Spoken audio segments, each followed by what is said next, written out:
as they would probably like, but oh god, never mind as a double gallat comes out from one up shot, beautifully played. This shot from Habib. I'm surprised that we didn't see anything. Let's see, what is it? Yeah, literally 2.5 seconds left, and Aura gets those frags. They have an opening. Moeda split attention here. The sonar dart on the inside. Moeda's gonna get tagged, but nobody checks it. Moeda finds two. The gravity well hold him still. The third one. Oh no, Moeda! But run away as well. It's three the other way from the jet on the other side. Walk into the crosshair. Pandas aim practice at this point. Get the second, no. Pinching through market. Curry is in trouble. Pandas realizes and they both fall to sight. CJB for the one. Blade Storm. Juicy. Pandas for the one. Dismiss. Oh! That's beautiful. Through for the spike. It was weird timing at that, but I mean, Aru was able to get some damage through, but right now it's Aru against the world, able to get one here. If they are able to clutch this out, this is going to be huge. We just have to wait and see. ZK waiting around the corner into shore, trying! Oh, and that was looking really close for Aru. Aru might have just been able. Needs to make it quick though. Spotted. The Pings could be here, holding these shoulders. They're going to play hand in hand. Frosty just rotating with Zeka right now. It's a dance. It's ringing around the Rosie, and ZK's been leading the whole time. They were doing a bit of a tango there. Oh my goodness.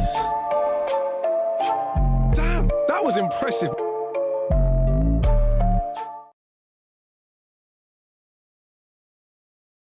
Welcome, everyone, back to another Pit of Valor and our first of the new year, number 72. I'm Eric. Joined with me is my beautiful co-host, Becky. Becky, how have you been? I've been good. I hope you had a good holiday, a good time. Oh, my dog was like, how have we been, you mean? Excuse me? Very interested in also telling you that he had a great holiday. My parents came to visit and they wake up very early and take him on walks, and it was great. And now he tries to wake me up at 6 a.m. every day and be like, take me for a walk, mother. And I'm like, absolutely not. We are sleeping. And so now he's angry at me and he's leaving. But we had a great holiday. I hope everyone watching did as well. How was yours, Eric?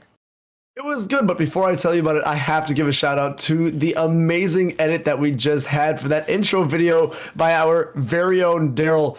I mean, I know I heard my voice in there because I hate hearing my voice. I heard your voice in there as well. I think we got a good, well-rounded, full circle of all of our casters that work here at GLG as the big wolf comes back for more attention. But I mean, I had a huge party for New Year's and my birthday, so it was a good time. Yeah. Thank you. Not you. No, not you, but soon enough, and we'll celebrate his. But yeah, it was good. I had like 30 people come over, and we all took part in drinking very interesting concoctions. I'll put it that way. Boy. I don't know how else to describe it. I've never had blueberry soda mixed with an adult beverage, so That sounds nice, though. it tastes like cotton candy. You can't go that wrong with that, right? It was dangerous because it didn't taste like anything but soda. So yeah, I was in an interesting mind state to say the least. But there were fireworks as well, so that was cool. And I ended up, of all things, as a grown man playing Manhunt with 13 other of my friends in a close by park at 3 a.m. All of us like absolutely werewolf? I don't know what that game is. Manhunt. It's like a giant hide and go seek. Oh, okay. But it's I don't know how else to explain it, but like a giant hide and go seek. Yeah, we were all absolutely inebriated. But how has the new year been so far for you? We are only 5 days in, but I mean, for me, I've been on the upswing so far, so hopefully it continues. But how's yours been so far? It's been pretty good so far. Can't really complain. Just been playing some video games. Got some nice little bits of time off. Working on just trying to reorient myself within the new year, which has taken a little bit of time, but so far going so well. Pretty happy with it. Weirdly, it doesn't feel that different for me, but I had like a nice like small get together for my New Year's, and we did a PowerPoint party. So we all came with PowerPoints and different talking things that we wanted to present on. And then if you did go over the time, you had to drink. We had a certain amount of time. So that was our little get together. It was a ton of fun. Loved it. If you ever want to like if you ever like don't feel like you have enough work in your normal life and you want to like have a party that involves work, PowerPoint parties are great. Oh my god. That sounds horrifying. That's like my biggest like nightmare. Public speaking and schoolwork. It's all the worst wrapped into one.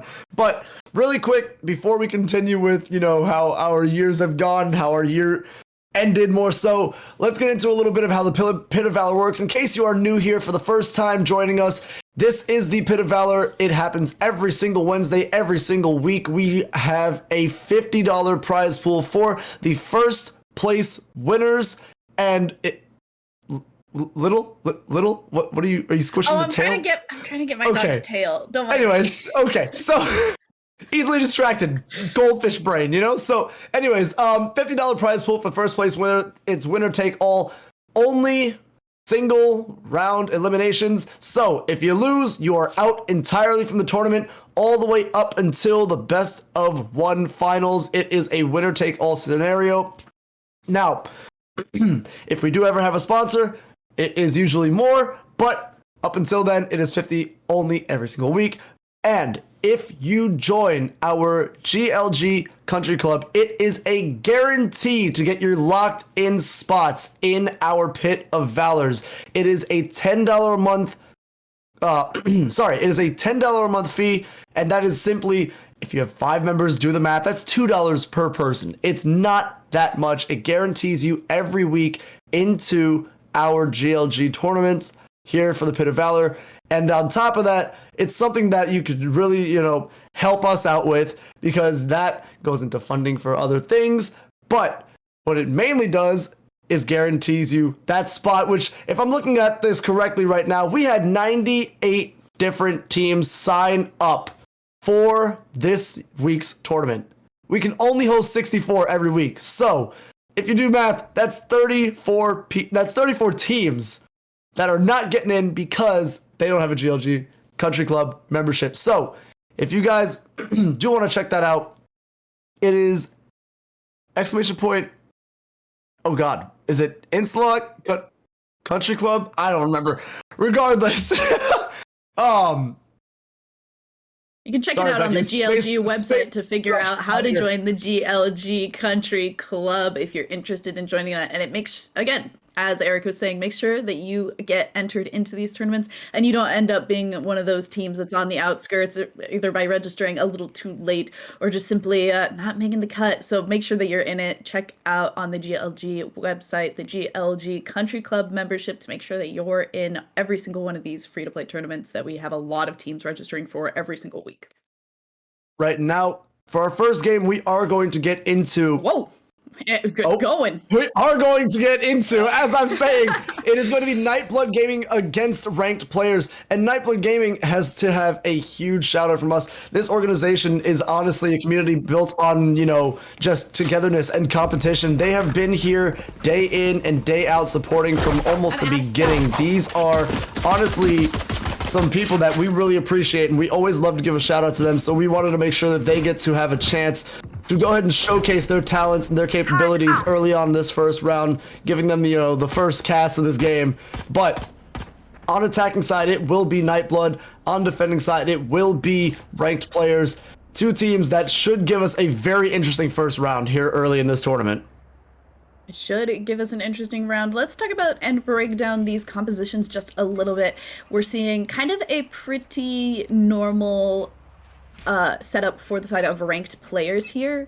Looks like we're seeing just a single duelist with a little bit of added flash and utility coming from that sky. Something that you're quite used to seeing, whereas Nightblood Gaming choosing to go for that KO as their initiator instead of getting that utility from that agent. So interesting little split up there, and it'll be interesting to see if that KO really does get to shine. I've been kind of unimpressed with the KO as of recently, but every once in a while somebody's really able to get a big leg up using that utility. So it'll be interesting to see. So far, off to the races going very fast here. Guns blazing for all of our players, and ranked players left with just one member here.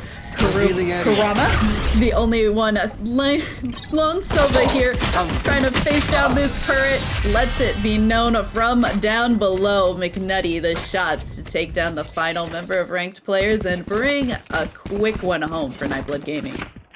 I mean, just like that, we see it almost every time, every game that we usually cast. First round usually guarantees a second round win almost every single time, and then second round win is usually followed up by a third round win of the opposite team. Not guaranteed every time, but usually how it falls into place. We will have to see though, because I mean, realistically, on any given Wednesday here at the Pit of Valor, it could be anyone's game in any way, shape, or form. Anyone's game indeed, and we'll see. Ranked players could certainly be playing pretty far back, hold a lot of corners. It does look like they're choosing to play extremely far back and going for a quick rotation here, which could end up biting them a little bit as Nightblood is pretty spread out across the map here. And we'll see if maybe keeping a lot of players towards this A site is what they need to be able to take a little bit of an advantage back on that first loss. Enemy. Our drone able to get a little bit of information there, which will be quite helpful. Does let them know that a lot of members of ranked players hanging out towards that A side of the map, and with that, it looks like the Silva and the KO are going to rejoin the rest of the players towards a different side as Stig makes a nice little one-tap headshot there onto Karama.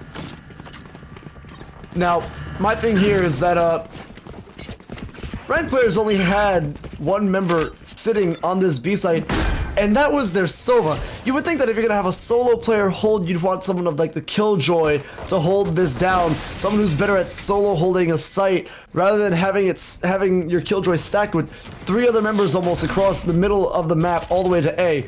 But now this is gonna have to be a full retake by ranked players, playing it really slow. And I mean, honestly, Nightblood has a real good foothold here on this site. Really good angles held so far. It's gonna be a rough one on the side of ranked players to retake this.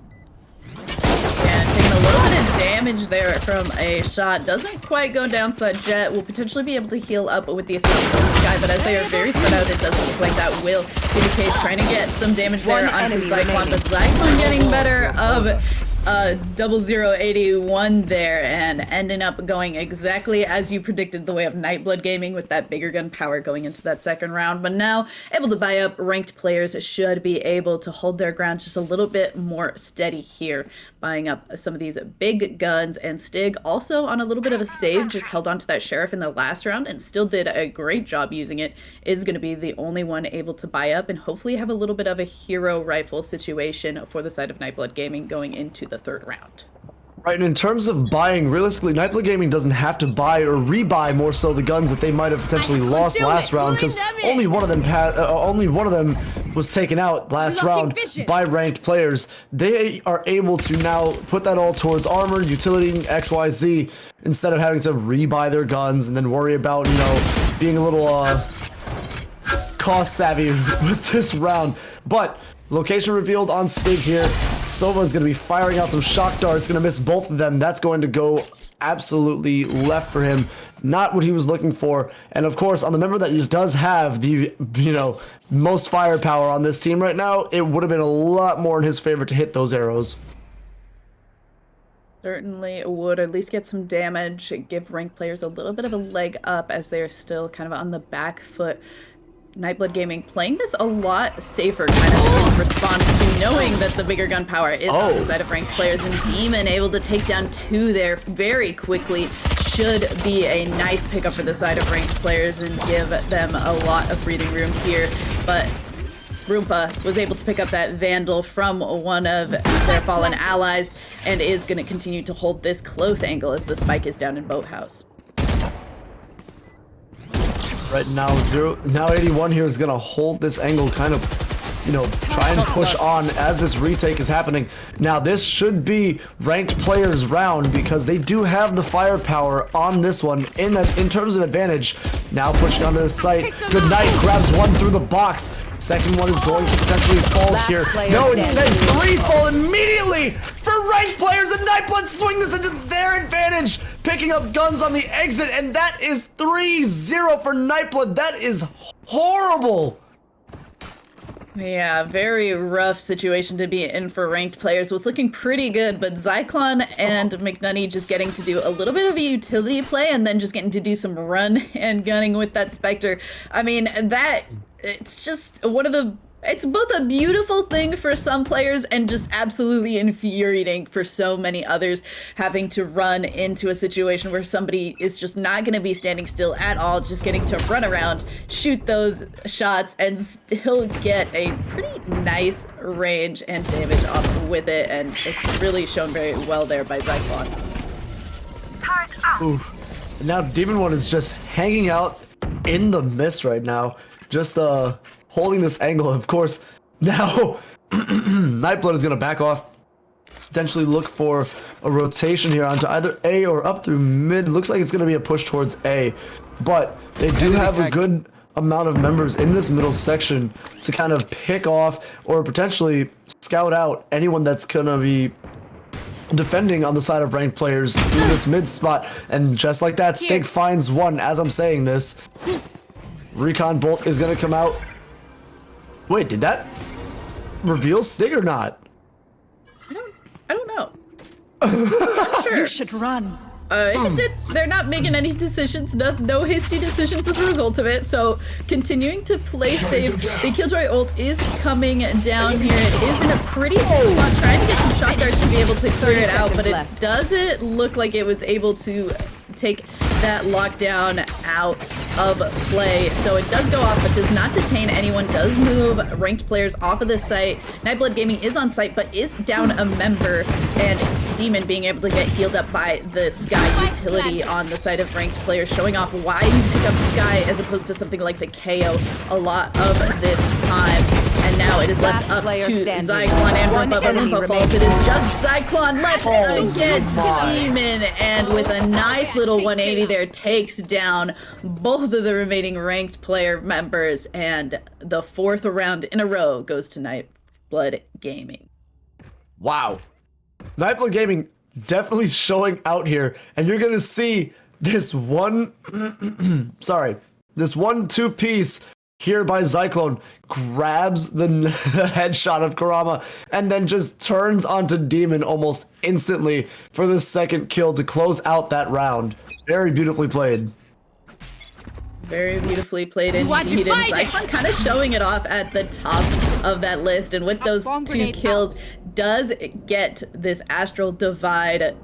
A lot of zones being dampened going through here. Get Knight trying to get a little bit of utility back into their favor, and Celerity going down very quickly. This nice little corner is going to allow for the plant to go down, and with that sound dampening, it means that ranked players also little to no idea. But as that Astral Divide goes down, 0081 is able to get that nice little back kill onto Stig, and now going for the defense but getting pulled by that that gravity well. Right, the lockdown is going to be destroyed here as well. That's going to be ult straightened out on both sides. But as I'm saying this, 4 members drop, and there is ranked players' first win of this match. Now 1-4. This is what they needed to get on their side to start showing a little bit of life in this game. I mean, and that's kind of like a beautiful example of, like, you see that that Astra ultimate and you think, oh, this has to be good because we just like get the bomb down kind of for free. But by doing that, you're really funneling yourself into that like A main area, and you just, it's very obvious where you're going to be hiding. You don't really have a lot of good post plant setup, and ranked players really got to take advantage of how Nightblood Gaming was funneled into that single area and played it beautifully in response to that kind of oppressive Astra ultimate.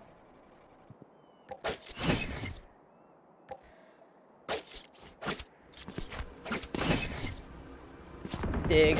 Knives out, waiting, seeing if anyone decides to peek this middle area. But as we can see on the map, ranked players hanging out very far back, and even further back now after picking up that first little initial kill. And now we're going to see members pushing on this A site here on Nightblood. It's going to be a bunch of bullets fired. Only one member has gone down on the side of Nightblood, though. As I say that, Stig is going to catch out Kurama, and Demon's going to trade back onto Stig as we see a rotation pull back from Nightblood Gaming off to B site through this mid area here. We're going to see some orbs go up for the potential defensive rotation here from ranked players. But now Yep, there it is. Recon Bolt goes out. We're going to see the push up through from Nightblood. Obscuring vision. Not going to find anybody out. 30 They're going to move seconds right back to A as they originally planned. You are powerless. Running and booking it. Celerity is hiding out in that hell side of A, but nice little attack from that owl drone gives away that information. Roompa and McNutty able to take some names and get this bomb down pretty safely. 2v2 situation. McNutty potentially in a rough situation. The shots through those thin walls, not able to tag up anyone just yet, and it could be a little disastrous that both of the ranked player members are hanging out so closely together. They're spreading out a little bit better now, and this recon dart should... Oh, never mind. Goes a little high. Won't be able to get a ton of information there as Goodnight. Nice swings again from both of our teams in that kind of same area, and that immediately being able to go, Heaven, okay, nice shot. Where's the other player gonna be? Over here? Cool. Beautiful, insane turns from both of these teams so far as ranked players pick up their second round. And that's got to feel good now after already being down 4 rounds to 0. You grab 2 for yourselves, potentially moving into a third here with the, a little bit of disadvantage in money terms on the side of Nightblood Gaming. I think this could be a potential swing for ranked players in terms of momentum. And I think that they are hoping that it will be for them as well. Owldrone able to make it known. Jet's hanging out on this side as Demon tries to follow it up and find Stig, but not able to pick anything up quite yet. Isn't going to continue to push, is a little bit too far away from this Sova. Gonna hang back. I appreciate that patience and that slow play as Stallion. Also kind of watching this exit, being like, if you're gonna push out, we're all waiting for you, and Demon could potentially be in a rough situation here in a sec, but I think Roompa's gonna find out with this owl drone here in just a moment. And it's okay. So as this feed comes back for me, I'm going to see Karama holding down this mid site as pushed on to B by Nightblood. Only one member is on and not entirely in, honestly, as members are funneling through this smoke. 2 trades come out, 1 on each side, as bullets are sprayed straight into market from both teams. Now, Goodnight trying to find some kills on this side, spraying through the wall. Nothing is found, but Celerity is going to find Cyclone as Stig finds Celerity. Goodnight finds Stig, but Roompa finds Goodnight. It is a back and forth tennis match with bullets on this B site. Last player standing. Ooh, 8801 making some stomps there across the concrete and falling down to the mud. Karama, the only one left and is suppressed. Can't use any utility. Not like there's a ton to be used. Shots are going to make it known, and as well as that defuse cell. Karama is waiting, able to find one onto that little back and forth with Roompa, but McNutty is going to be the one to shore it up and hopefully not get blown up by this bomb, but does get taken down. Every member dead, but Nightblood Gaming able to bring themselves to 5 points. Right, and that right there is definitely what Nightblood needs to do. Stop the potential beginning of that open wound from bleeding them out. But that's not to count out ranked players just yet. They have shown us in these 2 rounds they've taken that they can absolutely dominate if given the right circumstances and playing in the correct way. Certainly a little bit of a tense round, as it will be a save also for ranked players going into this one. Right, and it looks like they're going to be pushing through this mid site instead of just going through and funneling through one of the main entrances of A or B. Already bomb picked up after they had left it there for a little bit, probably discussing as to how they wanted to run this round, as market door is going to be closed early here. Now the team kind of circling back towards this garage area, going to see if they do push through, if it's to their liking or not. It will be a it will be a time will tell situation here, but it does look like they're going to push on the B as this cage comes down. Baby cage initiated, but Hunter's Fury is going to come out to counter it. Yep, lockdown destroyed, and now onto B. This is going to be a little difficult as Stig is already low. 0081 takes out Zyklon, but Stig says, hey buddy, that was my pal. You are gone, guy. As trades come out, turning this into a 3 versus 3. Demon taking out Stig on that one. Stallion grabbing a different gun, switching up with the reload, now going to hold a different angle here at the center of B. Kurama taking out Roompa, and now McNutty holding this backside. He's going to get Kurama. Oh no, but Demon doesn't see him. He does see him. He does see him, and he grabs him. This is going to be the easy free defuse, as well as the pickup of any gun of their choice on this round. Beautifully played. 3-5 in favor of Nightblood Gaming, but ranked players not counted out yet.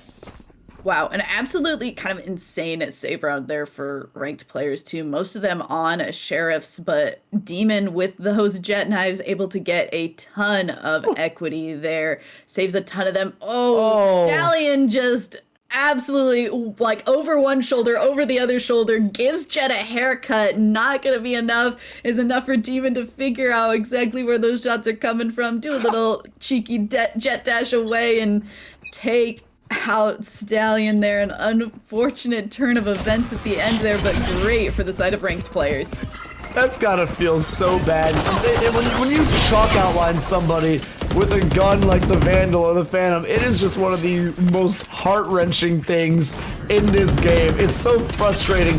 But early on to this site is Nightblood Gaming on more of a save round, if I'm correct. I don't remember exactly. I didn't exactly check out their buys, but Demon is going to find Stig early on here on this plant. This retake should be potentially easier on the side of ranked players, but wait a minute!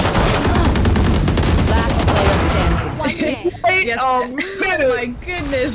All sorts of things all over the place. It was in fact a bit of a save round for the side of Nightblood Gaming, but Stallion had a great lurk out towards mid and caught a lot of people unsuspecting, was able to do this Killjoy setup, and it might just be enough for them to take it home. Celerity, instead of defusing, is gonna go for the run and turn to keep a hold of this. Vandal is able to take out Stallion at the end there, but considering that was a thrifty win, Nightblood Gaming not really losing that much off of those 2 deaths at the very end. Wow, that was extremely well played by Nightblood. I mean, just snowballed kills all throughout that round to make sure, even when they were at the gun disadvantage, just so well done by them to keep their composure, keep their cool, and get that win for them so almost effortlessly that round. Going into this round, ranked player is going to be able to think that this new gun power should keep them in it, as well as having but one of the ultimates that they had going into this round goes down very early, holding a close angle. Demon trying to pick up a little bit. McNutty though getting rezzed there by Stallion off of that KO ultimate, and Zyklon has that bomb down now as 2 remaining ranked player members with guns looking a little bit lighter than we would have liked, especially on the 2 remaining players. We saw some Vandals on some of the members at the front lines, and it's just really rough when the back line ends up having those lighter buys. Revealing area. And of course, now a 4 versus 2 for Nightblood Gaming. Again, a very dominant looking round. Nothing guaranteed yet though, as Kurama's going to be taken down to 62 health and going to have to back off living, but a Sheriff with Good Night is going to be caught out here with the alarm bot. Now he's going to hold this angle and hopes to get one, but actually gets done in instead. Kurama going to try and grab somebody at the end of this, but instead is going to fall himself. Lower the KDA on that one. Good night. Good night. Even though that was not Good Night, the member of ranked players, it was Kurama to go down. Good night still applies here. Do have, again, we had these 2 ultimates ready for the side of ranked players last round, but did not get to be used as Good Night, and 0081 did go down pretty, well, 0081 went down early. Good Night was alive for quite some time, but not really a good time to be utilizing that Astral Divide. Is a little bit rough to be staring down 4 ultimates ready for the side of Nightblood Gaming, as McNutty previously used his last round. And now we're going to see again Nightblood holding into this middle spot as the Owl Drone's going to seek out any members of lingering ranked players. Not going to find anybody because there's nobody to find there in the mid area as this Tasmanian Tiger goes running towards McNutty, but nothing to see, nothing to find, nothing to bite for him. He's on the other side of the wall, out of reach, out of mind, out of sight.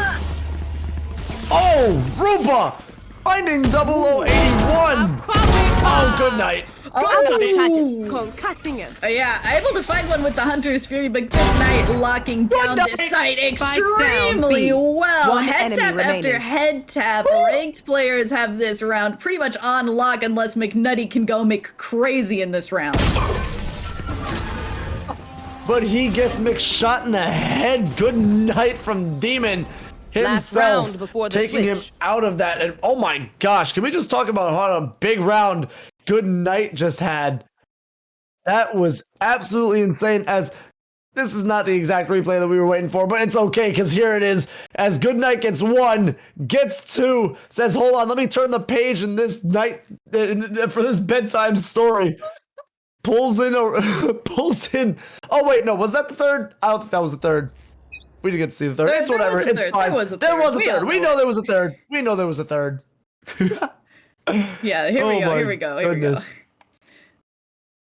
I want to see it. I want to see it. Get the 1, the 2. Where's number 3? Where's number 3? The third Show one it to does me. end up being Roompa, but we gotta I've get been back robbed. to the game at hand. Stig running down mid, avoiding these shock darts as much as possible. This now very aggressive mid-side push, very different from what we've seen Nightblood Gaming use on attack each of these rounds.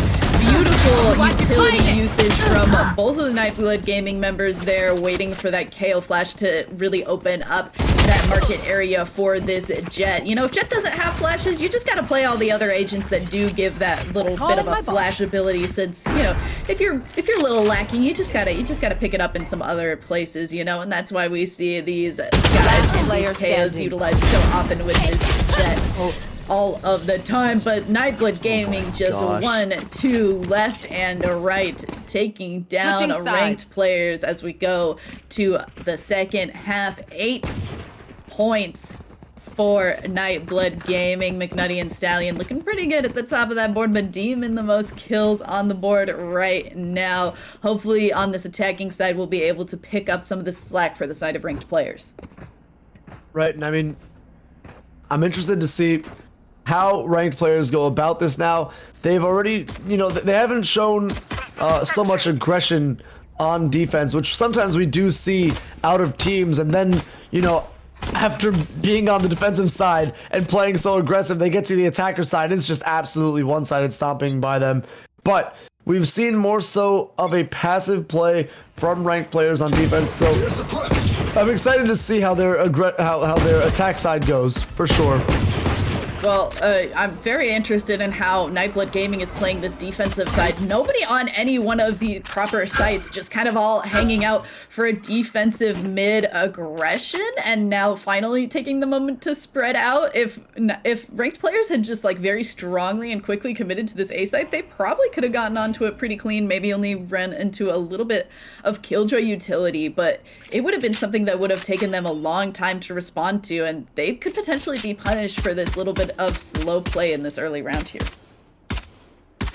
Right, and I'm hoping that this doesn't end up being a situation where the time kind of whittles down and they have to kind of scramble to make it onto site, you know, last second, and you know, then, you know, chaos ensues. It's not the best way to go about handling your rounds, especially on attack sides. This is when you want to, you know, kind of land your dominance in these first 2 rounds to get them back, because they're almost guaranteed, you know, one behind the other if you do win them. 30 But seconds left. we are going to see some shots coming out, and now through Garden, shots are going to be just blown through this smoke as a little bit of damage goes onto the players on the side of ranked players.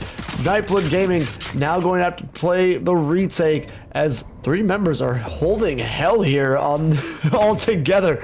I guess power in numbers, if you may. Revealing area. Team that plays together in hell stays together. Yeah.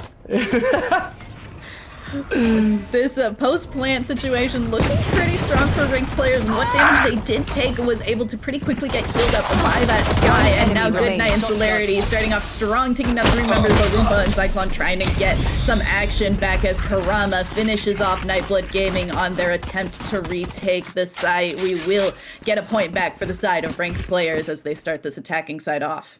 Beautifully played, and you're gonna see immediately 2 drop, and then following that 2 more members drop from the top of heaven, and they just go down immediately. And obviously the 5th followed a little later, but that is 1 round definitely in favor, and definitely what ranked players wanted to happen at the beginning of this new half. Now this should be a 2nd round going in their favor if fate goes correctly.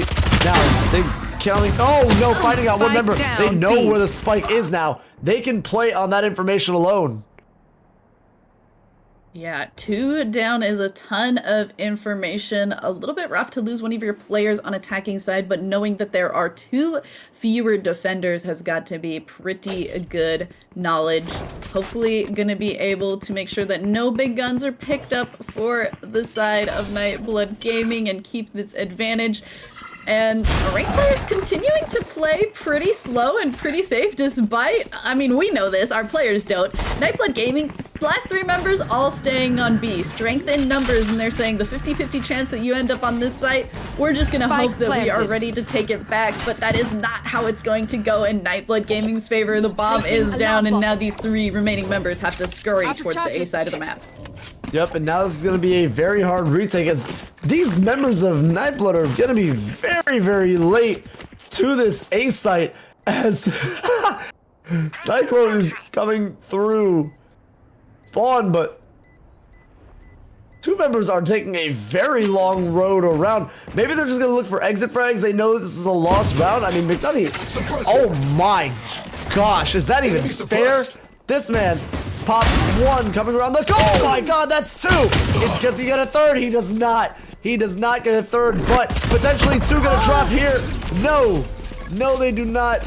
No, they do not. 2 members make it out on the side of ranked players, but realistically, that could be a lot in their favor, having taken some of those guns out of hands early on into this 3rd round.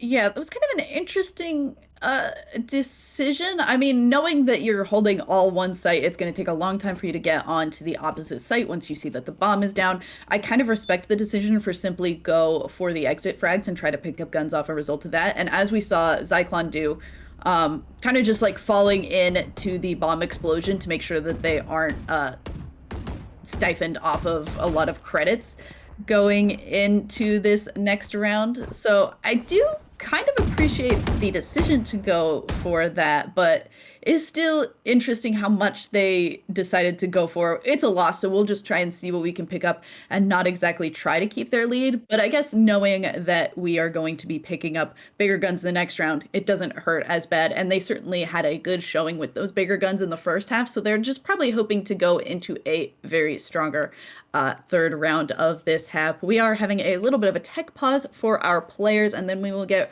right back into it. Any thoughts so far on this match, Eric? Yeah, you're right, Becky. This is the perfect time to talk about NFTs. It stands for non-fungible. No, I'm just kidding. I'm not that guy. It's a joke. It is a total joke. I'm sorry.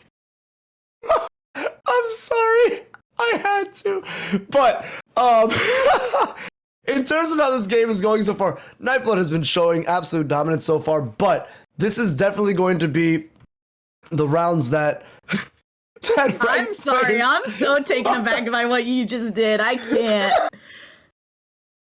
Please bring us back to the game. I can't. Eric, you're benched. I'm sorry. No, put me back in, coach. Put me back in.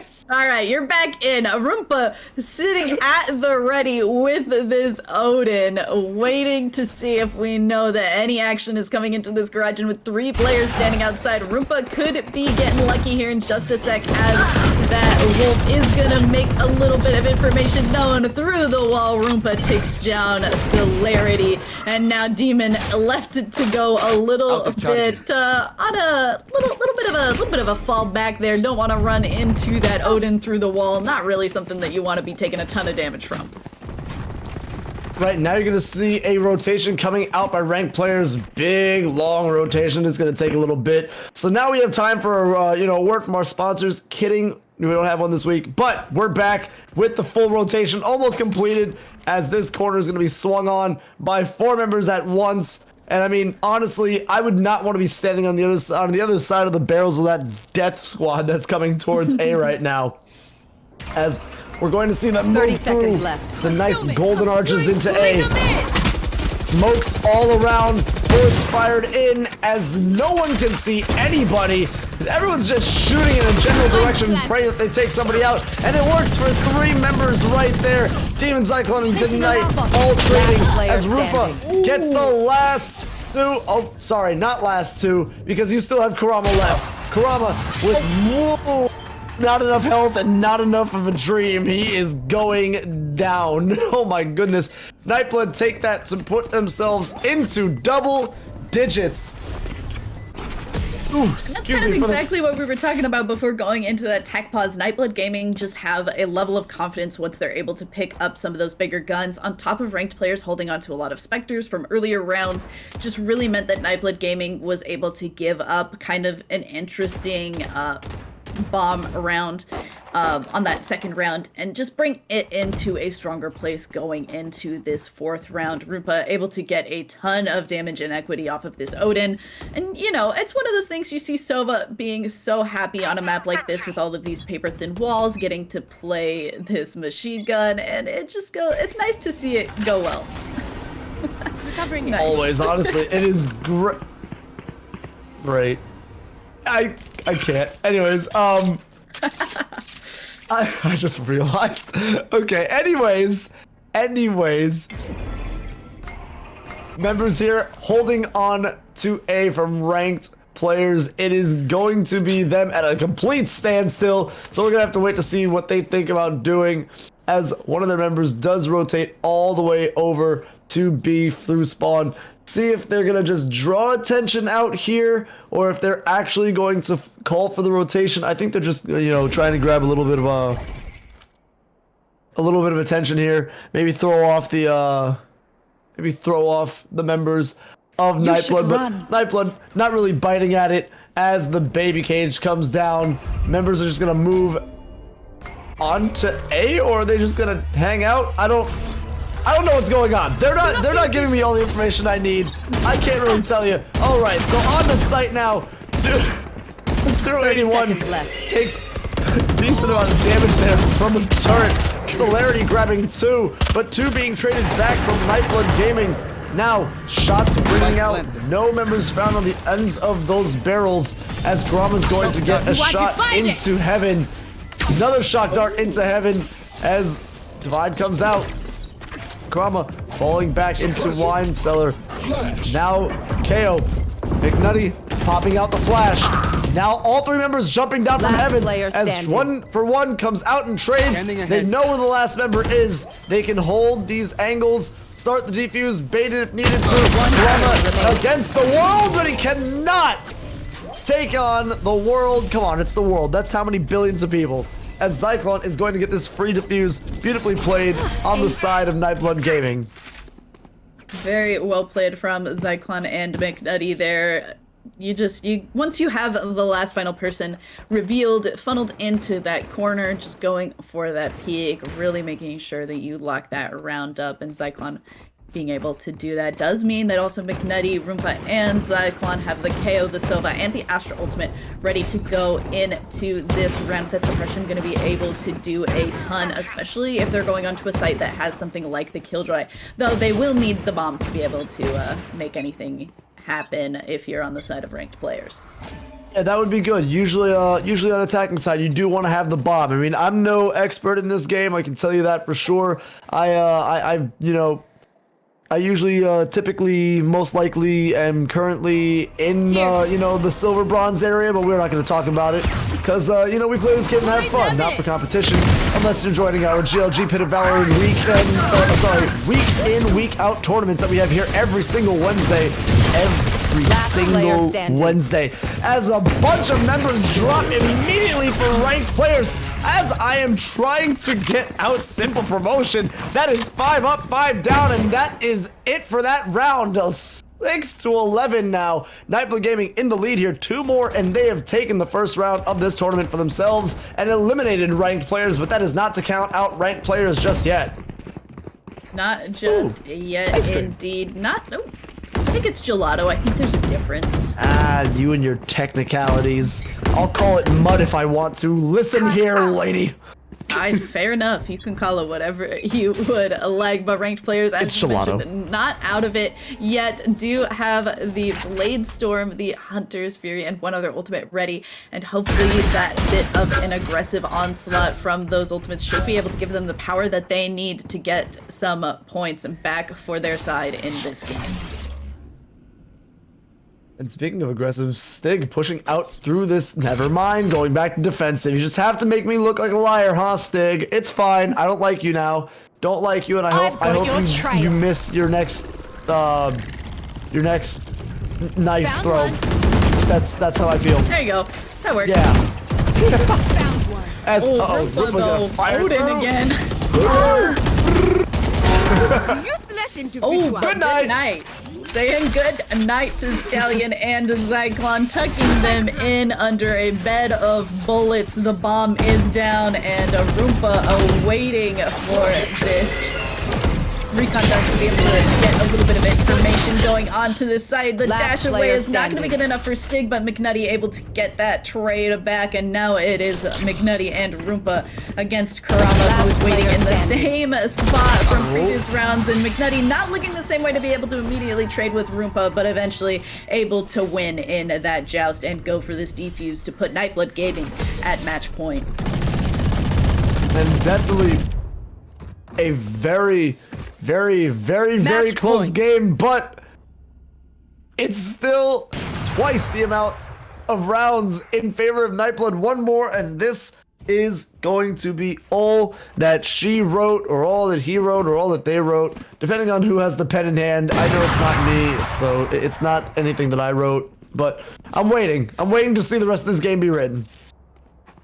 You and me both. 2 ultimates are ready for both of these teams. Will it be the Blade Storm and the Hunter's Fury that we're ready? Oh, well, there you go. That one, at least one of them's coming out this round.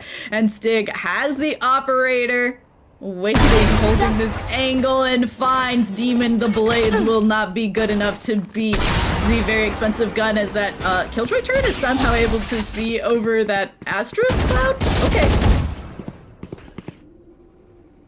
No idea, but we are going to see the members of ranked players pushing through this garage, but of course, as I say that, they're going to turn me into a liar and immediately rotate right out of here, as they're going to run this for the long haul all the way through spawn, make sure I look like an idiot in the process, all the way up to A, unless they go through mid and push to B again, then I'm actually going to lose my mind. But just like that, they might want to reconsider, because Stig is sitting on on A with an op. It's just not going to be a good time. Oh no, and with McNutty picking up another kill, ranked players 2 versus 5, not where you want 30 to be seconds sitting when you're staring down opponent match point Karama. Hoping that maybe somebody just plays this in a very poor fashion. The Cosmic Divide does come out. Stig able to pick up the 3rd kill of this round with that Blade Storm, and then Zyklon peeks out through that Astro wall and takes down the double. And Nightblood Gaming takes the victory for our first round of the day. Well, just like that, as you said, Nightblood do take the very first round of this tournament of the day. There is a lot more to go through for this tournament. Oh, it's a dog. I wanted to show how cute he was sleeping, but I woke him up. I'm sorry. Oh, well, you did it. Good job. Apparently I wasn't being loud enough in the last round if he's asleep. He was just waiting for any movement, that's all. But Sadly, we do have to say goodbye to ranked players. Their tournament life is gone for this week, but they could be back next week. You never know. It's first come, first serve with these signups, and you can go sign up right now if you head over to our Battlefy. I'm pretty sure if you type in !bracket, you can get it up. But let's talk about that game really quick. All right. Nightblood showing absolute dominance almost all game. And I mean, even though, you know, Demon and Goodnight did their best, did their damnedest to try for ranked players, I mean, it's just insanely, you know, consistent play out by McNutty, by Stallion, by Stig himself. I mean, the whole team, Rupa and Zyklon included as well, they were all very close in terms of kills, in terms of teamwork. They were all trading when needed, all using their utility correctly, and it just really showed that, you know, they were a little bit better prepared for. I swear, your dog is too much, man. Every time there's like any little bit of movement in the background for the dog, my eyes are just locked. I wish you could see, he just curled up like a little donut on all of my pillows. It's very cute. Yes, I'm talking about you. Anyway, yes, he's very cute. Sorry. Yeah, sorry, we were talking about Valorant. Yeah, we were talking about Valorant, but in my ears, I heard a bark, and I forgot for a moment that I have a dog, and he's losing his mind somewhere outside of this room right now on his own. I'm sorry. They all just want attention. They're like, pay attention to me. And our Valorant players should be barking too, because we are not talking about them. Beautiful job from both of our teams. We will sadly be saying goodbye to ranked players, but we hope that we get to see them play again in a later pit of Valor later down the road. Congratulations to Nightblood Gaming, who will be advancing further into this tournament. It's one of those situations where you watch that game and all of Nightblood, even all of the Nightblood Gaming's losses in rounds, you could tell that they still felt rather calculated. All of their utility usage still felt very purposeful. And as a result of that, you do see that kind of converted into a win, is even when their losses had some control to them, you just know that means that when they win, they know exactly where it's coming from, and it's lining up for them perfectly. We will be taking a short break. Eric will be, I believe, sitting out before the next. I don't remember. We're going to take a look. I think so. I think I'm casting with 3 different people today. Yes. 2 different people today. Anyway, we'll figure it out. It's a new year. It's a new year. Everything's crazy. We're all coming back from vacation. We will be taking a short break, but we will be back, and Eric will also be back later. So stick around, hang out with us on this beautiful Wednesday evening. Don't go anywhere.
Everybody know the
And welcome back to the GL Gaming Lounge's Pit of Valor number 72 here. We are having an absolute blast, of course, after that fantastic match number 1. We are back and ready to go for our round of 32 match. Of course, I'm a new face. My name is Orbital. You might have seen me here last year, and I'm glad to be back. Of course, you know Becky, who's been amazing on the broadcast so far. Becky, how are you feeling so far?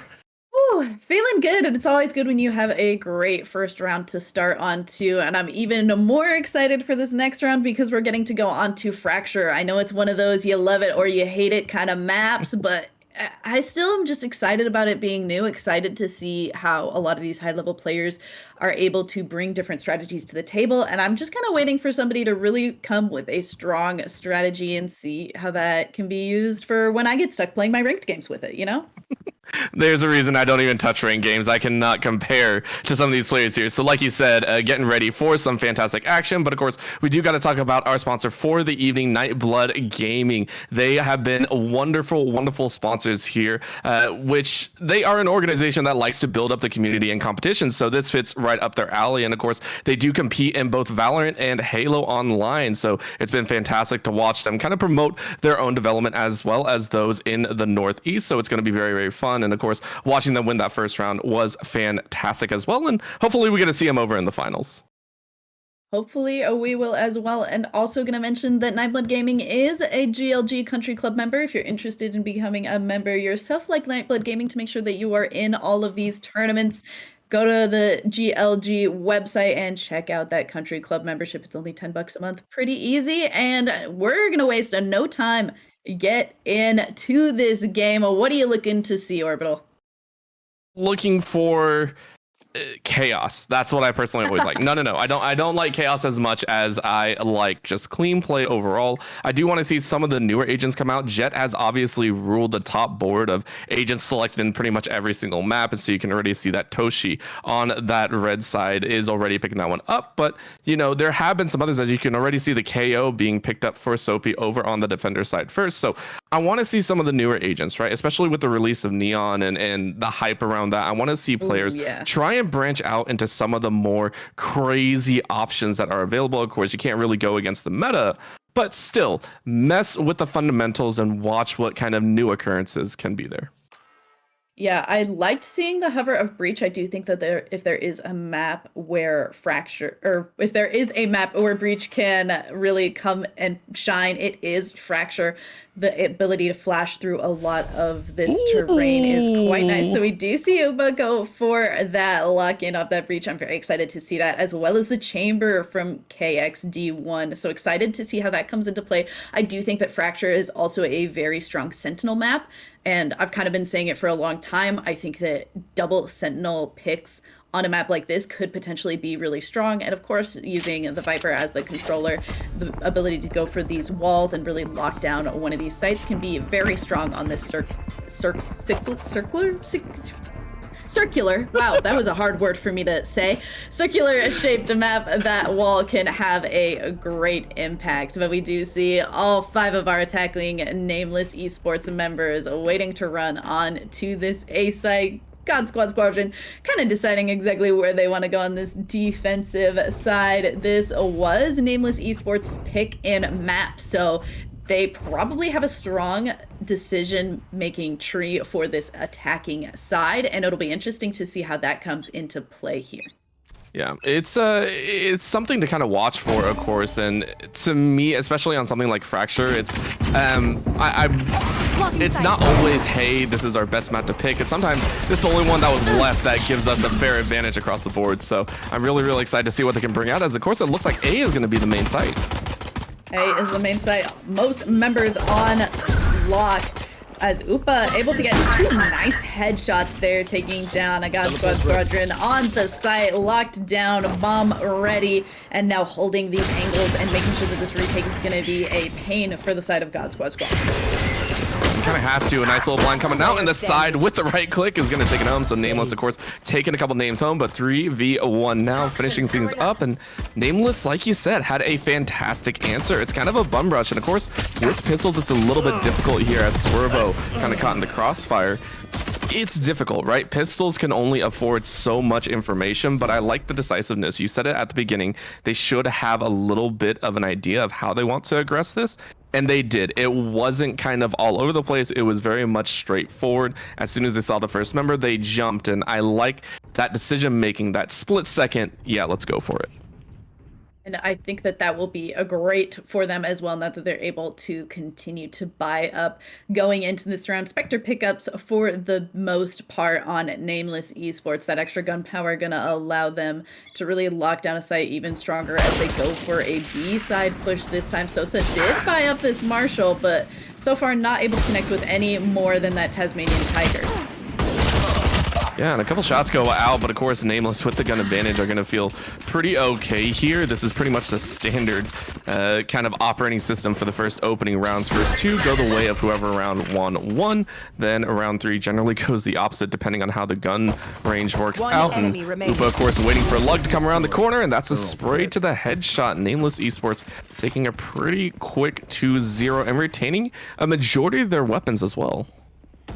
And that's going to be a good news for them going into this next round. God Squad Squadron finally able to buy up light armor on a few of those members, but hopefully not going to be too much of a pain, as the gunpowder for the side of Nameless Esports is still on the weaker side compared to what they're able to buy up now. This will be an interesting spot. You can tell a lot about how strong a team is going to be based on this third round. If you win those first 2 rounds and now all of a sudden have the weaker gunpowder, if Nameless Esports can pick this one up, I think that this could potentially be a clean sweep off of the back of this being their map pick on top of their prowess with these attacking strategies. Yeah. And it's also the first 2 rounds where you're kind of feeling out the strategy. In Fracture, it's very much split, right? It's very much where you're always going to have a kind of a disadvantage until the site is actually aggressed on. So God Squad Squadron really looking more for, hey, can we get those first shots off? How quickly can we react? And I like how they're actually kind of setting things up. I love the utility that's currently prepped over on a site. Hopefully we get to see that utilized properly with that Cypher and the Astra kind of combined. But so far, so good. Lots of stars along with that Cypher utility. Able to get a little bit of a tag there, some information gained. Nameless Esports had to do a little bit of a step back there, but still just taking their time getting onto this site. And now the Breach Ultimate is going to create a ton of space. Swervo stuck down there at the bottom, and the shots from Toshi will mean that this Phantom is now going into the hands of a Nameless Esports member, which doesn't spell great things for God Squad Squadron. But the bomb's still not down. All-Star now going to set that up as this plant will go down, and now post-plant situations, trying to figure out how we're going to make sure that this stays protected.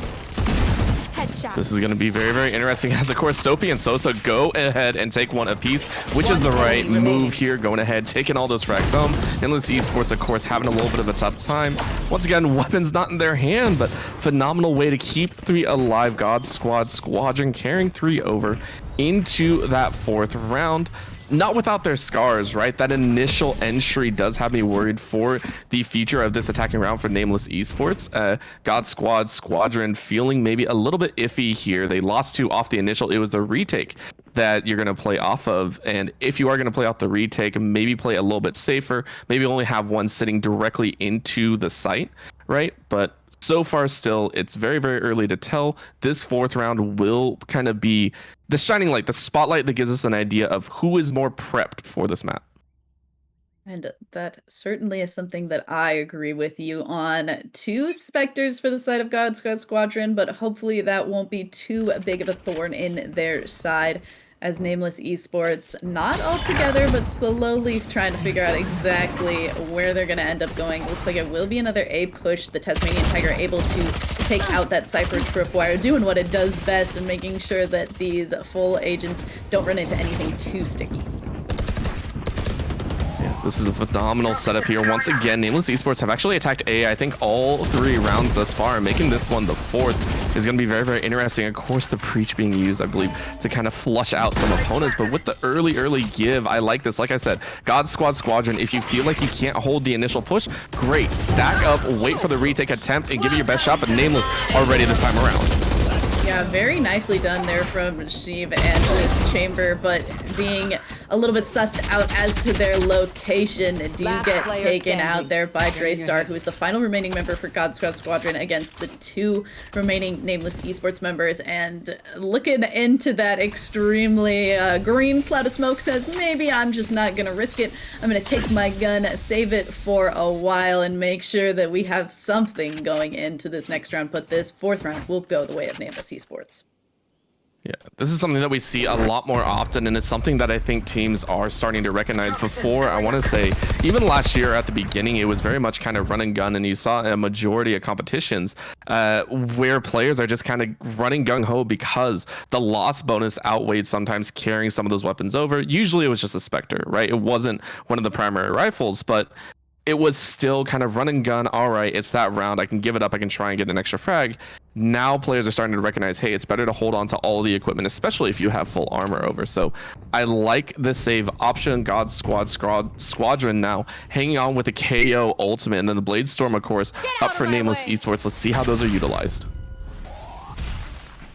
Ooh, this aggressive push potentially going to go poorly for them because of this breach, but so far, so good. It's Lug able to get 2 beautiful headshots, 3-piece All-Star, going to try and get some amount of action back. They know that Lug is there, 1 HP, but has gotten some nasty headshots, and it would be difficult to hold on to it anymore. But you know, when you get a 3-for-1, you got to be pretty okay with that. However, 2v2 situation now. Toshi has the Blade Storm ready, Soapy watching this angle says a lot of action just happened over by satellite, so we're gonna hang out here, watch and see what happens. But Nameless Esports doing the correct thing in this situation, I think, and simply going for the other site. Yeah, they got enough information. They said, hey, if they're holding off this well in this one area, maybe A is not the site, and for the first time they're actually forced to rotate. The question is, how quickly will God Squadron be able to move over, because of the fact that, hey, you're all the way over on A, you're going to take a lot of time. And so far, it looks like Nameless Esports are taking this one a little bit slow, giving enough time for God Squadron to make their shift over. Now we're going to take a look. Timers are running down and not a lot of utility. It's going to come down to a gun battle. Yeah, we've got some amount from this KO, namely the suppression knife that can let you know exactly where some agents could be hiding in a certain area, and this could have been a good place to be using that knife to make known that 2 members are up here. The knife does go out, does suppress the jet, but Toshi's still able to make those connections with that gun. Swervo has the high ground and is able to finish off Toshi there, bringing it home the 2nd round for God Squadron. Oh, feels so good if you're a GSS fan. Very, very well timed, and of course, you know, it's close, right? The Cypher living on, I want to say about 5 to 10 HP. Swervo, of course, hanging on to that one, but a win's a win where you take it. Now where Nameless Esports can ride this high is, again, they've gotten a plant, I believe, almost every single time they have that money racked up on the attacking side. Spikes going down and always a diffuse win for God Squadron means that Nameless Esports are going to be flushed with cash for a majority of their rounds to follow as long as this trend continues. Certainly true, but also with 3 ultimates ready for the side of God Squad, being able to potentially convert that into some extra power going into these rounds could be good. That operator immediately being taken down is unfortunate for the side of God Squad, but Nameless Esports with the numbers pushing on towards this A site once more. They know it, they love it, they have a plan for it, and that's where they're going to continue to keep trying to go. But God Squad, look! just 1, 2, 3. I mean, name a better duo, Lug and these 3 pieces. I'm beginning to think Lug should just run around with a pistol at all points. That was phenomenal. That was so much fun to watch. And again, now you actually have a win under your belt, and now you also have all the ultimates up and available, right? So when I do see this, it does bring a little bit of concern. I do want to see teams start kind of cycling through them. What I always say is if you have all 5 ultimates up by the end of the round, you didn't utilize them as well as possible, especially in these early rounds. I'm totally in agreement, especially it happens in my ranked games all the time, and it's always a Reyna who just doesn't use their ultimate ever, and it's like, why are you holding onto your ultimate? And then I'm like, can you just hold? Just literally just tap it? And then they're like, no, it's not time yet. And I'm like, okay, well, what are you saving it for the next game? Because I just want to know. I just want to know why you're picking an agent and then not using your ultimate for the entire half. But our players certainly not falling into that category. Utility all over, as we see Upa is a little bit concussed there, is finally pushing onto site, is going to get this bomb down, and Upa with a nice blind there, able to pick up Draystar and Sosa. The Seeker now coming out, seeking out the final remaining player in Lug. There are not 3 players left, but will Lug be able to get these final 2 kills regardless? Knows about where Sheba is from previous information from teammates, but these could be a bad situation. Sheba peeks the corner and is able to, through that Radianite box, pick up 4 kills in the thrifty round for Nameless Esports. And a huge reason that popped off is because of the hold, right? Inside of that site, it was held down by Sheba and I believe it was KXD, I want to say. I might have misread that, but either way, Nameless Esports, that was not a round that they should have won. God Squad Squadron came out with 2 phenomenal picks early on, and it felt like a round that they should have won, but Nameless Esports, of course, holding off strong. Now putting a few members of God Squad into a little bit of a deficit, going to be running only pistols. Only pistols, but we've seen Lug be able to get some dirty headshots with them anyway, so if anyone is going to be able to take another thrifty round back for them, God Squad Squadron at least has a nice Deagle Demon holding down the fort for this defending side. Nameless Esports, though, has this Breach ultimate, which can be extremely potent, having to use some of that utility back to try and hold down the fort, but it's not going to be enough as Toshi is able to pick up that kill onto Lug. Yeah, 1 kill going down, but Sosa looking for a few more. Gets 1 reset. Very nice headshot. Looking for a few more, but Hunter's Fury coming out, calling down a bit of damage. Who are you going to hit? Absolutely no one. That's going to be a rough one, but Soapy and Draystar ready to go with that defensive hold, taking down 2. Draystar gets 3. Soapy makes it 4, and that'll be the wipe. God Squad coming away with 4 alive and the defuse.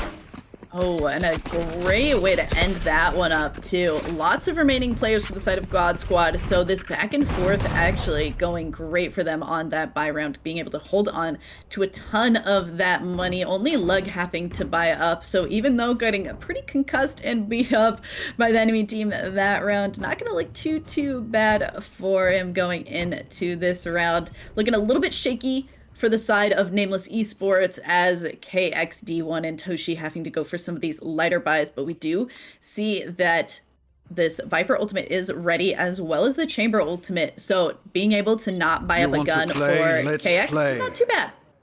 Yeah, and you hear the call out, right? Immediately as you're saying it, the sniper is going to come out. The ridiculous crosshair that only Chamber mains can love. As a sniper, I have mixed feelings, I will say, but it works. Right, we'll see if it works here. Couple aims looking down, but of course getting reconned out is going to cause a couple problems. So still just holding a flank, and so far God Squad Squadron maintaining a line of sight. Great split and a great hold with an very interesting A-site defense. Very interesting A-site defense indeed, but based on how often they've just been taken over by that A-site, I can kind of understand why they're making this reaction. However, it is going to go poorly for them here, or so far it feels like it will. They're getting all sussed out towards this V site, making some changes, and now it looks like Nameless Esports is going to say, okay, you thought we were going to go V, but we actually really like this A site, so I think we're just going to go for this A site again. Yeah, why not, right? And again, this is something that you can do, except this time they are doing it on their own volition, right? It was not forced. It was not because they lost too many members. It's just because they felt that was the right call, and I love it. Here they get a free entry into site. Again, all 5 members still alive, and the knives are out. 1 reset goes down. Upa takes 2, and that's going to put it into a 2-5 fight. Lug trying to get a little bit of equity back for the side of God Squad Squadron, though, as Toshi takes out Swervo. It is just Lug remaining, and it's so hard to hit a flying target as Toshi, with the knives, is able to lock it up and brings Nameless Esports further in the lead.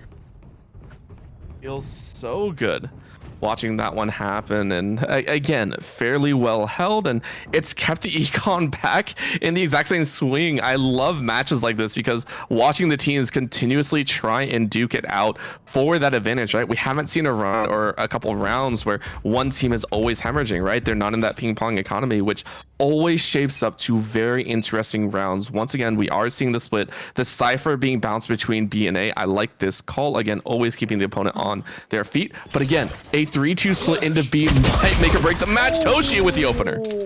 And that's just one of those situations where the kind of the linear ability of that KO flash is just so difficult to make work in your favor, and it was one of those situations where the KO was going to blind himself before he was going to blind Toshi there, and Toshi just got to kind of run rampant with it, along with the rest of Nameless Esports, who just run onto this B site. I mean, they're kind of in love with the A site, but maybe they should show a little more love to this B site after how that just went. Yeah, and I think the whole thing is trying to scope out where the Cypher is, and the reason for this specifically is I think that Nameless Esports have a faster pace attacking side, and this works especially to your advantage. You can figure out where Cypher goes. Cypher is great at giving basic information, about giving that clarity of where the opponent's rotating towards, but lacks in the actual offensive capabilities. So if you can catch the Cypher off guard, if you can figure out where Cypher is, you gain so much information. You can also take someone out, and you usually know that that site is not held as strongly, and you can see it, they're rushing it once again.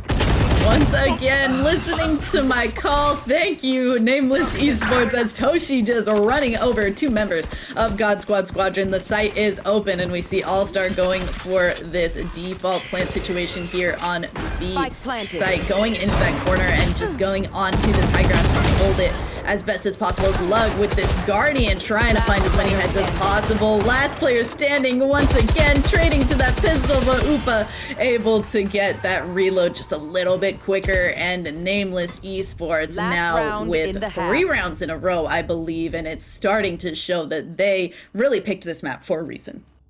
Yeah, this, you know what, I was in the middle of my explanation. I was ready. I had my whole speech. I was going to go on for 30 minutes. And Nameless Esports just say, cool, we'll cut you off. We'll show you what you're talking about right there. And that's exactly it. You find out where Swervo went, and you capitalize on the fact that that is going to be the weaker side of the map. And at this point, God Squad Squadron should have a read. You can see it. Instead of a 1-4 stack, they're spread. This is a default start here on Fracture. I like this call. Nameless Esports might not have as easy a time this time around. And we're gonna hope for the side of God Squad Squadron that they will have a harder time coming onto this site. Toshi able to see just those coattails of that Cypher running back towards the middle of the site, waiting to throw that flash. Holds on, gets some shots through the wall there, not really able to do any kind of connecting. Hunter's Fury getting some nice cheeky shots there, does connect very nicely with KXD1, getting a little bit of equity back for God Squad Squadron. The Owl Drone trying to get some extra information, but left like a sitting duck as the Seekers come out, and Toshi with some beautiful shots there in the 3K, taking 2 members unsuspecting and then finishing up that final kill was absolutely nasty. Whew. Toshi is the jet that everyone wishes that they had in their ranked matches. Yeah. That's it. That's 100% it. Toshi, and I have to congratulate them because, again, I don't know if this is what they're doing. I am guessing. I am a caster. That is my job. I guess, and I analyze, and I say if I was right or wrong, right? But Toshi, in that last one, I have to point out the only reason that happened is because Toshi knew that there was the drone out from the Sova, knew that most likely Sova was in that drone, had a free shot at least on the Sova, took it, and ran with it. Huge props if that is actually the case. At least had that information on top of also knowing for sure that that was likely the case from where those little cabbages from Sky were going. So getting that extra like little bit of confirming information is so great. But now we see God Squad Squadron taking a little bit of a page out of Nameless Esports' book and being like, oh, you were playing very aggressively, so we want to play just as aggressively. Shiva, though, a beautiful sit in Swervo's little cyber cages there, gets that flash, gets those kills, takes it home just a little bit as Draystar, the only remaining member, trying to defend that bomb, but the final remaining Nameless Esports player is just running Draystar down. And I've seen Draystar play, and I know that Draystar is very good on this Sova. I've seen him do some amazing things, but maybe this is just a situation where Fracture is still being a relatively new map and something that a lot of people aren't comfortable with, do like to dodge a lot, don't play a ton. They're just maybe not totally used to it, and so that can really come back to bite you, especially in a tournament like this. Yeah, and it's also the fact that every team that you play, especially in tournaments like this, where it's a best of one, you know, you're playing against a new team every single time, it's a drastic shift in playstyle, right? Again, Nameless Esports, even for being on the defense, are extremely aggressive. Like, this team is pushing at all angles. They are not allowing God Squad to have any sort of resting place. They are constantly pushing up these angles. They know when they can push, and they know when they have to slow down. And so far, you can see here over on Dish, they are pushing up with 2, and they take that win. Upa taking it with a nice little set, and Shiba with a peek around the box. Peek around the box, and that peek being so fulfilling there. The spike is down, and nobody else is really around it.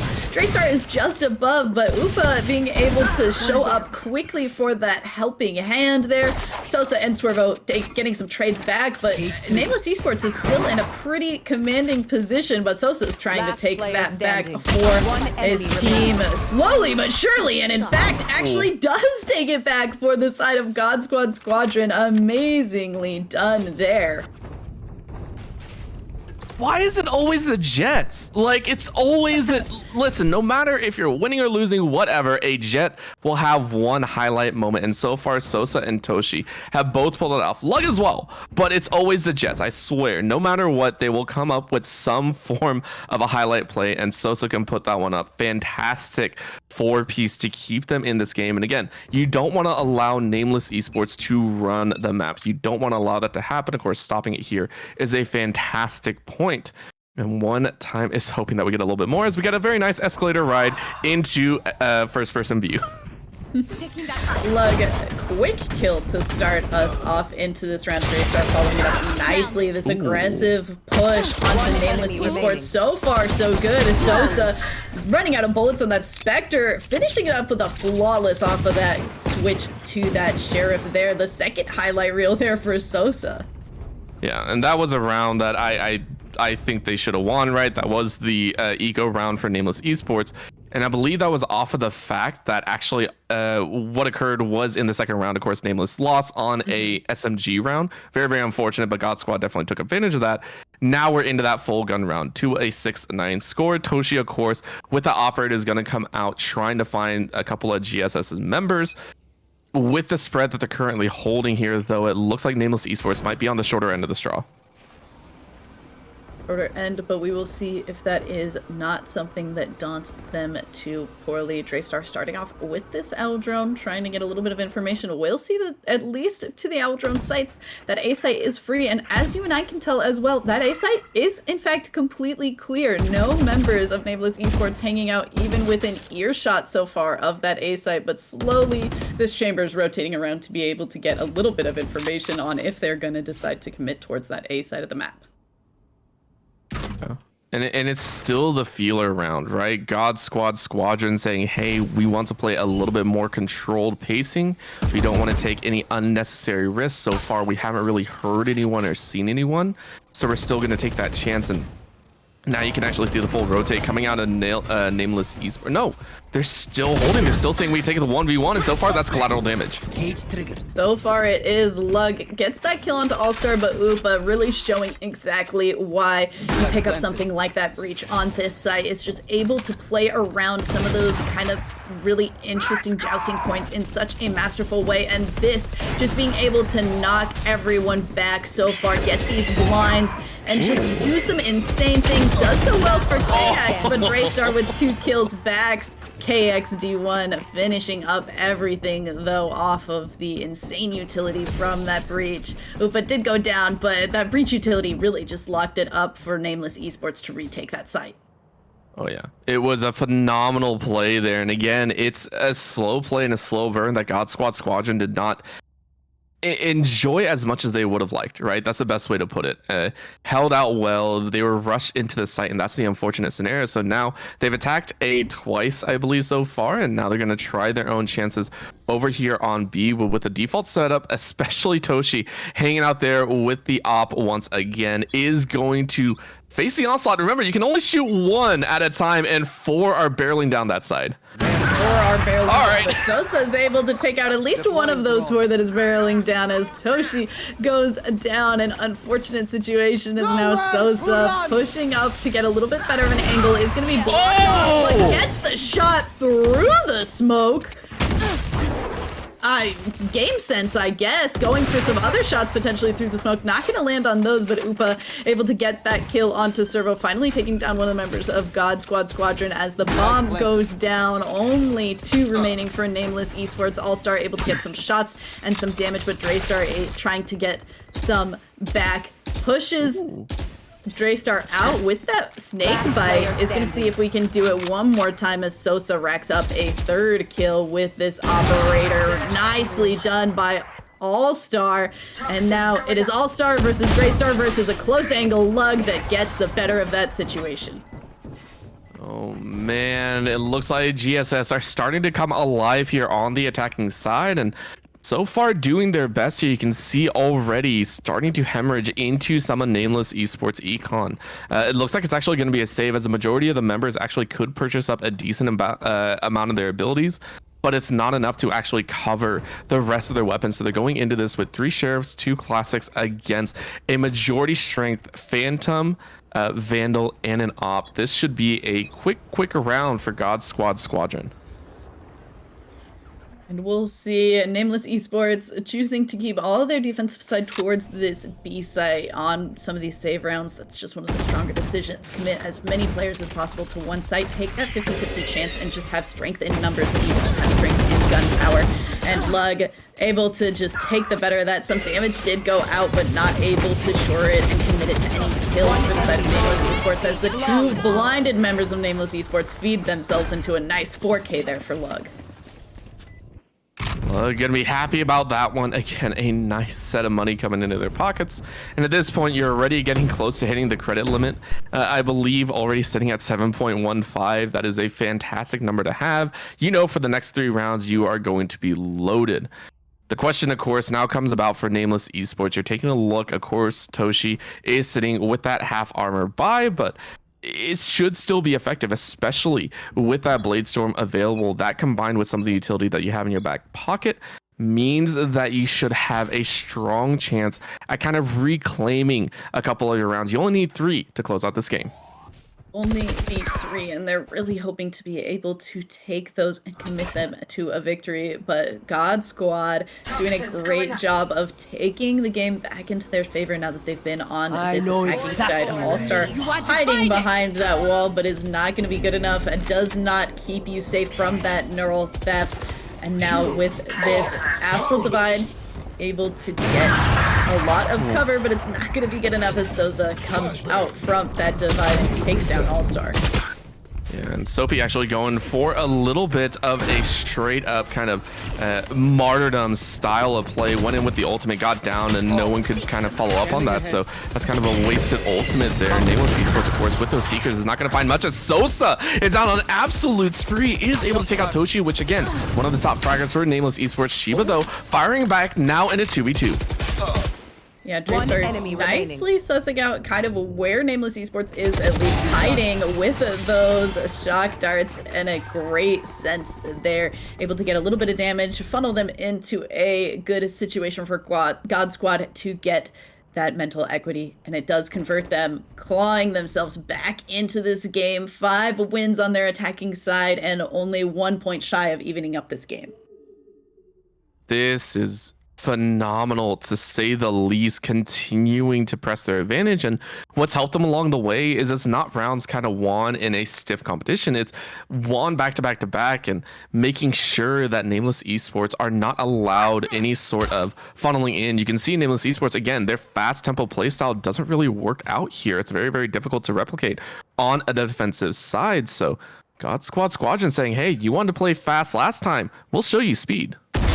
Nailed it. We'll show you speed, and if anyone's going to show you speed, it's going to be Toshi.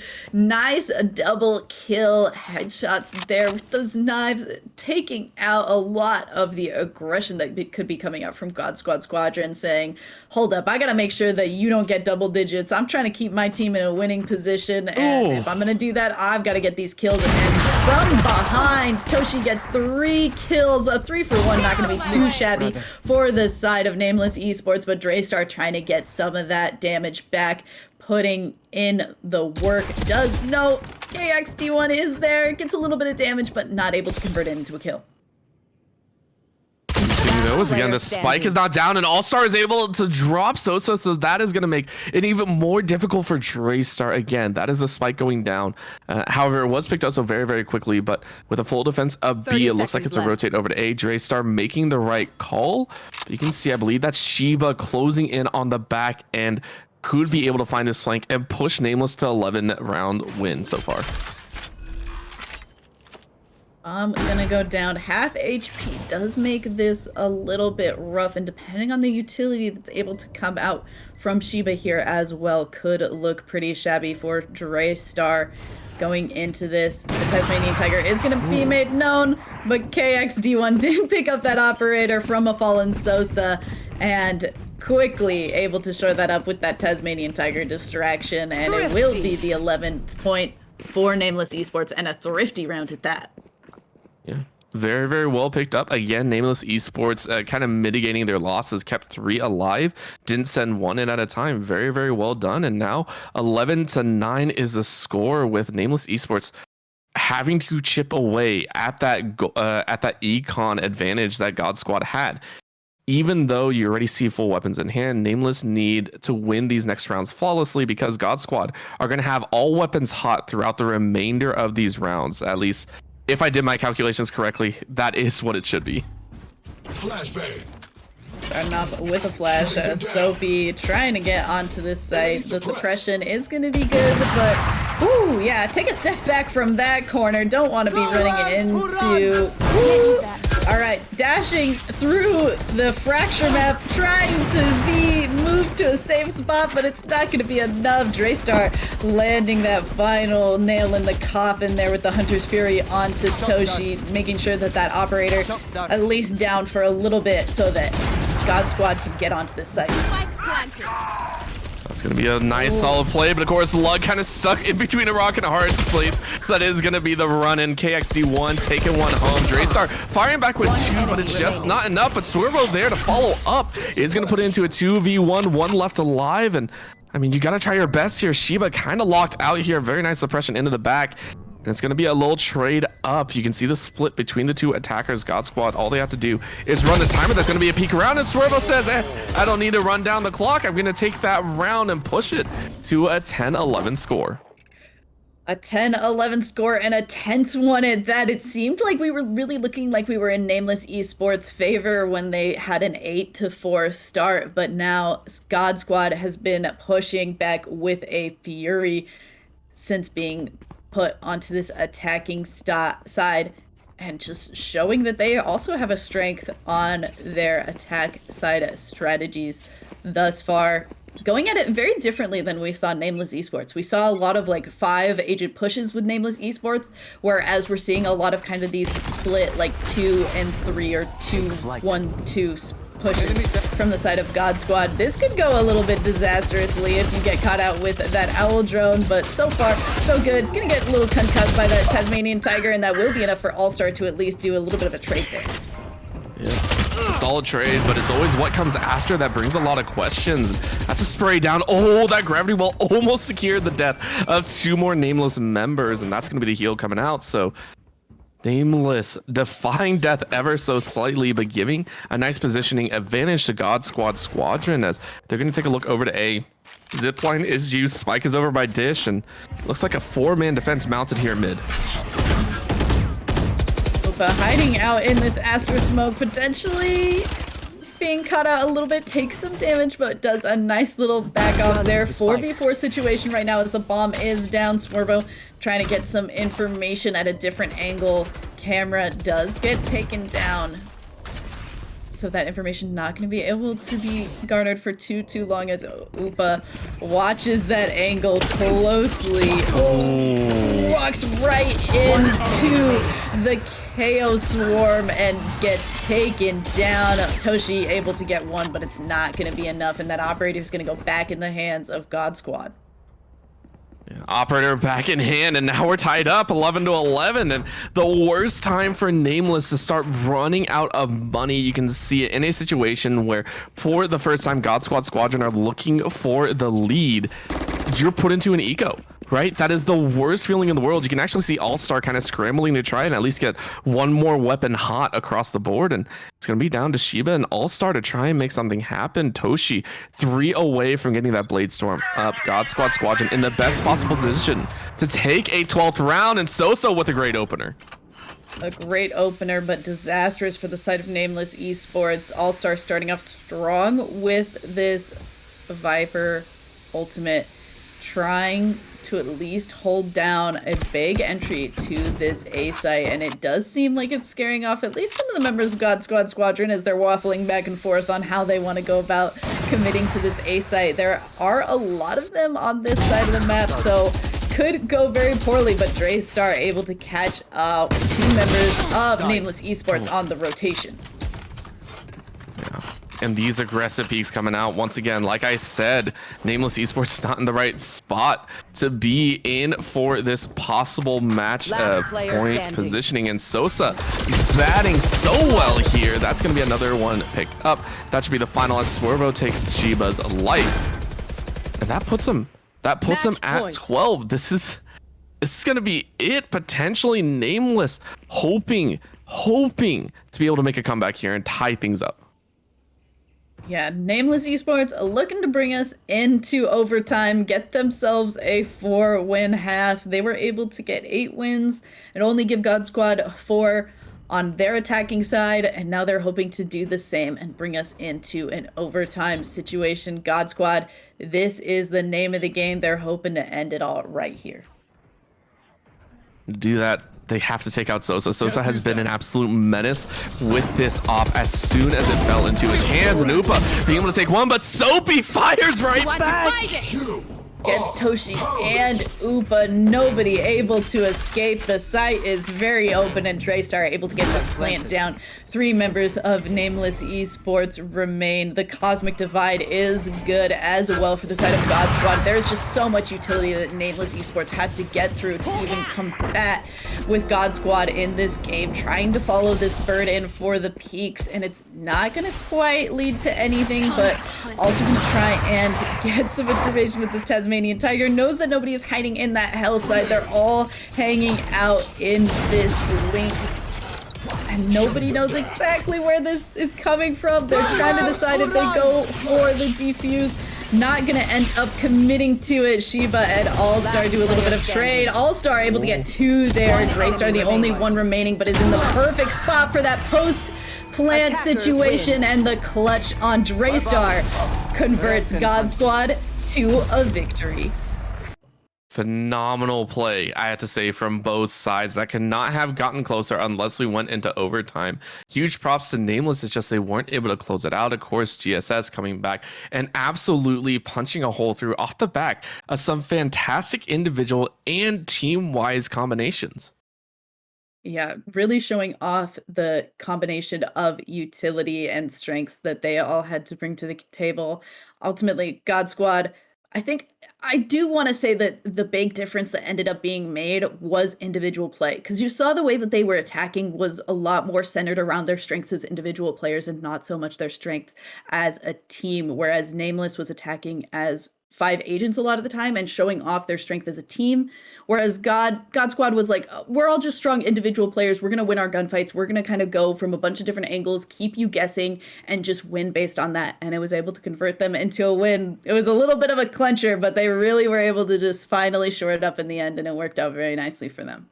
Yeah, it was fantastic. And again, they move on. Yes, it was a little bit close. Maybe not let it get that close next time. But of course, they do move on into the round of 16. It'll be very, very fun to watch them and see if they can continue to progress on. But of course, we will be getting ready for our next match. But if you want to get in on the action or maybe need a little bit of an upgrade to your rig before you can start competing in this, make sure if you're in the Rochester, New York area, GLG will be opening up a gaming facility.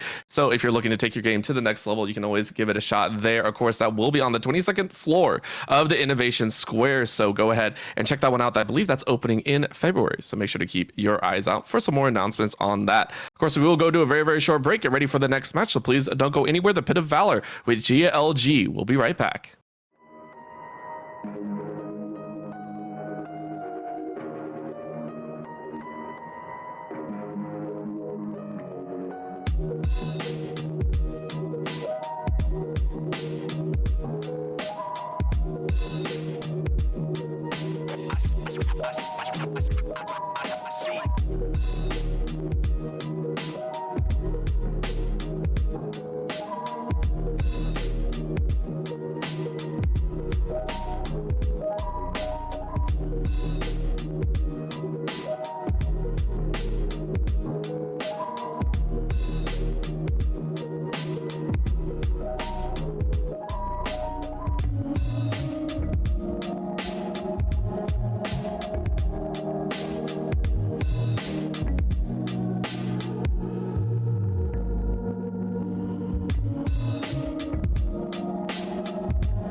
And welcome back. We are here with round number 3 of the Pit of Valor. We are here now with the round of 16, as we have seen so many teams excellently step forward, and hopefully they can continue moving on in their run towards the finals. Of course, we are here once again. It's me, Orbital. With me is Becky. We'll have a few other casters throughout the broadcast, but of course, we are still here for this third round. Becky, still feeling good? Ready to go for this next one?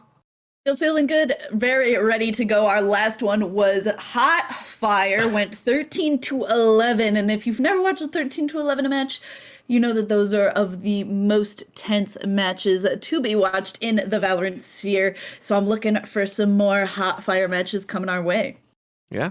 I'm excited. Of course, we are stepping ever closer, and so far teams are slowly stepping up, and we're getting into the middle of the tournament. And something that I always like to kind of mention is the fact that pretty soon we're going to start seeing kind of that wear and tear, that endurance test come out, because to reach the finals you have to face off, I believe, 5 total games beforehand, and then of course the finals is the best of 1, but that is a total of 6 games you have to play at a competitive level in a row. That is not easy to accomplish. Not easy to accomplish at all for anyone.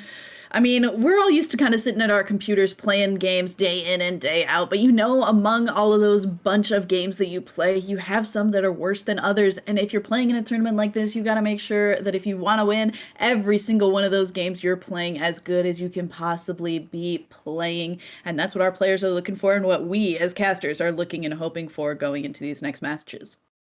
I'm very, very excited. Of course, we are going to get underway here very shortly with our matchup here featured on the broadcast. It will be University of Alberta Green versus Dream. Both these teams going to be coming in here very, very shortly on 2 splits. So going back to the old after we get the brand new with the fractures. So it's going to be kind of fun.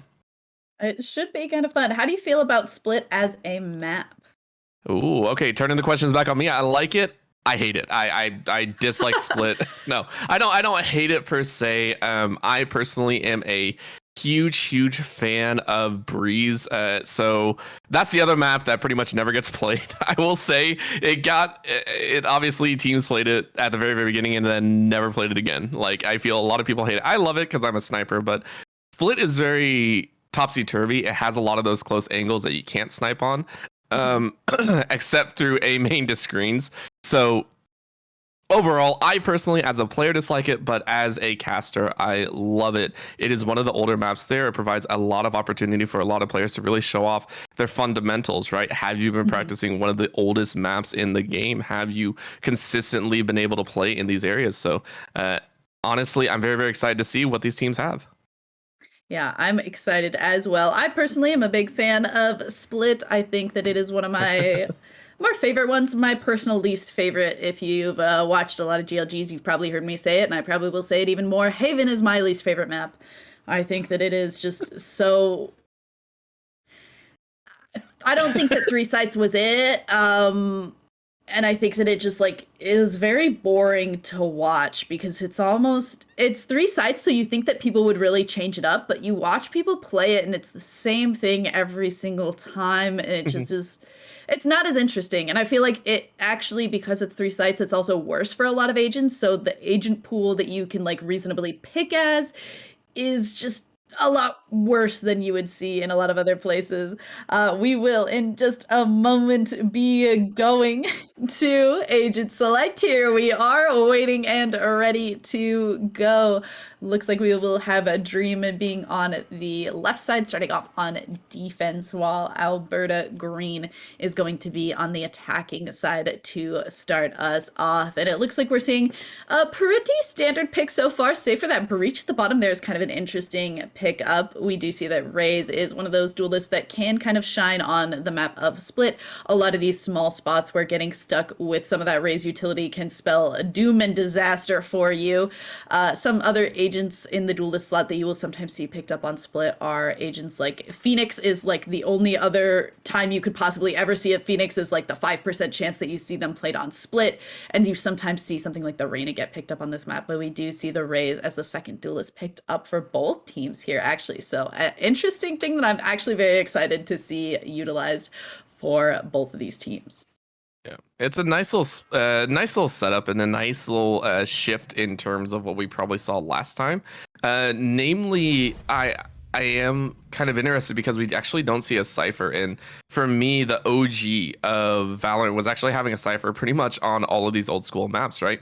You would send the Cypher player over to B and say, okay, Cypher, good luck. You will probably face 3 or 4 people. Have at it, right?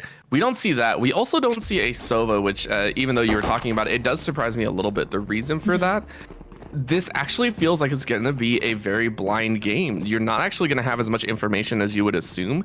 It's going to be whose vision is worse and who can feel through the smoke screen better, right? There is almost no utility that can basically say, hey, here's where the opponent is. It's a lot of, we're going to take away your vision here. We're going to slow you down as you enter into sight, and we're going to make sure that you don't get a clean shot off. So for me, this is kind of the new standard of watching competitive Valorant. Is just watching teams kind of go into this dark, but it allows for so many more explosive moments. Indeed, and Alberta Green definitely with their team composition looks to be taking advantage of that. 2 controllers in this Viper as well as the Astra for their side, so it'll be interesting to see how much that goes into their favor. Mob's getting a little bit tagged up there, almost out safe, but Whiter says, I want to finish that one off, and goes and takes those final few shots, and with that, they're going to take that little bit of a kill, grab some of that attention towards that A site, and then book it for a B side push. And it looks like Dream, kind of the wiser, does have 2 members going over towards that B site to hold that defense. This is a good call, I think. And of course, with the first one down, you got to be a little bit questioning of how you want to enter here. I would honestly just give up the site and try a retake with all 4. That's what I would normally say. However, with how Alberta Green are actually looking, this is going to be a little bit painful. They're actually cheating over towards that mid and are going to now sprint their way.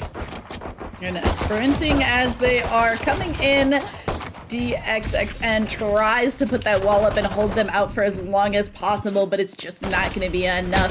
3 members of Alberta Green are alive, but 2 of them below half HP, and now that Breach finally getting taken down to about half as well. So the life bar is looking a little bit low for the side of Alberta Green as they fall. Now looking a little bit rough for the side of Dream as well. Just low health agents all across the board as Yoon picks up that nice 3K off of that headshot with this frenzy, getting some extra equity off of this turret, holding that angle, peeking around, jousting as they are trying to hold it. Shimmy doing his best to take it down. That turret should have been maybe positioned a little bit more forward to be able to help with this defuse. Both of our players so low on HP trying to go for this defuse is actually just gonna stick it, and it's gonna be good for the Dream Team. Oh, Shimmy with the constant moving back and forth probably didn't pick up on the fact that the fuse went down again. And that is a great way to play with noise. Dream being able to win that one out. Very, very well done. You're able to take one home. And of course, you did lose almost every single member. You did lose all your members at the very end. So should be a decent set of econs still going into Alberta Green's pocket. I'm curious if some of them are going to try and purchase up maybe a little extra armor, or even that, maybe a sheriff on top of it. Looks like only one is going to do that. This squad will be rocking the classic, and Dream should have a fairly nice in for the second round. That below orb, but going to be a little bit sad to miss there, going up high. The second one is going to stop a large onslaught coming out of the Alberta Green team as Mob starts off strong with a kill there onto Nick. DXX trying to get some damage onto Whiter there, does take down a little other chunk of the wall, but is able to take a nice stance back. Maybe doesn't anticipate how close up some of these members are. As a nice headshot there from Jello takes out DXXN. Phenomenal shot, but of course Sabs fires right back. Mob's able to take one, and low HP on Alberta Green means this 2v3 is not as strong as you might think. Dream, of course, holding things down. And again, they went through mid last time. I'm not sure if they're going to try and chance it one more time. Instead, they do float their way through sewer. I'm going to try the chance over on A with 40 seconds left. Plenty of time to slow play this if they wish. And with the utility from that, with those swarms and all being placed a little bit further out, should be a straight shot in. Could be a straight shot in indeed. That Killjoy turret is set up though, and if it tags up any of the members of Alberta Green, it could spell a disaster as they're all in that red zone, but so can running into the gun from Ryan there. Wider though, able to get onto the site, is gonna get this bomb down as the final 2 remaining Dream members try to link up and take this final fight together. Yep. They're going to try and storm their way in, and of course Quantum just taking a couple shots free, and with that spray down with that first shot, not going to happen. That will be a nice take, and very nice round pickup. Dream keeping it 2-0. Keeping it 2-0 and giving that defuse over to the Killjoy, who is now only going to be 1 point away from that lockdown on this defensive side. That is certainly an ultimate that you want to have at the ready as soon as possible to take a huge weight off your shoulders going into further rounds. Alberta Green does have some strong... has had some strong rounds going into this, but just hasn't been able to lock it up. They're taking a lot of peripheral damage going on to these sites, and then it just isn't end up going well for them in the post-plant situations. They've now kind of decided to have the bomb hang out towards this sewer mid-side, and they've also picked up an operator, which we'll see if that is something that is actually going to be able to go into their favor here, or if it's going to spell a little bit of a disaster, but so far so good. Picking up that kill onto Nick there to start it off for the side of Dream. They just said, nah, we're not going to listen to the casters. It's okay. We got this. Immediate first blood, and I love it when they have that type of aggression, and now they're going to advance over into B. I had advanced over and kind of swimmingly so, at least so far, as Wider's able to pick up a nice 2K there. Yoon goes for the shot, but doesn't quite connect. Well, does connect, it seems. Took a lot of health off of Sabs there, who is now at 3 HP, pulled in from that gravity well, and the only remaining player is Yoon with that operator trying to avoid some of that breach damage and is in a 2v1 situation. The final 2 remaining members of Alberta Green do know where Yoon is, not able to connect that next shot, and that funnel beautifully from that breach utility does allow for Wider to pick up that 4K.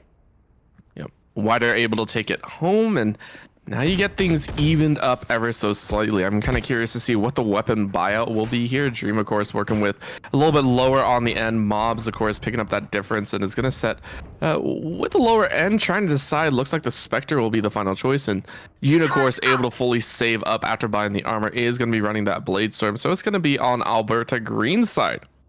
Try and figure out how they're going to advance. So far, it's been met with pretty strong resilience, and here on out, they're going to take their chances once again over towards A. Yeah, Yoon with that operator buy from the last round is going to have to fall back onto the Blade Storm for a little bit of an eco round for the side of Dream. But if we've seen anyone have some impressive plays, it has been the Jets with the Blade Storms time and time again. So hopefully we'll be able to... Oh, spoke a little too soon. A Wider taking that prowess from the previous rounds straight into this one with a strong kill to start it off, getting a little bit concussed up, I believe, by their own teammate there, and then running into Mobs, who gets a nice little headshot there. 2 headshots from this Spectre before falling to Shimmy there. A little bit rough around the edges, but all around still going okay as Alberta Green finally getting this bomb down. Yep. Phenomenal play so far. Great entry, and now just trying to maintain their man advantage. But of course, Ryan is going to throw down that lockdown, try and keep everyone else out. And again, a phenomenal placement means that you get a majority share. Oh, the pop there does not actually take down the lockdown, so that feels a little bit bad. You're going to be able to detain no one, but be able to force him back. Can Dream do this? Player standing. Ooh, so far so good. Nick in an interesting position takes down Ryan. Sobs to finish it up. Alberta Green bring us to an even match since buying up these more potent guns, and that's kind of just how you end up seeing it go. But now within this 5th round, pushed into an eco, Dream is going to be looking a little rough around the edges, but we have seen some insane thrifty rounds on today's Pit of Valor, so we could be seeing some more interesting and exciting eco rounds. Quantum going to go ahead and pick up a Bucky. interesting play, but there are a lot of these tight, close corners, so could be able to get a lot of damage generated from that. Except for that they're a little bit of a Super Ball situation, not exactly holding on to the correct site, as Alberta Green is simply just run and jump and dash onto this A site. The bomb is going to go down for them, and it's going to just be a retake situation for the saved Dream team. Yeah, and I like this call, right? If you're Alberta Green, you understand that you have the weapon advantage, no reason to really be scared of too many people, and so willing to take that site, put yourselves in a better positioning, I should say, though. Quantum saying a little bit of a hello, Sabs answering right back. That'll put it into a 4v1. The Astra, the only one left alive. Only one left alive and not really in a great position to go for this retake.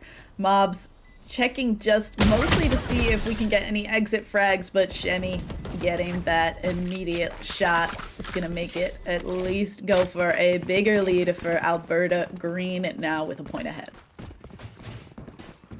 Yeah, and this is where it starts getting a little bit tricky, right? This kind of economy situation where Dream are kind of sitting there going, all right, we need to win this one. Investing quite a lot here, as we can see that operator coming out for you.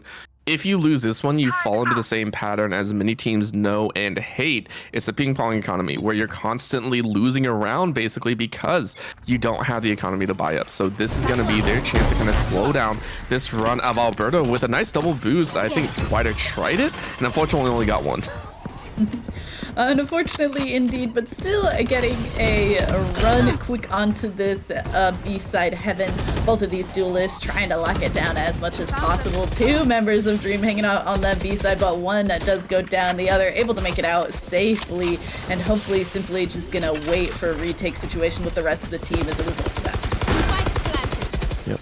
Playing it slow, playing it well, but Quantum has a bit more of an answer here. With the spike already down, questions along that side. Mob's able to take down Wider. Jello's firing a shot, and Shimmy taking one home. 2v2 here. We've seen this and know this well, but it's Alberta Green saying, hey, we have the concussion against you. We have the concussion, and we've just got the rolling thunder trying to make sure. I mean, that's so long, but Ryan able to get a nice headshot despite being concussed, and it's not enough. Shimmy from behind, bringing up the rear and bringing Alberta Green to 4-2. Oh man, Shimmy saving it at the very end and putting Dream back down into the hole. Phenomenally played, and that's one of the situations where you kind of can't say, hey, we can do this as a team. It's straight up, I got to be better than my opponent with the shots, and have to give props to Ryan there. Phenomenal hold right there on top of the spike, knowing that someone was going to come around that angle. Very, very well played. Question now, of course, how many kills can Dream pick up? This is not a round where you will most likely win. Instead, it's how much econ can you take off of Alberta Green here before you fall to all of them. How much can you take? An aggressive push coming out from the side of Dream, basically in Alberta Green's spot, but the spike and basically the only people like on the map proper are on this B site, 3v3, but the sides seemingly have swapped. This is getting a little bit rough here, and again, it was a question, right? Dream saying, hey, we got to get a couple kills. For the side, it is going to be the revive. Quantum getting revived here. Wider still taking out Mob, so still a 3v3. The revive only kept them even. With the weapons hot, actually, Dream are going to try and make a stand. They have gotten all that they want. Honestly, they could save and probably still be okay, but I mean, it's a 3v3. You don't really want to try and save here. You want to go for the kills. You want to go for the kills, and so far so good. Not letting that turret make any decisions for you. Just gonna run in immediately right after, and Shimmy and Wider able to get the better of that situation as a result of it. That res not being able to do quite enough for the side of the Dream team. Alberta Green moving forward, 5 wins in a row, 5 wins to their name, and looking good on this attacking side. This is gonna be a chance to have. Again, Ryan having that lockdown is something that I really, really want to point out. This should give him kind of a free retake. So for Dream, it's one of those times where I say, hey, this is one of the times where you want to give up the site, only get information, right? Figure out where the opponent is, and then work your way from there. Opportunities are a miss, though, as that is going to be a huge stall-out. Shimmy actually having to boost up to get away from harm, but that's a great Nano Swarm taking out Shimmy.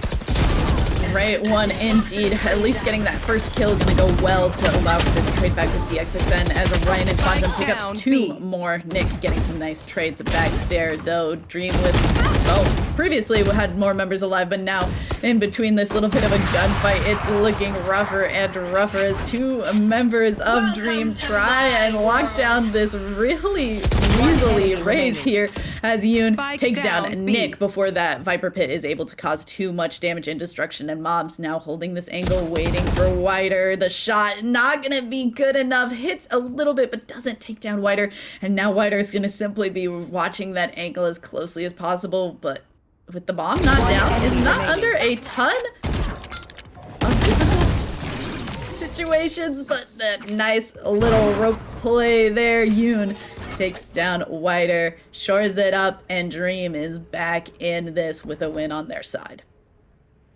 Feels good, absolutely, for the side of Dream here, and it was a bit rough. It was very, very close to losing that round once again, but you take the wins where you can. The problem here is the fact that even though you won, you're still not going to be able to buy much, right? The majority that you have here, you're sitting with a Vandal and Op. Those are the 2 that you're kind of keeping eyes on. The rest of them are still sitting with Spectres. It does not mean they're out of the woods yet. Alberta Green still buying up fully. They are fresh. As long as they take out the op, they can be happy. And of course, blocking off the line of sight against Yoon is a priority. And it's actually a little bit of bait, as it is going to be an A-site push. Is in fact kind of hanging out, watching spawn. I mean, after you get pushed on in your own spawn a one time, you kind of got to keep somebody hanging back and watching it. And we do see that the side of Alberta Green is playing each of these rotations with a lot of lurk control as well, and kind of rightfully so based on how we've seen Dream play in previous rounds. Yeah, I would not put it past the Dream to ever do anything insane, right? They have done stuff before, and again, it usually is on a save round, which is the rounds that you're willing to take a little bit at a I would say at a different pace, right? You go super aggressive, you don't have too much to lose. They wouldn't really do it with weapons, though. I don't think they're that crazy just yet, and especially with this close of a score, you don't want to give the opponents a chance at swinging that flow right back into their favor. So far, so good. Working with that operator. The first kill of the round finally coming as that 30-second mark is hit. 1 taken down with the operator, and then 2 more in some smaller gunfights. But the bomb is down, and the ultimate is gonna knock and take down a nice 1-for-1 trade between Wider and DXXN. Yeah. It's not one that you love, but it's one you'll take because it's still a 2v3. Alberta Green, though, playing with the timer. And of course, with a flank around from Garage, this could be a huge opening. Quantum taking out Sabs, and last one alive. Quantum is going to make it a 3K to go ahead and put it at a 4-5 score. Dream keeping it very, very close. Keeping it very close and keeping the Dream alive, if you will. 4-5, only 1 down against Alberta Green, keeping themselves in it and keeping a hold of this operator for Yoon, which is really where this jet for the side of the Dream side has really kind of come alive and gotten a lot of these early picks that are making a big difference in these last 2-round wins. Yeah, these micro wins is the best way to call it. The individual wins have really shaken up the course of this game, and I love the fact for a little bit we did see Sabs hovering over that Odin. I want to see the Odin come back out. I really, really do, but we aren't going to get it here. And seeing the swinging back and forth is going to bring a couple options to favor here. Dream, of course, spreading out in a fairly heavy A side lean with 1 or 2 off on the flank. It's going to be very, very trying. Alberta Green going to give it their best chance, though. Going to take this one nice and slow. Nice and slow yet again. It didn't work very well for them last time that they played around very slow, but they're at least kind of committing towards a site a little bit faster than they previously had. Kind of waiting for and around this Viper utility to kind of mask each one of their pushes, which I believe is the right play, but as long as it just goes a little bit more in their favor than the last time, it should convert them into a round win. Should being the optimal word. We always say should, we never say will, because anything can happen. Of course, Nick taking out one, getting a great headshot on the mobs. That's going to call the rotate, but an immediate rotate back is going to cause some questions. Alberta Green may have just pulled off the sneaky move of the game so far. Would have been sneaky if they weren't running and clomping around. The high ground works out well for two Alberta Green members, able to pick off that raise and that that sage. As the bomb is down, they have 4 members to defend against the 2 of Dream. It almost went their way. They almost were able to catch off that rotate. They were able to hear it, but it just it's harder to swing your mouse up quite that high, and that's where the verticality of a map like Split really comes in to play and shows off really well for one team as opposed to another. Very, very nice, of course. And now we get a wait and see. Should be the save coming out, and it's going to be 6-4. And Alberta Green coming away with some fantastic plays so far. I don't think anyone should die to this. Be funny if they did. I was taking a look. I was wondering through garage if they were or not. But again, very, very nicely won. Should be fine making their way into this. I believe it is 11th round play. I want to take a look. Dream with multiple ultimates available, but a little bit worse on the utility. They are going to go with the judge. Okay, Mobs picking up another shotty to try and work things out. I mean, again, there are a lot of really tight corners on this map, and there's a lot of tight corners where you're at a little bit of a vertical angle, and being able to just point like in a single direction with a shotgun can really do some great things. But we do see Mobs sadly switch off of the judge and go for a Spectre. A little boring, but I understand Spectre probably just a little bit more reliable of a gun across the board. Yep.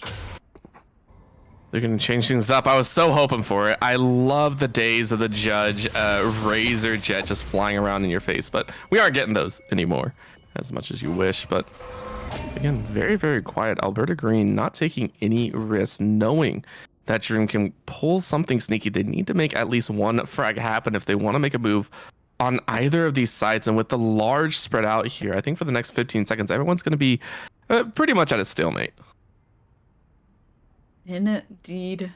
Waiting again, probably on that Viper utility. They got kind of a cheeky first pick last round, and maybe they're hoping that they can get something to happen with that again, as the missed shot on Nick does result in a dash into the gunfire of... Oh, absolutely heartbreaking if you're a Jet with an operator, and that operator down does mean that the rest of Alberta Green are taking this commit to this A site and running right into Ryan. Yep. Ran face first into the barrel and absolutely bit the bullet, unfortunately. So Nick is going to go ahead and take another one home, puts it into a 4v2. And again, with decent weapons, right? The Phantom in hand, something is to be decided. Do you want to save? Do you want to carry this over into the next round or not? DXXN, of course, with a little bit of swing wide, can't find it. Sabs is able to find that one.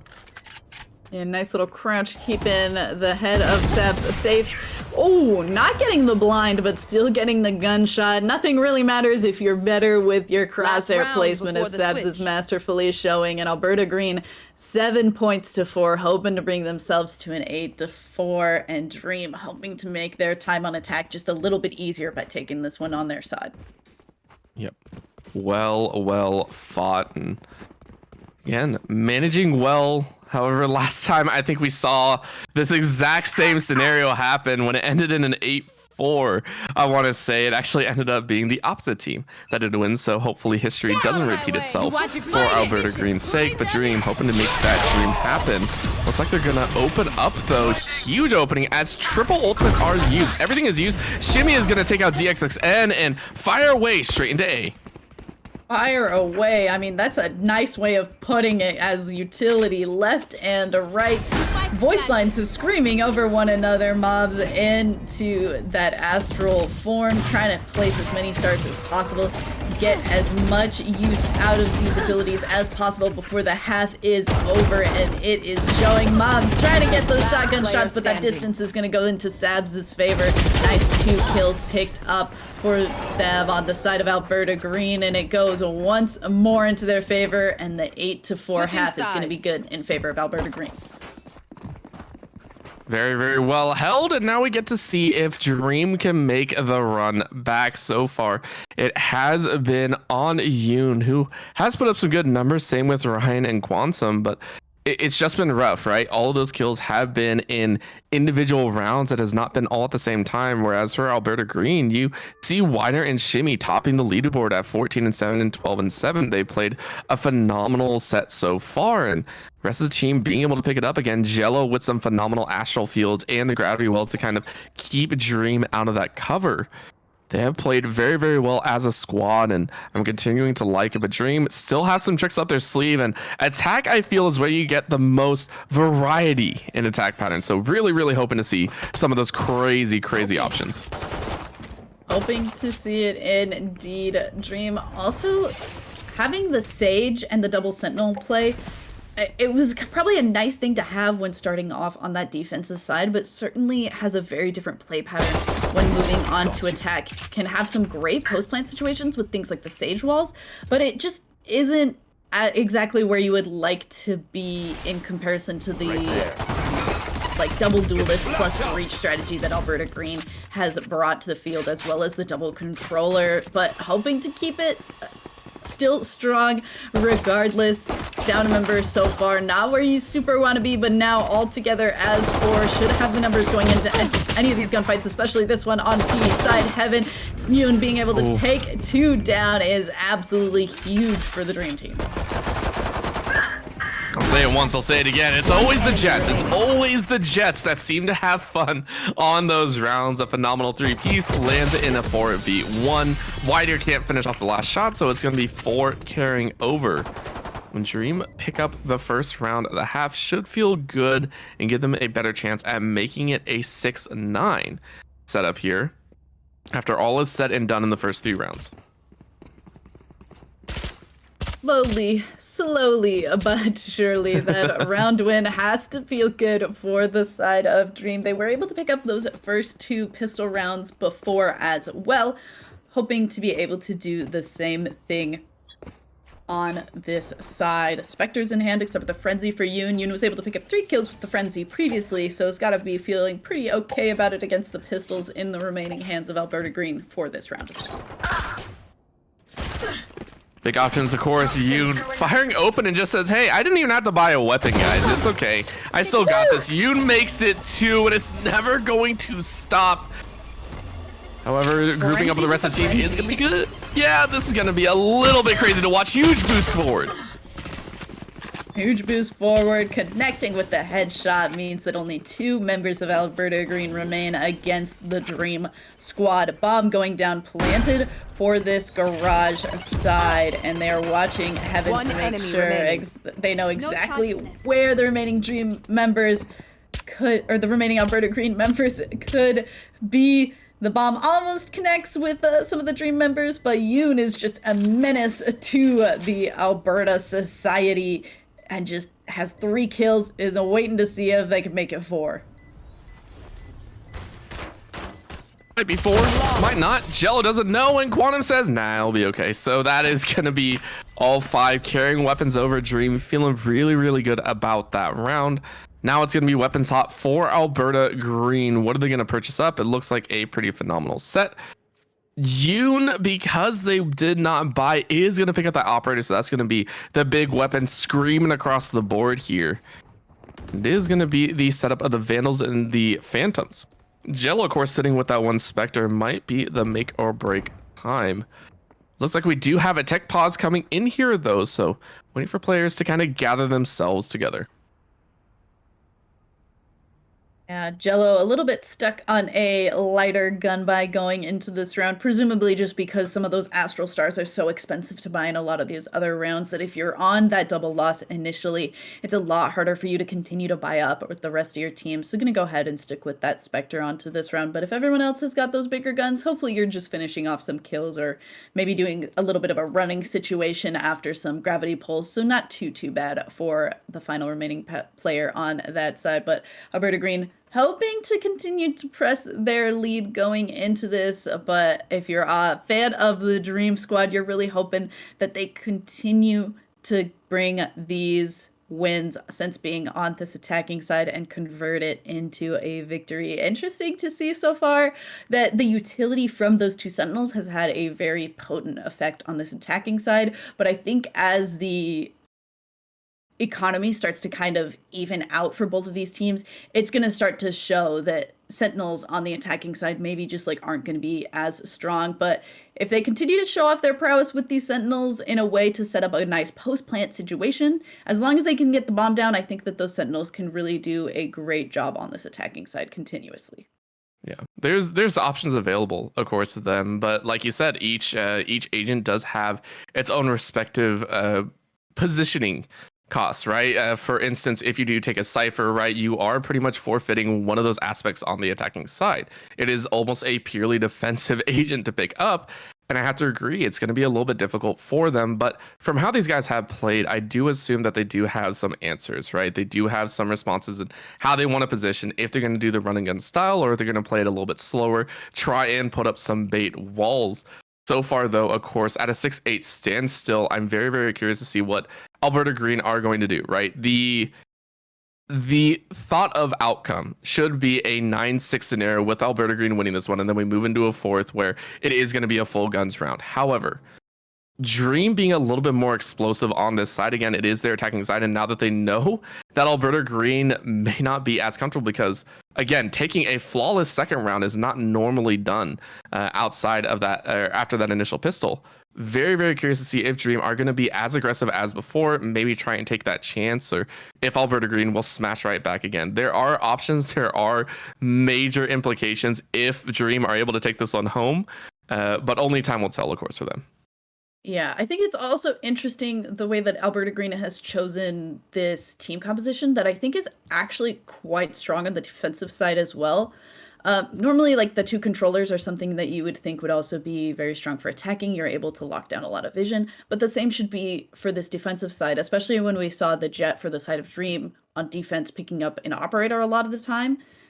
If you have two controllers on defense, you're just able to lock down so much initial vision and just keep anyone who wants to buy one of those long-range weapons from being able to get some of those initial picks. And with that double controller going into these later rounds as they accrue more credits, that should be absolutely huge for the side of Alberta Green and making sure that Dream isn't able to get some of those long-range picks that's allowing them to have these more explosive entries onto these sites that's converting them into these wins. And hopefully that's how, if you're a fan of Alberta Green, they'll keep it in check and make sure that they hold down the fort on this defensive side. If you remember Dream, you're hoping that those controllers maybe are just a little bit slacking on some of their vision denial here, and that this Jet's able to pick up one of these bigger weapons and just take control and run over this game now that Dream is on the attacking side. Yeah, and let's keep moving on Alberta's side as well. I have to pick apart not only the two controllers, but their entire team comp in general, right? Going back to what I talked about at the beginning of the game is this team comp, and both of these team comps are really primed and ready to just deny vision. There is absolutely no semblance of, can we spot something without putting ourselves in harm's way? It is specifically, you are walking into corridors where it is completely blind. I love the fact that with the Viper and both the Jet and Raze, those three combined, in my opinion, bring the most vision denial. On the back end is the Astro with the Astral Divide and some of the Gravity Wells and some of the blinds, but it's those three very specifically that I want to watch. You said denying the Jet the opportunity to op is crucial. I have to agree. The way to do that is dropping those blinds pretty much religiously, right? Not even caring about the cost later on. I have a feeling we're going to see utility dumps from Alberta Green. If Dream continue this run, it is going to be utility dump Boulevard and saying, we don't have a choice. We have to lay this down every single round or we risk losing our lives. Yeah. The interesting thing to also note about the composition of the Dream side is that they have no flashes. So while they have something like the smokes and they have like a lot of these denying abilities, things that make it hard to move around these corners, they don't have a way to immediately peek a ton of these corners and then follow it up with the rest of their kind of aggressive pushing, and that could end up biting them in some of these later rounds. But as we kind of mentioned, Yoon picked up that operator and immediately has gotten a kill. And if we didn't have this Astra in this technical difficulty for the side of Dream, we might be seeing just we might have been seeing an aggressive push onto the A side, but we're just not seeing that as a result of an unfortunate situation for Dream. Yeah, they are playing it so well so far. Dream going ahead, taking that #1, or that first blood kill. Alberta Green, of course, still kind of stuck all the way around, and with the walls going up, it is going to be a little bit of a question mark. Quantum, of course, taking out a second wider, though, taking out DXXN and hoping to find a few more. Yeah, DXXN not getting the ideal wall angle for that Heaven side, and then stops watching Heaven and gets immediately punished for it, being taken down there. 4 members of Dream remain, but one of them is not really away from keyboard, but you know what we mean, in base. So it is, by all accounts, a 3v3 situation. Yeah, this is going to be a little bit difficult to watch, as that is going to be a nice little rotate in. You going for the all-out roll, but can't find it. Nick, though, going to be taking down Ryan with a fantastic double, and Quantum being able to finish it off. That will put it at a 7-8 Dream, taking home 3 rounds in a row so far. And that, my friends, is probably the most enjoyable way to kick off a second half. I mean, that was kind of like a huge buy for Yoon to go for there, picking up that operator in that last round, where they really didn't have a ton of business buying up a gun like that, and just being able to take it, get that early kill, and really even up the situation, because Mobs is, for all intents and purposes, AFK at this point. And so being able to get that early kill, even the score up as much as possible, was absolutely huge, and a lot of what we were talking about during that tech pause. Yeah, this is going to be a little bit rough, and of course, as you can tell, there is some gridlocked. Unfortunately, we are going to have to play it out, just trying to keep things moving, and it's going to be the rough scenario to have. So unfortunately, Mobs is going to drop. Good news is that you get to save a lot of that econ later over, right? Hopefully, at least, but that is going to put it into a 4v4. Ryan is going to question a little bit of what's going on and says, hey, Sabs, you took the wrong turn. You took the wrong turn right into me, so I will thankfully take that. Yoon continuing to get rewarded for picking up this extremely expensive gun. And we're just not seeing a lot of the controlling abilities that we thought we were going to see coming out of Alberta Green. Yeah, this is, I feel, maybe not using their utility as well as they could, but at the same time, testing the field still, right? It is still into this second half. You still have a little bit of time until you really get into that dicey scenario. So, but again, it feels like right now, Dream are saying we're gonna make it happen. The bouncing shorty to the face nets them a tied score of 8-8. A tied score of 8-8. With an Astra not even on the field, has gotta feel really bad for the side of Alberta Green now that they're totally aware of that situation, having just crawled into the spawn for Dream and seen what was happening. And we'll see if that eventually comes to bite Dream, but so far so good. But now Alberta Green able to buy up full guns going into this round, and with being a full 5-stack, that could spell disaster for Dream. Yeah, this is the true test, right? Can Yoon kind of carry that buffer? Can Yoon make it happen for the team? Because that's what it's really coming down to, right? So Alberta Green should know that, unfortunately, there is a little bit of an AFK situation. Wait, we moved. They're going to try and capitalize. Oh, are they back? Are they back? Mobs moved. Mobs. You turned 180. You turned 180. Get back in this game so your team can work with you. We're going to have to wait and see.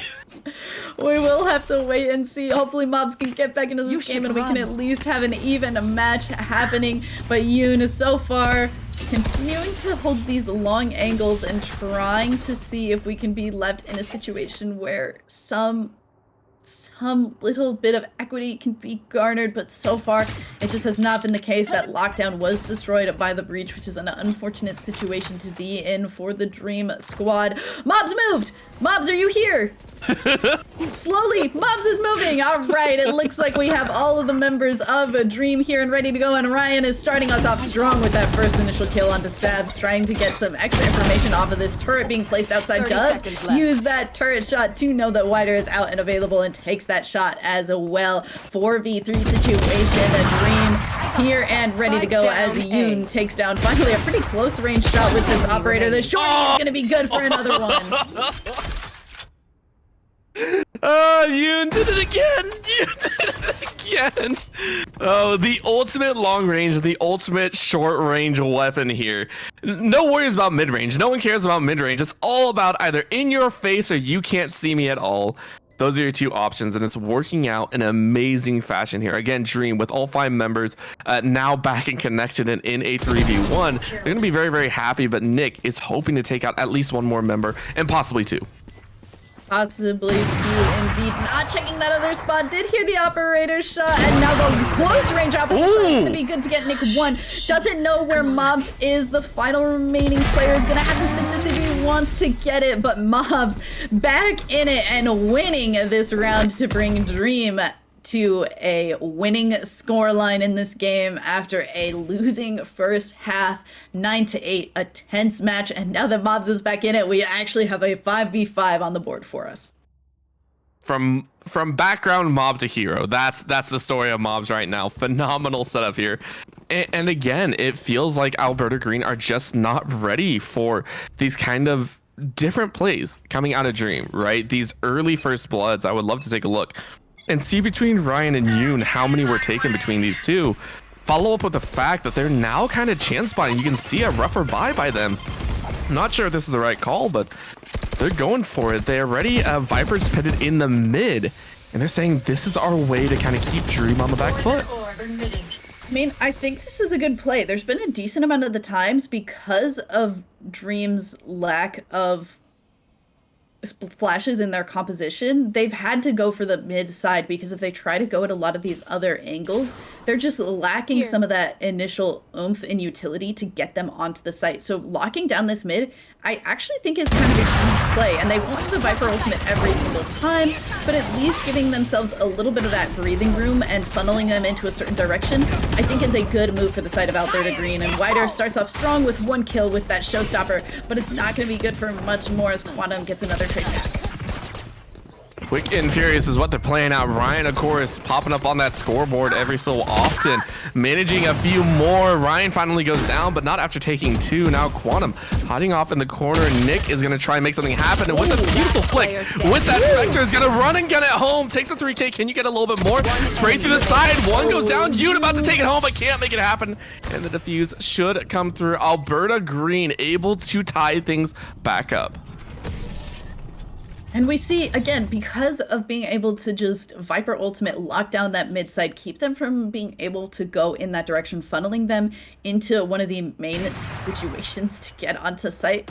They got rewarded for it very heavily there, and it worked out very, very nicely and got them back a win to bring Alberta Green to an even score going into this. And now we're going to see Shimmy pick up an operator going into this round, and we'll see if Shimmy is going to be able to create just as big of a splash as Yoon was able to in the previous rounds with it.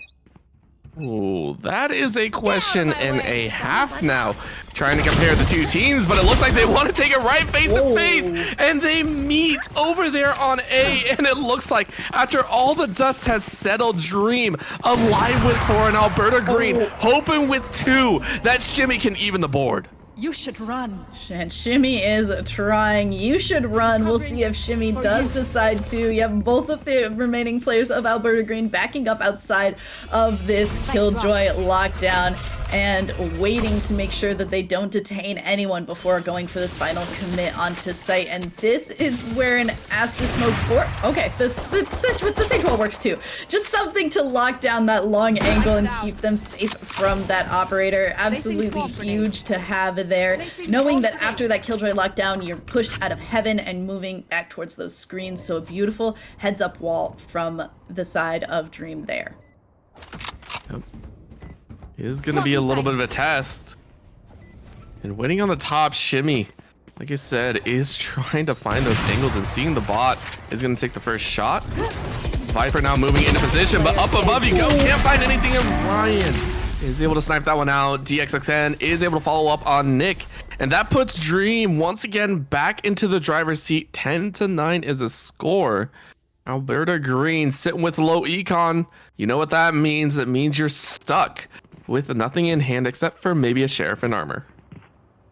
That was a little kind of a wild play from Shimmy there. Had the Bladestorm already, probably had some other guns in heaven to be able to pick up and pick from instead of the sheriff, or instead of the operator, but instead kept the operator and went to a very close range jump gunfight with an op. I think it's just an interesting play that definitely did not go into Shimmy and Alberta Green's favor there.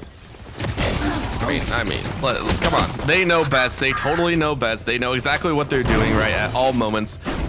What are we to question their play? Well, yeah. So this is what happens when we question them, or maybe I don't know. I don't know where I was going with that. Anyway, Dream coming out with 3 alive, or wow, 5 alive again. I'm having a little bit of the brain spasm there.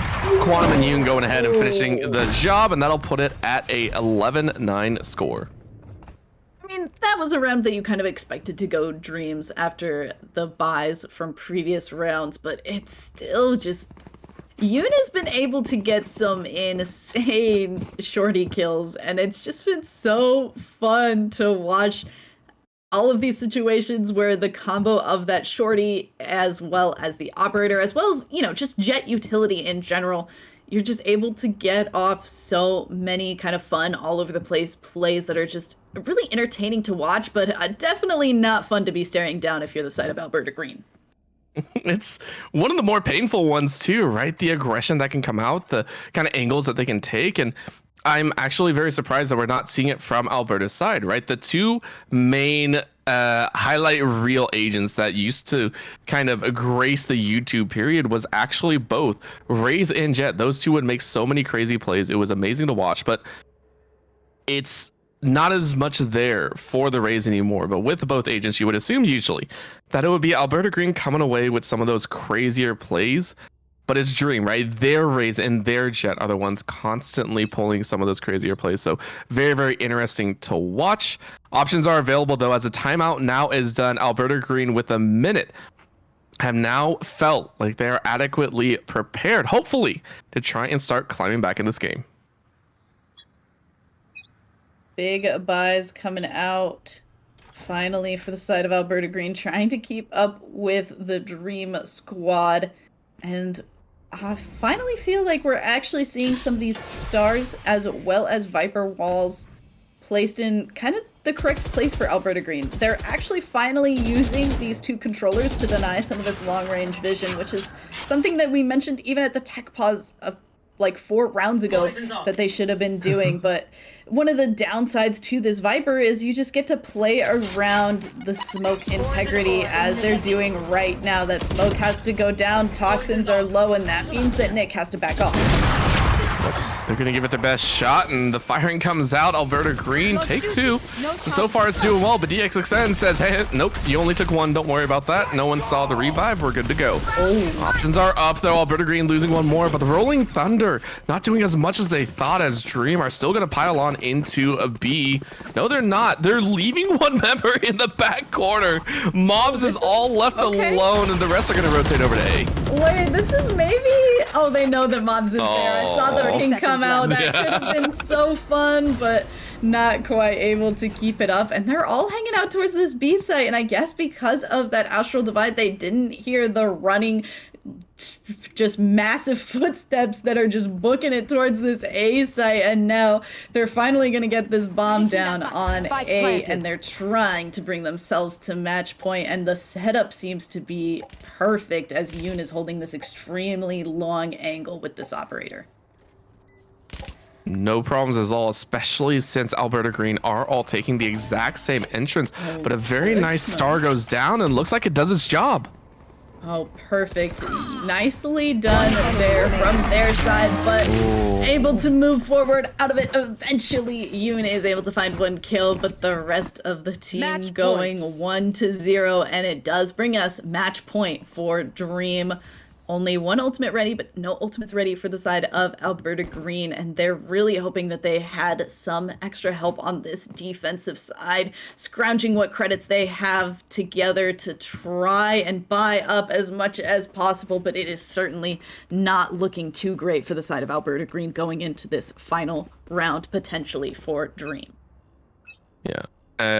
you can see Wider actually drop the Vandal for a Judge in full armor, so you can really see where their priorities lie. But the worst feeling in the world is, of course, they have no ultimates to play with, right? This is a blind play. You're going in with only your abilities and a little bit of a weapon hold. That is all that you have against Dream, who have the Astral Wall, the Showstopper, and the Lockdown. This is going to be a very painful defense, but it sounded like the shots over in B were enough to deter Dream from pushing too quickly. Hello. Yeah. Sometimes you just gotta take a moment to stare into your teammates' eyes. Here, I got the spike. And just say what's going on. Or I don't know if that's what you're going for. I don't know. That's true too. Yeah.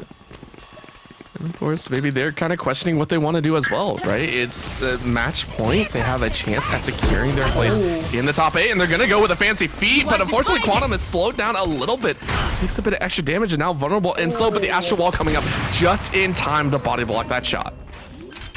Nicely done. A lot of crisis is averted, but it is still a 5v5 situation, but the clock is now ticking down for the side of Alberta Green. Since that spike is down, they're the ones who have to push into this. Footsteps heard.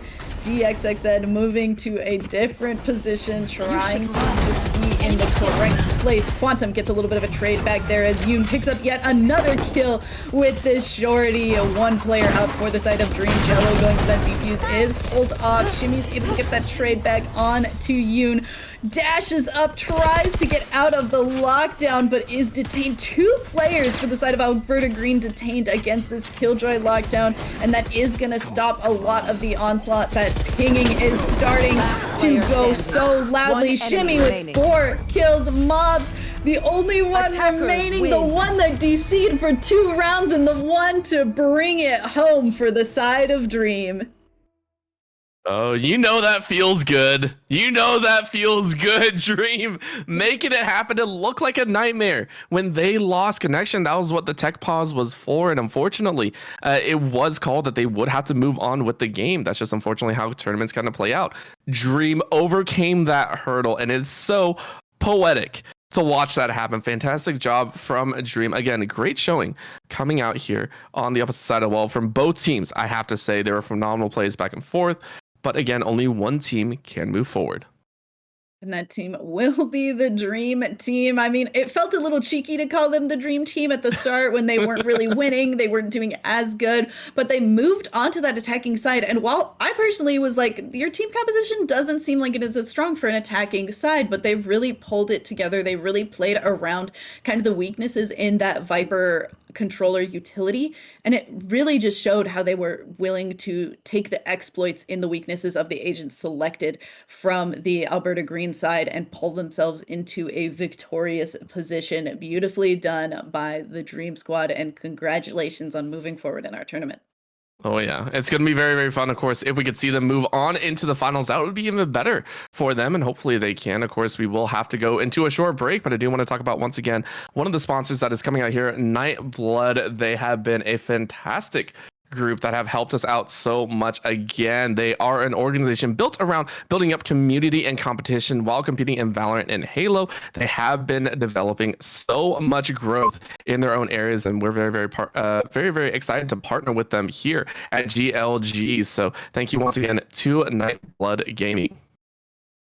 Big thank you to Nightblood Gaming. I will be stepping out. Orbital will be staying for one more, and you'll be getting some action with Mickey and Eric going into our finals as well. Stick around, hang out, and I hope you all are having a beautiful Wednesday and an awesome time watching our Pit of Valor.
And welcome here to our fourth match of the evening. We are into the quarterfinals of the 72nd Pit of Valor here. I'm very, very excited. Of course, it's Orbital once again, but with me is a new face that will be joining you throughout the rest of the broadcast. It is Mick. Mick, how you doing today?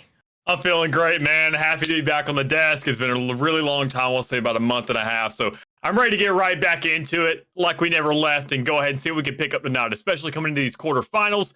Excited to see the matchup we got going on here, especially with two teams we've already seen on the stream so far.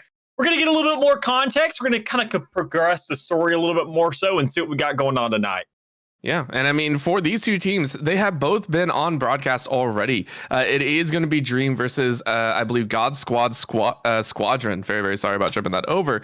But we saw Dream just last match, played up very, very well. And of course, the player to watch, I believe, was Yoon. Absolutely popped off on the Jet, and it seems to be a reoccurring theme. Jets tonight have been phenomenal. Yeah, I'm definitely with you. I mean, that's just kind of how Jets are, though, naturally. They got to go off. They got to play that duelist role. And I think everybody saw the announcer for the new agent today. It's like, you know what? I mean, we're going to have a little bit of flashiness going on. We're obviously in a duelist mood now. So let's go ahead and get right into it, get right in the action, and right into the agent selections. We can already see some selections coming out as we're going to Ascent.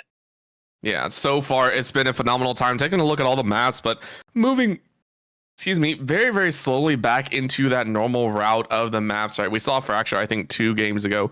Now it's back to the Ascent. I think we saw it was Split last map, and so falling back into the norm, but a couple different agents here. Again, taking a look here, a lot more control coming out here, and I really, really like this. The Sova being locked in on the side of Dream. Not on the side of the Dream, actually on both sides, I should say, so far. Very, very mirrored matchups. Yeah, and I mean, I feel like that's because Ascent has really just been ironed out for the most part. I mean, people feel really comfortable with what the map has to offer. They really know how to go ahead and adjust around it, and they know what comps usually work for them. There's a little bit of leeway there because sometimes we see a KO, sometimes we see Arena, and I feel like those are kind of natural adjustments to be made. But overall, I mean, the comps that we see so far, especially in this mirror matchup, as you said, that's just the standard, honestly. We're going to see that time in, time out. After it, you get some good smokes. You get those short burst smokes if you get yourself that solo entry. The Sova, necessity when it comes to right intelligence. And this Sentinel, you got to have some kind of holds on these sites. So, I mean, Killjoy's that best option you want to really kind of just default to. But if we're talking about defaults, we're going to see these teams actually locking in the little mirror matchup we got going on here. So it's going to come down to pure skill, pure lineups, and pure defense setups to see really who has the best time on either side of the map. Yeah, and how quickly can your healer heal you, right? How quickly can the Sky get over there and just be like, okay, we're going to go heal you real quick. But I got to agree, right? It's so much fun watching teams kind of explosively enter into this combat. And here we go, getting into things, of course. God Squad sitting over there on the defensive side to kick things off. Dream, of course, rounding out that attacking side. And if you're here still watching, it was Dream that kicked things off in a very high-pressure scenario. Had a little bit of a rough time on the defensive side, but on the attack, they were so good. This time around, though, they're in the first half on the attack, so second half will be a little bit rougher for them. Yeah, and especially when you talk about these compositions you're bringing out. I mean, you got to go ahead and get the initiative on the attacking side. You got to bring all that initiative. You got to bring that aggression into the fight. You got to make sure to get as many rounds as you can right off the get-go to go ahead and set yourself up for a pretty good setup on that second half, because defense isn't really too good or too fun to be sitting at. So as we already have some aggression right here towards the middle of the map, the Sova Dart to come out to give a little bit of intelligence. You know, a lot of players are set up there towards that tree and not much allocated up to that B site, which it looks like where the move could be going to, unless that spike can kind of go somewhere else. Yeah, it's going to be kind of that quiet opening and kind of still feeling each other out here. As I was talking about before, this would be a good time to point out one of the members that I said to watch out for on the side of the Dream Squad was going to be Yoon. On God Squad, though, we had to take a look at Lug. Lug on the Astra last time around headed out their econ advantage, or their average, I should say. So very, very fun to watch. Questions abound, though, as so far Dream have yet to really find an opening. They've kind of poked and prodded there in the mid, and it looks like they are going to rotate over to B and give that site their best chance. Yeah, and I really can't blame them. We see on the mini-map, which they don't really get the benefit of seeing, is that there's less players allocated towards this B site. You have a lot less just influence there. You got a lot less players there to go ahead and fight you, but it doesn't matter because when you already knocked down one, you know you're going to have a little bit better of a time now. So the trades do come out, the kills come on the side of Dream. They have themselves a site to be working with, and now the retake comes out from the side of all God Squad trying to get themselves on site as they already find 1, 2 out of luck, looking for the third, but it will fall himself. It's now 2v2. Yeah. Now it's just a shots right into the back of the hut, and they're going to take a couple more. Soapy is able to take a 1, but down into a 1v1. Can they find it? Oh, last shot. Last shot feels good. Most definitely does. To get that last shot, there's a little bit of salt in the wind, especially when you take down so many players. But I mean, to get the defuse now, to go ahead and get this first run on the board, it's gonna be a pretty good setup here for God Squad going in the next. Get themselves some Spectres in hand. Get probably that full armor to guarantee the round as best they can to set up for a bonus of some sort. But I mean, Dream, sometimes on these second rounds, you see a force coming through. Recently, we've seen a lot more of that. And honestly, I don't know if teams kind of taking these holidays as well for them to go ahead and slow down and possibly not want to go for those avenues. And I completely understand it because you can already see Dream playing it slow. Maybe some buys coming in to some extent with that utility and some guns to back it up like a Sheriff or a Frenzy. But you're not going to expect some massive firepower from these guys to go ahead and follow up and really break the bank just yet. Yeah, it would be an option. Honestly, I like that you pointed it out because on the attacking side, it's one of the few sides that you feel can make it work because if you get the plant down, you have a little extra econ to work with. And you do see it in the Sheriffs, right? We do go ahead and take a look. I believe it was 3 Sheriffs that I saw total, so it's not bad to go ahead and take. However, still a rough scenario to be in, right? You're taking a look here. It's going to be a little bit painful walking through. It looks like they're going to try and go through a connector. Might be a little bit of a problem through the Hanging Gardens here. Of course, a couple shots go through, and that's going to be the blind coming out. Can you find more? Oh, Gravity Well was good, but the shots weren't. Yeah, just not enough there to really get that damage off to get those kills out as well, especially when you got Draystar there in the back. Able to find a kill with that Vandal in hand, so that's going to be a big factor on this round, especially when you get a force of that light. So when you're doing so much damage, you're getting so many shots off, really, you can just pepper out these smokes and just make sure to get a kill or two. But as we already see, one off the board for both sides right now, a little bit of influence towards that B side, but a little bit of question, a little bit of a misconstrusion among the likes of Dream right now, trying to figure out whether or not they want to really double down on that B side, or they want to make some kind of a move towards A with all this middle pressure they have right now. At the point, 30 seconds left. It feels good that they're making a slow rotate, right? You don't want to, especially on the attack, you can't afford to take some of those closer range battles, except of course here on A, especially with those openings, it's going to be a little bit difficult, but they do enter into sight fairly nicely. So God Squad Squadron allowing 4 members of Dream to enter in kind of unattacked. I mean, worst case scenario, they already have so many credits to play with now just to get that extra 300, but when so many players are falling so instantaneously, the last man seems to be all right. That's not going to be enough to really work with. Sure, you can have yourself some kind of a play, and maybe we could see something miraculous come out, but with 4 health and a Dream, and you got a stick right there on the diffuser, you want to go ahead and die somehow. You want to go ahead and get those extra creds, but we don't see it come out. Instead, we just see the Spectre being held, and the 3rd round coming into fruition here with Dream possibly getting that buy now to be working with, and God Squad, I'm sure, is going to be going on a bonus.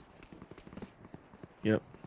They're going to be chancing their best, and for God Squad, I could see them doing quite a bit of work, right? You lose, I think it was 2 members at the end, so you are going to have, I would say, a majority rifles on the end. Yeah, you can even see it there, and it's actually only going to be Soapy. I want to say Soapy opted to almost try and work with an SMG again, but no real reason to do that, so it's going to be 3 rifles. It's going to be a question of how Dream want to aggress again with weapons hot. You have a bit more confidence, but you have to realize that God Squad should have firepower of their own. Yeah, and especially when you already get this influence on the side. You rush right in there. It may not matter as much when you get Draystar and Sosa taking the shots, able to go ahead and hold down side, get themselves a lot more kills. Dream only on 1 man now. Yoon, the last player standing, looking for somewhat of an angle, but having that spike in hand, you have a little bit more leeway to work with. But when you have no teammates, things get a heck of a lot more scary, and it becomes more of a survival game at this point. And a survival game that you don't like. As Soapy said, hey, the Sheriff got 1 back. Thank you very much. And that, it looks so good. And I have to give props over to Mobs for giving that a shot, right? It was an immediate entry into smoke, into dash to try and find positioning. And normally that would work if the enemy team wasn't already aware of kind of the tactics that were going to be played out. it was a good attempt. Just God Squad was a little bit more on point. That is going to afford GSS a little bit more favorable positioning, as they should be able to take this 4th round against Sheriffs.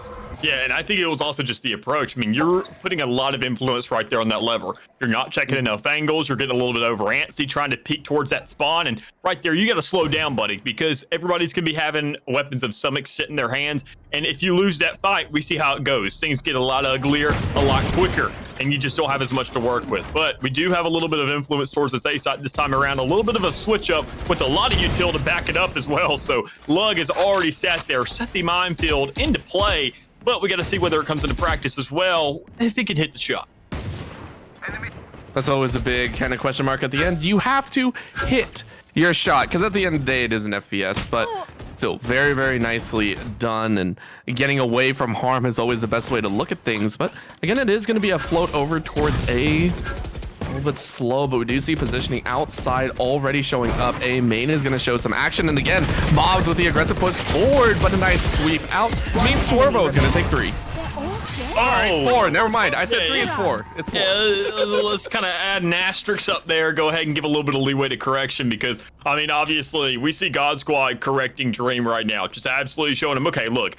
You're supposed to get yourself at least 2 rounds by this point. You're supposed to go ahead, win off that bonus, get a carryover, and set our econ back a little bit. But, I mean, they're just creating those adjustments right there in the entirety of the game. I mean, the big scheme of stuff, saying, all right, look, we're going to take all 4 right here on the get-go. We already have ourselves 2 rounds to get to this guaranteed half, get ourselves a pretty sweet even, and we're also sitting on a lot of money in our back pocket. So, at this point, our wallets can't really properly fold. You guys need to make a move, and you got to do it here soon.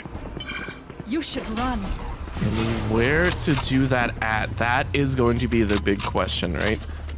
That's going to be where it's called in. And again, Dream, they say, hey, it hasn't worked too much, but now with the lockdown, we have a little bit better chance. But I like God Squad and what they're doing. Look at all the utility being thrown down and nothing to be gained. But again, God Squad have their own lockdown to use, and a nice shotgun is able to tag down a few Dream. Yeah, they're just playing it slow. I respect this play. I mean, so far you had the setup.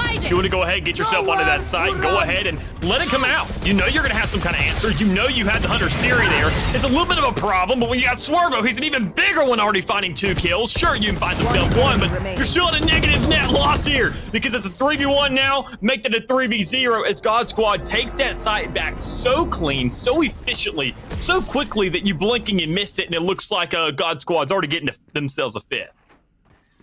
They are ramping this up. By far, this feels like the cleanest and quickest game of the first half. I have to say, God Squad putting on a clinic here, and you can see kind of the rush buy here coming out from Dream. They should be able to buy up weapons. If Mob buys as well, it should be fine. But they're working with lighter armor, right? That is the rougher scenario to have. And actually, they send Mobs onto a little bit of a pistol round, hoping they can pick up that orb, get the knives out, and run from there. But this is a rough purchase. This is going to be a little bit scary for the attacking side. Yeah, and we already see Mobs trying to set up for like an ult play here. I mean, only going for the classic. When you already have Sosa there set up with the operator, finding that first kill, shutting that down, almost putting himself a second, but Yoon's actually going to get that trade, find that kill. You have so much more to play off of with the rest of the team moving towards the middle of the map, getting that influence, finding themselves the kills and the picks. God Squad, this is the first time they found themselves at a deficit in terms of manpower, but you also got to look at the weaponry, the wallets, just the entirety and the influence in the map, because a spike has not yet been planted, and that's the biggest objective you got to think about. Yeah, that's all you have to worry about, right? That's what your eyes are going to be on. So God Squad still have 3, which can make for a pretty formidable fight. But Lug, oh, you can't cross through Garden without taking a peek, and it works. Lug's phenomenal play to put this into a 2v2. Even in Dream, they don't have as much health. I mean, they're not really sitting too healthy right now. You already see Yoon has a little bit of damage put onto him. The rest of the team's going to come through. You have that Soba to get that intelligence. You see the drone coming out, a little bit more to be working with. You already get the little sight there onto Yoon saying he's probably going to make himself aware and visible at some point. So there's the first kill. You know he's right there in the corner. You find the shots from Swervo, and God Squad already guaranteeing themselves an even half, but the way they're moving so far and forcing an econ on the next round at a Dream, I'm sure they're not stopping here just yet. That was all off the back of Lug. I said it. One of the members you have got to watch out for is Lug. In their second round match, it was Lug that was able to put up some huge KD numbers, able to make those big plays, especially with the pistol, that kept them in this tournament. And here again, keeping this round for them. Phenomenal stuff. And then Swervo capping these off 11-1-0. Normally it's not the Killjoy that has the score, right? Usually it's the Jet, usually it's the Rage, usually it's your duelist that is constantly going aggro. But it's your utility, it's Swervo helping to clean up, and we have it. Draystar pulling out that Odin. Yeah, and even then, I mean, to talk about that last round, you got to look at the two agents that were alive on both sides. You have yourself a KJ available on both, but then the trade-off you got is an Astra and a Sova. Sova's a lot more proactive, being that initiator. You have a little bit more to work with. You have some regen for some utility, so you have some time to buy it out to go ahead and give yourself a little bit of a reset, some free utility to really pop. And an Astra, you got to have that setup. You got to have something available to you that you bought prior. There are no refreshes there, and that's really concerning. You've got to win those fights. You can't swing together collectively like we saw in Tree, where you could go off a free double. But if we're talking about econ, if we're talking about intelligence right now, Sova already getting himself a little bit of a shot. Draystar getting the read on at least one player, knowing that they're going to be sitting right there in the middle of the map, trying to get some influence to one side or the other and keep this guessing game alive. Question of how well can you hold, and you move and barely get the blind off. Soapy surviving just barely. I'm surprised that you're able to pull that off. Swervo though helping out. That's just going to be the swing, and Soapy holding it down here in the corner, puts it into a 4v2, and Swervo's coming up on the back end. You know this is going to be pain. Swing for one, possibly a third, but Ryan says no thank you. I'll take a few more with me. That puts it into a 3K for Ryan, but a round score goes to GSS's way. Yeah, and we honestly kind of expected that. When you already saw the setup, you saw Dream really got just stalled up there in the middle of the map. You got to eventually make a move. And when you're not proactively using that utility, saying, all right, we need to sit there and make sure our initiators are initiating, our duelists are getting right there in the fray of the fight and able to win a couple of those kills, or at least get a trade-off to some extent. None of those checkboxes were marked, and we just saw a little bit of a lackluster influence there in the middle of the map. They kind of just keep themselves waiting and say, all right, well, we've waited a little bit too long now, so we just got to press that W key and pray for the best. And when you see Dream with the setup, how well they've been doing this defense so far, things get a heck of a lot harder. Yeah, that I couldn't have said it better myself. This is why I love casting with you, Mick. You are phenomenal in breaking down some of these scenarios, and it holds so much weight behind it, right? Now moving into this 8th round, Dream are hemorrhaging their options here. You can see them kind of scrambling for a default positioning, but this is what they've done a few rounds prior, and it might not be the option that they have. Of course, a little bit more aggression from GSS moving into that B, but of course, very, very nice take out of that Trailblazer should give a little bit of momentum swing back into Dream's favor. Yeah, and even then you saw the dog got the peek there, and she was finding that kill right there towards that B side. So you're going to see God Squad saying, all right, look, we didn't play defense all game, but what if we're on the attacking spawn? Does that make us attackers? I mean, we're definitely trying to look for some kills here, but we haven't found anything just yet. Instead, you see the trades come out. You see a 3v3 now, and this is Dream's best chance. Oh, fighting in your spawn, and go put this fight down somewhere. 30 seconds left.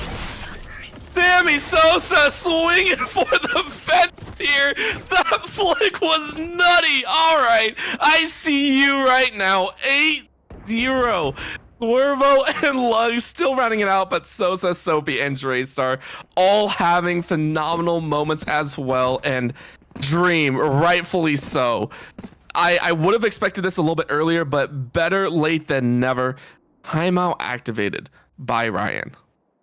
And Dream, they got to go ahead. I mean, Dream is usually a state of mind where you just kind of go a little bit crazy, where your mind just kind of does what it wants to. And honestly, that's not the best stance that you need when you're in a Valorant game. You need to be more aware than dreaming at this point in the stage. And because when you see that you're forcing a timeout this late into this half, I mean, it's 8 rounds now. It is more than halfway over. You only have 4 rounds. Best case scenario, if you go flawless here, but your economy isn't set up for something like that. I feel like it's a little bit late, and I feel like it's a little bit too slow for the side of Dream, and it really just replicates how their entire game plan, their ebb and flow has been so far, and it's just the continuity of themselves is just not good in terms of just overall in this entire game. So they need to go ahead, speed things up a little bit more. So with only 2 ultimates to go into this round with, they just got to go with an econ, I feel like. Play it a little bit slow. Play for these orbs. Sit there and get themselves onto a site and go ahead and know that Draystar's going to be positioned over here and just rush that. The man played and spawned time in, time out, getting those kills. But now when you finally get that intelligence saying he's somewhere different, they're making a switch up, play off of that, and manipulate it. That's what this game is entirely about. So Sosa right now in the mid, once again, getting flanked on both sides and actually has to give ground, which is the right call, keeping that op alive. But nice little tag on the side, drops him down to 60. Oh, the Wolf is out, might swing wide, can't take the shot just yet, and is now gonna fire away, but that gives enough time for mobs. Oh, this econ might be exactly what Dream ordered. Yeah, I mean, honestly, it's kind of pressuring to be a little bit desperate, just a little bit faster. Saying we only have a Spectre, we got to get in their face. I can't go ahead and snatch these guys down like that, but we already have one here in the mid. Hold on, find himself too. Looking for a third, but Yoon actually has the shots there. He's not spraying and praying. Oh, Yoon, the shots are following through. Everybody on Dream is now awake at the wheel, but can they find themselves a plan onto his site? Because now it's a 2v1. You have Swervo there with an ultimate, a baby cage ready at hand, and you have a Sky available to get these flashes out as well. Oh, that was crazy to watch. And now the back. Oh, TXX. Oh, he opens it up with the Hunter's Fury. Are you going to find more? No, has to swap away. And gets the shot. TXXN takes it home after a pause, after the technical breakdown. Dream, after a highlight reel moment, after highlight reel moment, are able to find 1 round. And even then, I mean, honestly, it's exactly what you said at the beginning of that round. That aggression, that econ play saying, look, we got to do something different. And they finally cashed in on that. Said, look, we don't have the best weapons in hand, so who cares if we die this early? We're already dying 8 rounds in a row. So just press that W key, baby. Find yourself a kill. You see Yoon out here playing gun game, running from a Spectre to an operator saying, what's going on? I don't care. I'm finding the shots. I'm getting ourselves an advantage. And let's go ahead and double down on this and move it to the A side. Oh man, that was just chaotic at best, and it was phenomenal to watch. And now we're going to see that aggression time once again. Very quick move in by the attackers. They're running off the back of a lockdown, and it is going to be a little bit slower for God Squad.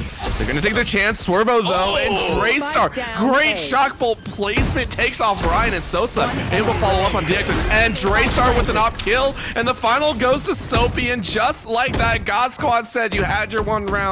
Now we're going to finish it off.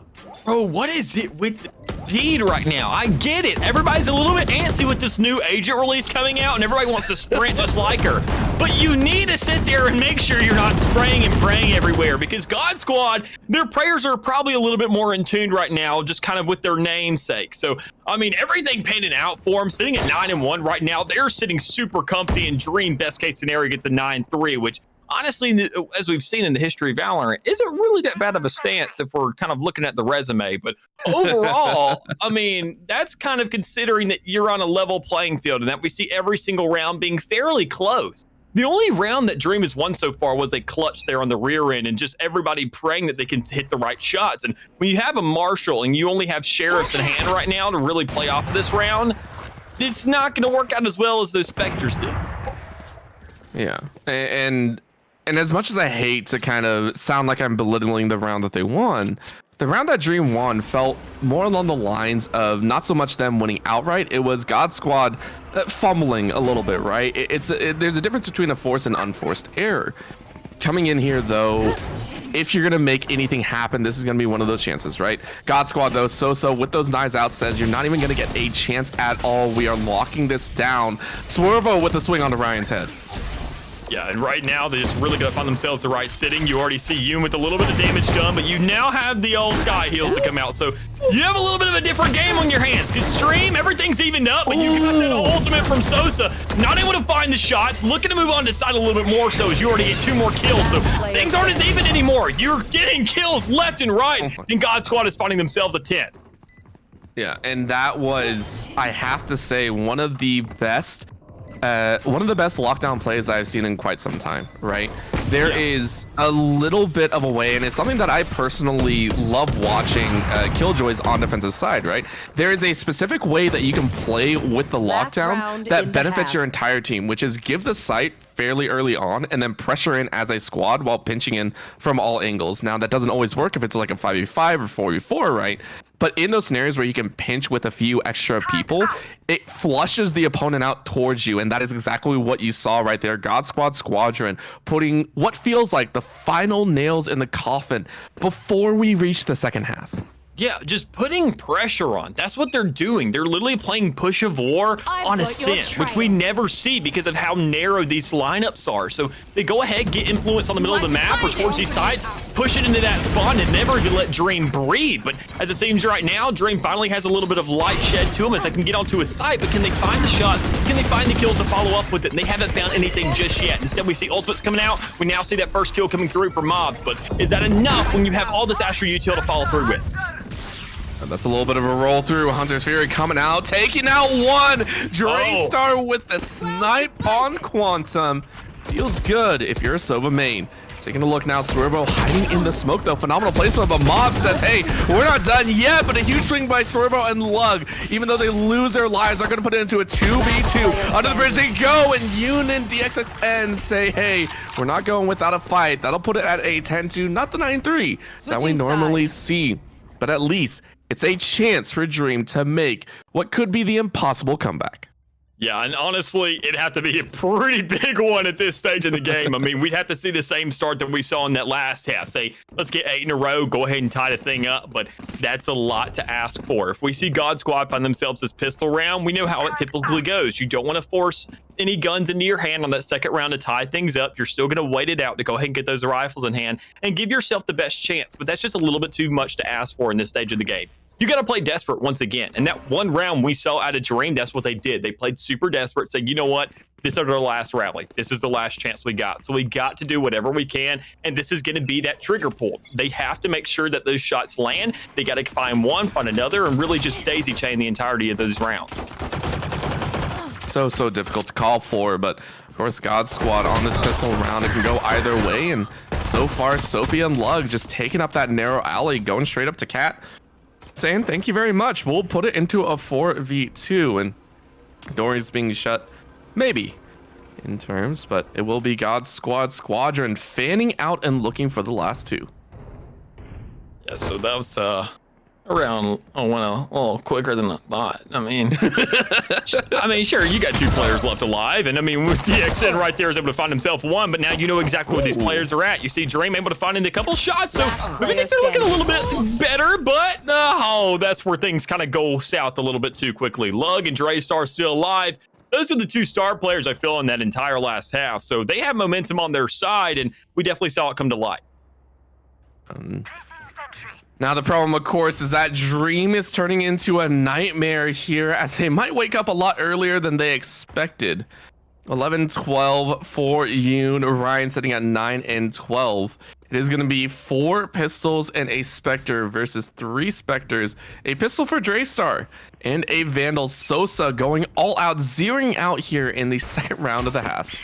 Yeah, so, I mean, this is where things really got to step up. We talked about that force buy, but we don't see it coming out just yet. We don't see enough of it, at least. We see a little bit of weaponry, but it's not enough to really just get those big fights and really just turn the tide in your direction. But things could be panning out for their side anyways. You go ahead, you see at least one Spectre there to be working with, but when you see the Astro util coming down, that's got to be your big play. You've got to work off that, and we just see nothing but smokes. We don't see any pulls. We don't see any concusses. We don't see any real heals, except for out of the side of God Squad, who's already getting this spike down.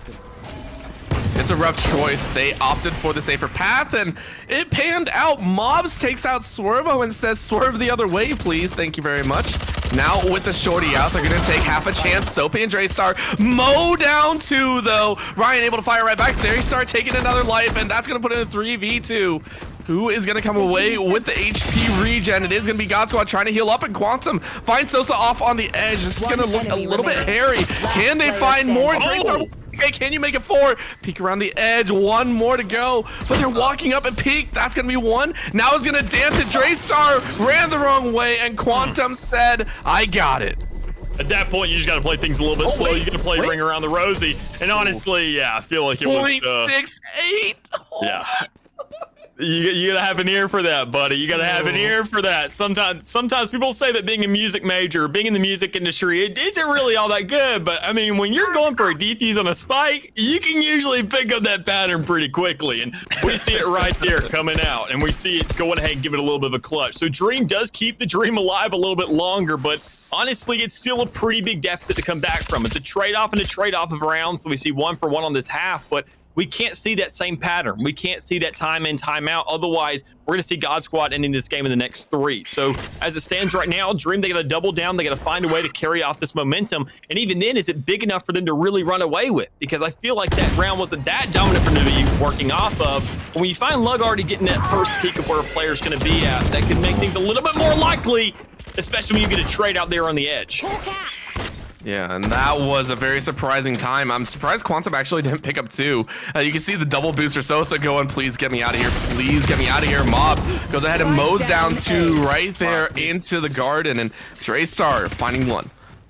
I mean, that's right there. That's a pretty good push, and that's a pretty good initiative to that site. You clear out so much space. You have a Vandal in hand still. You know where that player's sitting. You know the Astra's in back. Go ahead. Make the move to site. Why are you pushing the spike into spawn? Things are looking pretty frisky here, but it may not matter because you have the Recon Dart to come out. You have the double trade to come through. God Squad still find themselves around to be working with and are now sitting on match point.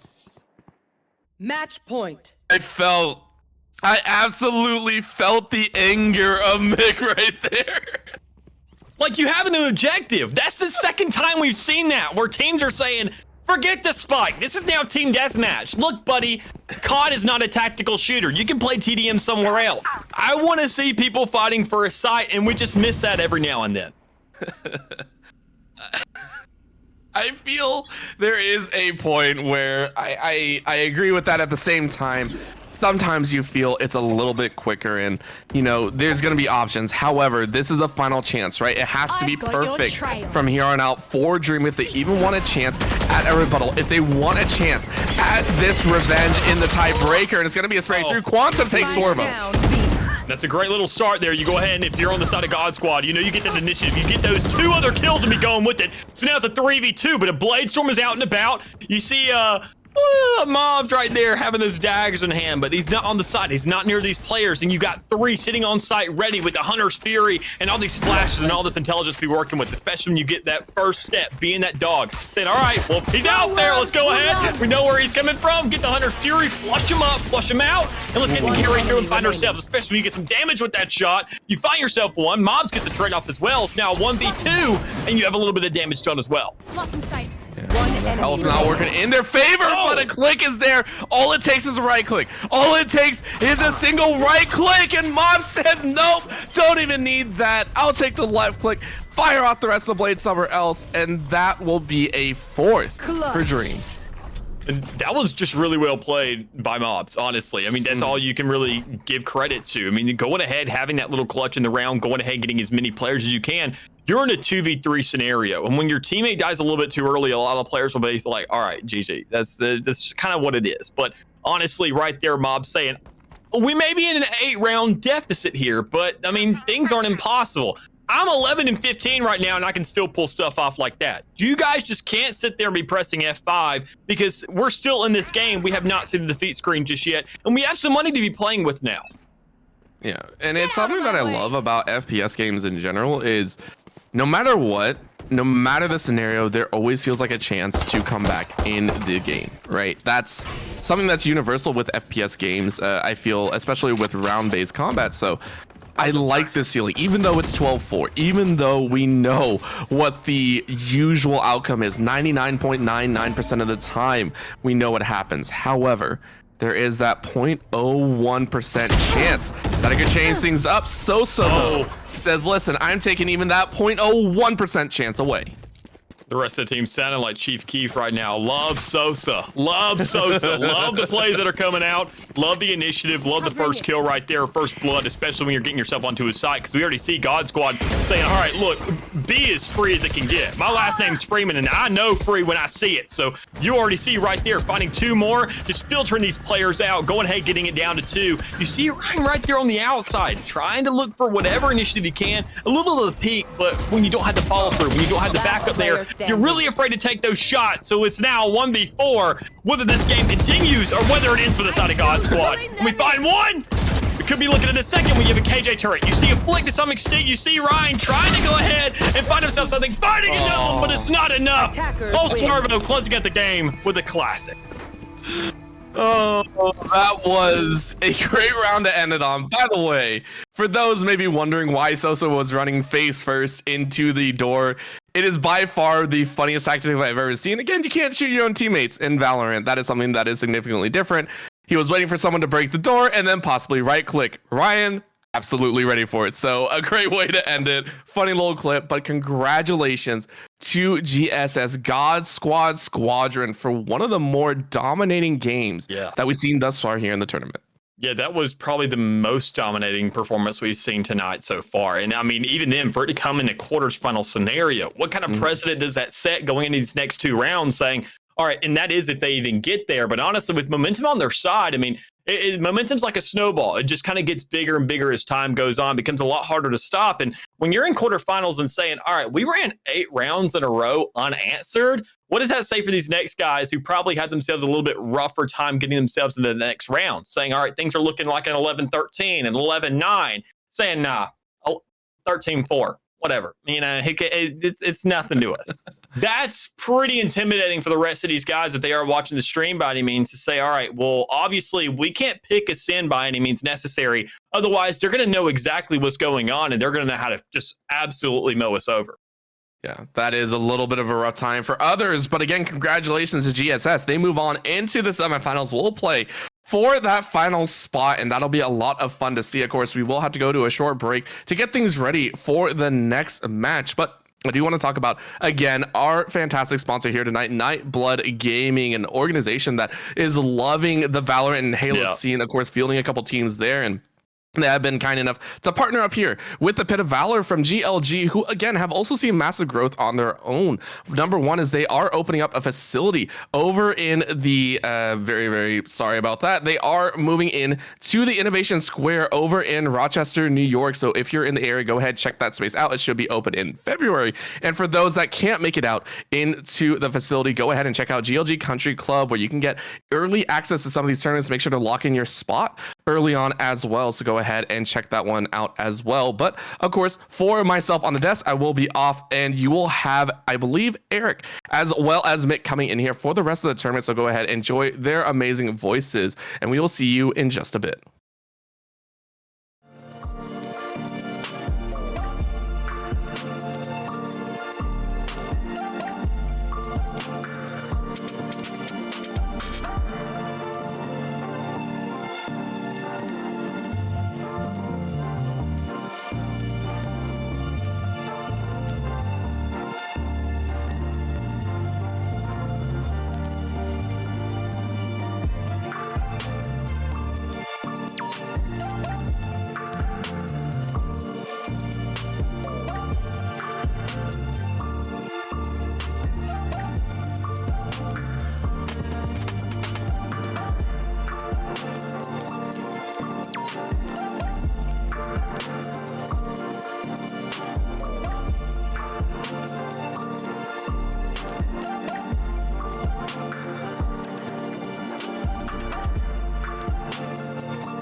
Welcome back, everybody, to the Pit of Valor number 72. Coming here to the semifinals.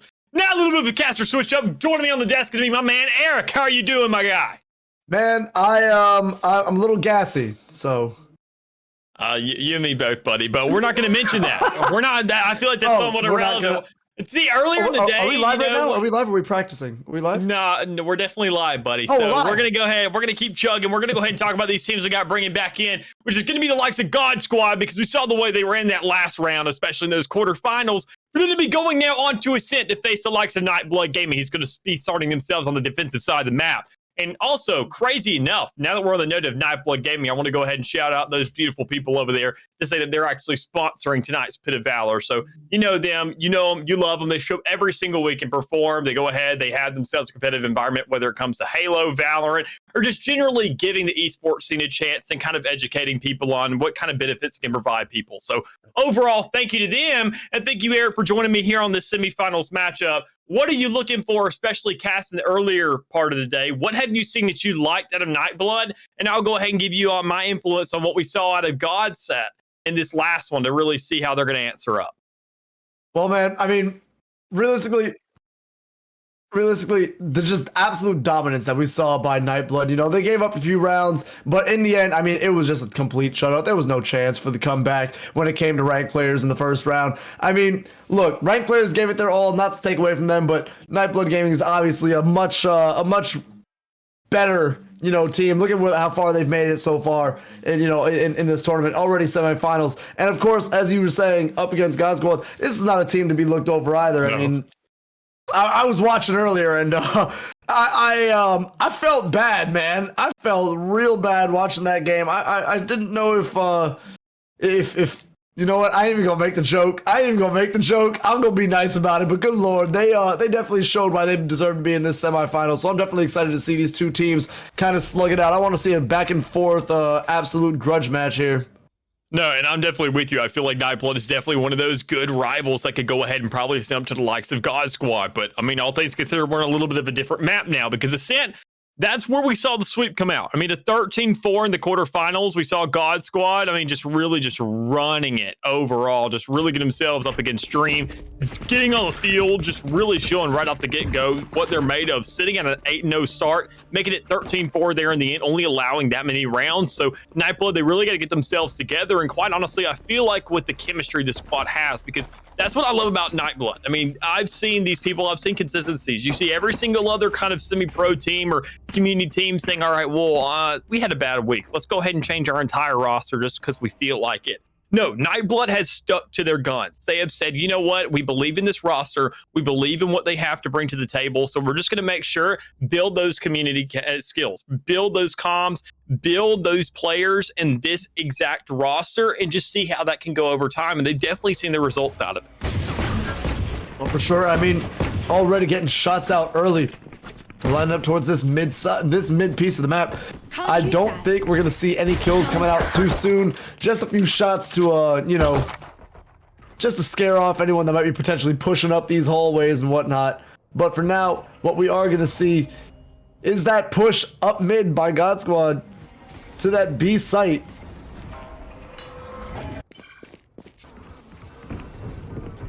Now, I mean, moving on to site, God Squad is going to have the easy time with members on A, but actually it's not going to be a B plant. They're going to move from B straight over to A right now. It's a 3v1 situation here. Now it is just a 3v none. Well, shoot, 3v3 and the whole map. No, I lied. 4v3 on the whole map. Okay, all right. 2v3 on the whole map in favor of God Squad. I'm sick of everybody making me a liar today. I don't like that. Which I do like is the kind of the rotation we saw. We saw a little bit of influence towards B. We saw the connect come through the middle. We saw some aggression come out from the other side of the map. But we see the aggression now going on the A side, ending out that round as Draystar and El Sophie combined together to grab those last two and get God Squad that first round here in this half. So give themselves a great little start, give themselves a little bit of a more gunpowder to be working with in this second round, especially when you see them doubling down. The only kind of exception we see so far, though, is Roompa actually with that Ares in hand, but with no armor. So things are going to be a little bit sketchy here if this round doesn't pan out for their favor, because you're not going to have nearly as much to work with in the net. Do we want to do that? Are we sure that's the move? I'm kind of with you. It's a little bit questionable, but honestly, if we could see a first blood or if we could see anything, so long as they just play off a Roompa, everybody technically has an Aerie. I mean, if he dies first, somebody else picks it up, then you get the follow through, then you get a little bit more to work with. But we already see Soapy grabbing Stallion, getting that first pick. You see everybody moving towards the A site because God Squad is running things over right now, getting themselves on site flawlessly. Now setting up for a 5v1 where we saw Orupa, the one who has the Aries in hand, see if he can clutch up to that smoke. Only able to find one on the Sosa. It's now a 4 men standing for this next round. Wow. I mean, I think it's one of the quickest rounds we've seen today, if not the quickest round that we've seen today. And now we're going to see the full buys come out on both sides. We'll be able to, we'll more than likely see Nightblood potentially taking this round to themselves. Maybe not, but I mean, usually whenever we see the 2-0, we see the 2-1 come into play, in favor of the other team that has basically gotten swept those 2 rounds. Once again, though, it's any given Wednesday. You never know what's going to happen. Yeah, I mean, I'm definitely with you there. You never know what's going to happen. I mean, sometimes we see ourselves some close mountain lineups. We see sometimes some absolute stomps. It doesn't matter where in the night we're at, as we use that last round as somewhat of an example. But if we're talking about examples, we're seeing God Squad already set one. Go ahead, get themselves a massive little bit of influence here on this get-go. And I think that's part from the momentum we saw in that last game. In quarterfinals, 13-4 is nothing to scoff at. Definitely nothing to ignore. And when you already sit there and get yourself so much momentum moving into this next map, you say, all right, well, obviously, if we're starting on attack, we brought the aggression. So let's just double down. Let's do it again. Get ourselves 2 to go ahead and start off with. But we got to have the answer of Nightblood right now, who's on this defense, now has somewhat of a buy. So things are looking a lot more doable. They're just going to find themselves a first blood, knowing this spike is on the A side. Now it's going to be a very interesting retake as Rupa is potentially setting something up here. Trying to figure something out, get some information out. Shock Dart goes out, does not catch anybody, but a great lineup on that bomb. Now, excuse me, you were going to see a few members hiding out, round hell, in heaven as well. And you're going to see the first trade come out of many, actually. My goodness, bodies falling left and right. Now left to a 1 versus 1. And just like that, Nightblood Gaming takes that in 10 seconds of an absolute bloodbath. I mean, and that's all you're really handed whenever it comes around to A site. You don't have too much space to work with. You don't have too much breathing room. You got to get right into their face and you got to just pull that trigger. And that's what we saw Nightblood do. Sure, you get Stig right there in the rear end, able to go ahead and clutch it out. And that's a little bit sketchy because now you can see, sure, you got yourself a round on the board, but at what cost? I mean, this is one of those times where you're saying, all right, well, 4 of us got fragged out. This is the little switch over round. They had the win streak on their side, and now they have complete rifles, knowing that that was a bonus of theirs, and it was still pretty close. So that's really concerning to look at. But with Nightblood being on this defensive end and possibly forcing somewhat of a different site plan now, saying, all right, well, A, it finally stopped working for God Squad, so now they're probably going to change it up. For sure, 2 get detected immediately, early and immediately. Definitely 2 words that are going perfectly hand in hand with each other right now. But we're gonna see some information come out for Nightblood Gaming to get some ideas to where some of these members of God Squadron are. And as Aldro goes down, they're going to figure out where Soapy is. Roompa holding this with, once again, that Ares. That seems to be the gun of the day for him. Yes, I mean, we're going to see a slow rotation out of God Squadron, but a rotation nonetheless over to this A site now. Yeah, so a little bit slower than we expected, but honestly, that may be what Nightblood wants. I mean, they want things to go a little bit slower. They want to go ahead and have the game really pinned in their favor. And when you have that Bladestorm out as well, that could be the move to make, because you already see Stick fighting one, looking for a second, and he'll find it. Trying to get a little bit more initiative into this tunnel, and he will find himself third. So with only 1 player standing, that being Swervo falling quickly after. You see Nightblood coming out on top, having these guns as a little bit of a cherry on top to get themselves into this 4th round. And Stig coming up huge that round with 3 kills of his own, with knives out, throwing them in every single direction he finds a body to be lined up in, taking out 3 members on his own. Very well played. Huge round for him to get his team that tied game at 2-2 here going into the 5th round. Yeah, I mean, this is a great setup. You already see Stig trying to capitalize on that. So let's go ahead. I'm going to get an operator in hand. I'm going to move towards the C side because they're now seeing that kind of that B initiative doesn't work. That A initiative doesn't work because we found ourselves an answer twice. But that may be the answer when you already see a trade go through the middle. Lug finding one with the Sheriff. Ruben having to be there with that Odin to make a trade. Not the best in terms of economy stance, but it's still a kill at the end of the day. You're not worried about econ ratings. You're worried about finding yourself the dub. And when you find a little bit more intelligence to work with, you find another kill into the Sosa. So that's going to be a jet off the field. That's a lot less initiative onto a site, slowing things down monumentously for the side of God Squad. For sure. Now we're going to see the side of God Squad moving over to potentially pick this bomb up now and move it to an actual site instead of scouting out here. I think they've gotten all the information they're going to get, and in turn, they've kind of lost a few members as well, as Aldron's going to come out site, or more so spot out Draystar and his partner here. Not what you want when you're trying to get a sneaky rotation off. Most definitely not. You want to put things slow and steady. You want to find yourself a little bit of initiative towards a site where people don't really expect and try and stay quiet. And Sorvo already kind of checking off one of those boxes, getting towards that B site, but then going ahead and throwing out the cage and not getting too much out of it. It's like, okay, well, we're just going to go ahead and find ourselves out. Play things a little bit slower while we have the rotation going towards C as well. But Sig is going to find one, get traded out by Draystar, but you see a little bit more initiative because they're now 11 seconds on the clock. You've got to get that spike down somewhere eventually. And with everybody moving towards the C side, a lot of initiative going over there. You see Draystar trying to make the play, but with the well coming out of the Astra, that's a deny, and that's another round for the likes of Nightblood. A clutch out of the Astra. Oh, what a huge play to clutch out that round. Oh my gosh, Cyclone just absolutely saying no sir, no sir, no sir, no sir, no sir. And once more, no sir, you're not planting here. This is a no plant zone. This is entirely unfertile ground. There will be no plants. Yeah, and I absolutely just love Astra for that exact reason. Whenever I play her, that's always a hot spot. Say, all right, wherever they're going with this site, they can't shoot stars. They can't deny this. They just got to wait. If I hear that spike sound, go ahead.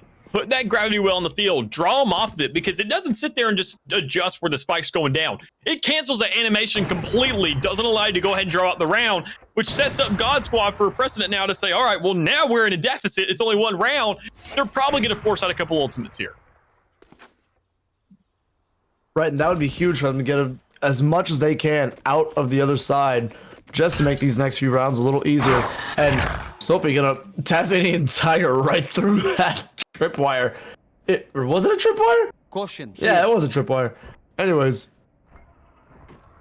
Draystar and Swervo holding this angle here as the rest of the team. Oh boy, Angry Squid's coming out now. They are indeed angry, and they are also going ahead and give them a little bit of snitches. Usually get stitches, so we already see them kind of getting shut down, getting shot pretty quickly. So it's going to give a lot of intel to say, all right, there's a lot of players towards that C site. We would need to make a move towards A, and we already see that initiative coming through, saying, all right, let's go ahead and dash in, get a little bit flashy with it, find ourselves one, but to get a trade because McNutty's able to be find one. But we see the neural theft coming out now, so you want to go ahead, see where the rest of these players are coming through. You see some coming from spawn, you see one in heaven. That gives you a little bit of initiative, but is it enough to really get anything to go out when you don't have that spike down just yet? Things were a little bit delayed, and with Nightblood now being on the prowl, looking for the kills, because Stig is going to be there with the operator on the edge. Stallion's going to find himself one. Stig's going to go ahead and fall into an all shock dart. So things are a little bit scratchy here for the likes of Rupa, who's going to follow as well as God Squad find themselves a third. I mean, 3 members still standing on the side of God Squad. It looked like Stig was going to get picked out through the smoke just then, but Stallion stepping in and saving his life there. Clutch moment for sure. I mean, it really didn't matter because Stig still got taken out by that shock dart. Yeah, that was something I didn't really expect, honestly. I was kind of just waiting for him to see if he could get some kind of peek going out with that operator, get a little bit scratched up and get a trade because of that rechamber time. But I mean, to go ahead and get shut down earlier, if you're a God Squad fan, that's definitely what you're looking for. Get a little bit more initiative, find yourself a first blood, find yourself a first shot. As we already see Sosa making one, making two, but not finding any results out of it. Oh boy, a little aggression here on the side of Nightblood Gaming not really going in their favor either. That's now 2 men down on their side, making this 5v3. This is going to be a lot easier for a rotation right onto C site for this side of God Squad to plant. I mean, as I said, Zyklon takes out 1 with a frenzy, but it's not going to be enough. The plant is still going to go down. And now 2 versus 4. This is going to be a rough one for Take flight. for Stig and for Rupa. Oh, but we already see the answer coming through. Rimp able to find one with that Ares. Able to go ahead and use the most of those crates being pretty penetrable. And we see Stig now being on the prowl, looking for one, but not able to find the last one as Stray Star. Lots of trades, lots of blood on his behalf as God Squad getting themselves, what, that was a 5th now. So, or no, the 4th. It was a 4th. I'm sorry. I forgot they were in a deficit. Now it's their 2nd in a row. So now things are looking a lot better for them. But the thing is, you go ahead. You have that reset coming through. Nightblood now to find themselves a buy to some extent. Once again, only kind of exception you got is Stallion. I mean, not having that full armor, things a little bit rough there. But it's a great trade-off when you see that everybody on God Squad, I mean, I want to say the buys are pretty for everyone. I mean, the economy just isn't looking very good across the board. So whichever team can really step it up, find a couple rounds in a row, that's where this game could really run away. Oh, for sure. I mean, Sophie already dropping. Rupa taking him out through that wall as the Hunter's Fury comes out from Draystar. Firing into this garage area is going to find 1 hit onto McNutty, but it's not going to be enough to take him out of this game. Yeah, it's most definitely not. And honestly, Sosa may be able to put enough to go ahead and knock Roop out of this game. But I mean, so far, that's just 1 round. We're going to see a little bit more because McNutty's now going to be the little bit of a follow-up, the backup there, knowing there's some players there. But he's got to go ahead, get the right timing, able to find 1, but not enough as Sosa's there for the follow-through once again. So they get a 3v3. Nightblood's got to get the right angles. They're going to set up here on C, knowing there's a couple players in garage. You got to think if he would have just tossed that flash out, he might have been able to get both members. I mean, Sova was an owl drone, and you would have had the jet there just standing, not ready. And Sosa gets taken out. And oh boy, Stallion with the 3rd! Stallion going huge on this round to tie it right back up. That's what you need right there. You need a player to step up, and I mentioned it earlier, saying Stallion, the exception in that round, saying, all right, I only got half armor, but I'm definitely not going to half-ass my shots because I'm definitely going to go ahead, get a 3-piece, close it out, and get Nightblood a well-deserved even standing now. And not only is it 4-4 on the scoreboard, but Nightblood has 4 ultimates to be playing with as well now. For sure, and as well as that, this is going to be a disadvantage in terms of firepower. For money's sake, on the side of God Squad, they are going to be down by this. For sure, this is going to be potentially an easy round for Nightblood Gaming. Oh my. You had to say something. We got to wait it out, buddy, because you see, the retreats are coming through. Stig does not have that much health to be working with, especially after this Guardian shot. So things are a little bit sketchy, but I mean, you don't have you don't have any heals available to you. You have nothing at your disposal. But, I mean, the one Sky we are mentioning is probably going to be able to go ahead, have a play on the outside, go ahead and give a little bit more influence to the blinds towards this B because that's where that spike's going to be moving.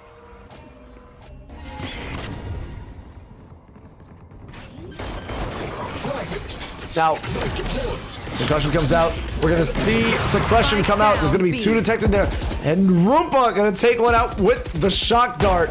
Spike is going to be planted here by Swervo. But this is going to be a hell of a defense on the side of God Squad. They've already lost 1 of their members so far as the divide comes out now.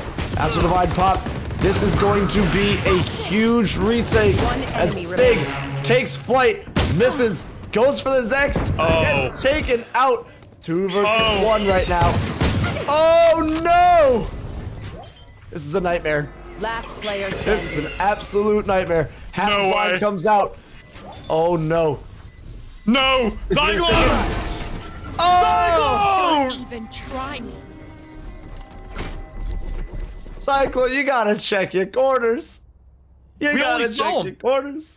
We only saw him literally check that front side. He didn't check both sides of himself. So even if a ring around the rosy was going to be the advocate, he got held it the entirety of that time and still found it. He was a little bit scared into that flash, saying, okay, probably going to be a fake. But at that stage, you've already sat there, been diffusing for so long, you might as well stick it instead of just really doubling down and going for another option. Instead, toss that round up in the air, you give it over to God Squad, and now you're right back at a deficit. Sure, you have a little bit more money to be playing with, but I mean, when they sat there and died and won the round, they have a lot better standing. Yeah, that was just a little bit of misplayed. It happens. It happens to the best of us, and it happens mainly to the worst of us, like people like me. But as I say, Lug's gonna take out Cyclone. Twervo taking out Stallion, and I mean, just like that, it's a 5 versus 2. This is not how Nightblood Gaming wants this round to be going right now, though they are on the downswing in terms of firepower as well. Yeah, they most definitely are. I mean, with the last players, really, I mean, you got McNutty there, just towards that B edge, looking for a flank to some extent, trying to find a kill, and then Roompa also just kind of working for the sandwich play right now. I mean, there's a lot up in the air, and you really got to hit every single shot. So, especially when you got all 5 still standing, but honestly, that could be a good start. You pick up the Vandal that he's dropping on the ground, or Phantom, excuse me. So, I mean, that gives a little bit more initiative. You got a Hunter's Fury in hand, so that could get out some intelligence, but you don't really want to rely on that too much. Instead, now sitting on 13 health, you just really want to wait on McNutty to come out from the rear, find himself some shots to be working off of, but that's a lot to ask for, especially when you see that spike coming out. So they're just going to be playing for some exit picks, knowing they have new rifles in their hand. Last player standing. Oh. Oh no. This is not how we wanted it to end. Not like this. We wanted to see more action. Yeah, we did. And honestly, I mean, we're still going to get that chance because it's only sitting at round 9 now, so things definitely aren't gone and forgotten just yet. I mean, Nightblood, for a defensive half and having as much initiation as they do, they have a KO, they have a Jet, and they have a Soba. They really don't have too much defense. They're kind of running that Sentinels cop where they sit there and run the Cypher and the Astra and kind of play that whole defensive side and just really cash in on offense. So for them to go ahead and have 4 rounds so far, only in a 2-round delta, and having themselves some exposure to weaponry this time around, that actually have an answer when the next ones come up, they got to make sure to find the hits, and they got to make sure to find the players to shoot as well, because Stig just getting caught blindsided right there by Sophie, finding himself a second as well, but Zyklon's finally going to be on site, able to find the trade, able to find an answer, but it's now a 3v2. It's round 11. You said it's round 9. Yeah, I don't. Doesn't matter. Round's over. Round 11's gone. It's going to be round 12 coming up right now. That Last round taking before the switch. into the effect of Nightblood Gaming. They ran through that. Definitely Roompa and Stallion going huge on that. Or maybe it was McNutty. I'm pretty sure it was Stallion. I'm never wrong. Anyways, 5-6 now in favor of GGS or GSS. GGS. Oh gosh, I'm going to get yelled at. But last round before the half ends. And then we get a nice little reset, and we see where this game really goes.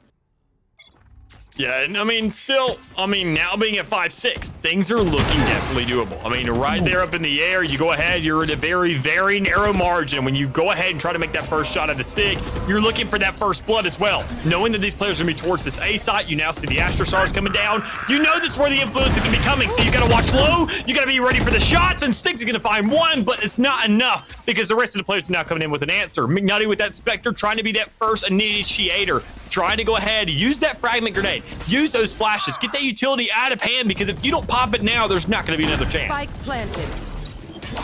This is kind of do or die now, since it is the last round of the half, as you're going to see that owl drone fly up, but it's going to be blinded, so it really does not matter. Zyklone, Roomba, and McNutty all trying to do something from this angle here, as 1 for 1 are going to get traded. McNutty's going to go down, but so is Traystar. Smoke is going to be popped in the center of this map, and both members are going to drop on the side of Nightblood at the same time. God Squad's Switching sides. taking that 7-5 going into this half.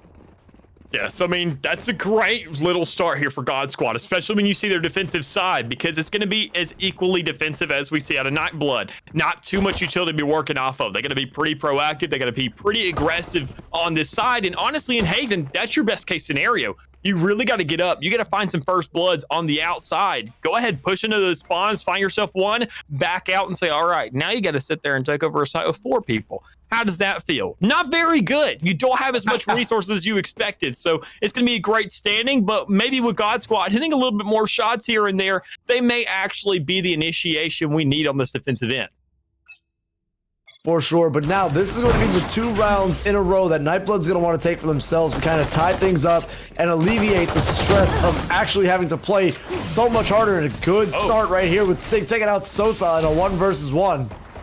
And we know every single time. I don't know why you just don't 5-stack A, honestly. I mean, every single half, A is going to be your first hit. That's going to be every single team's first hit. And even if it's not that big of a deal. You get the rotations through, you go ahead, you're only on pistols. So, I mean, what's the big trade-off? Nobody's running in with a bunch of rifles, really just mowing things over. But it doesn't matter. We see Nightblood able to find that first blood, able to get a little bit more initiation, a little bit more presence towards the C side as they make themselves a rotation. Naya getting somewhat of a trade now as we see Rainbow finding himself 1. Big Nutty now inside as well. So now sitting in a 4v2 with the spike going down as well. Right, long rotation through the... Oh, never mind. Coming to garage now is Draystar.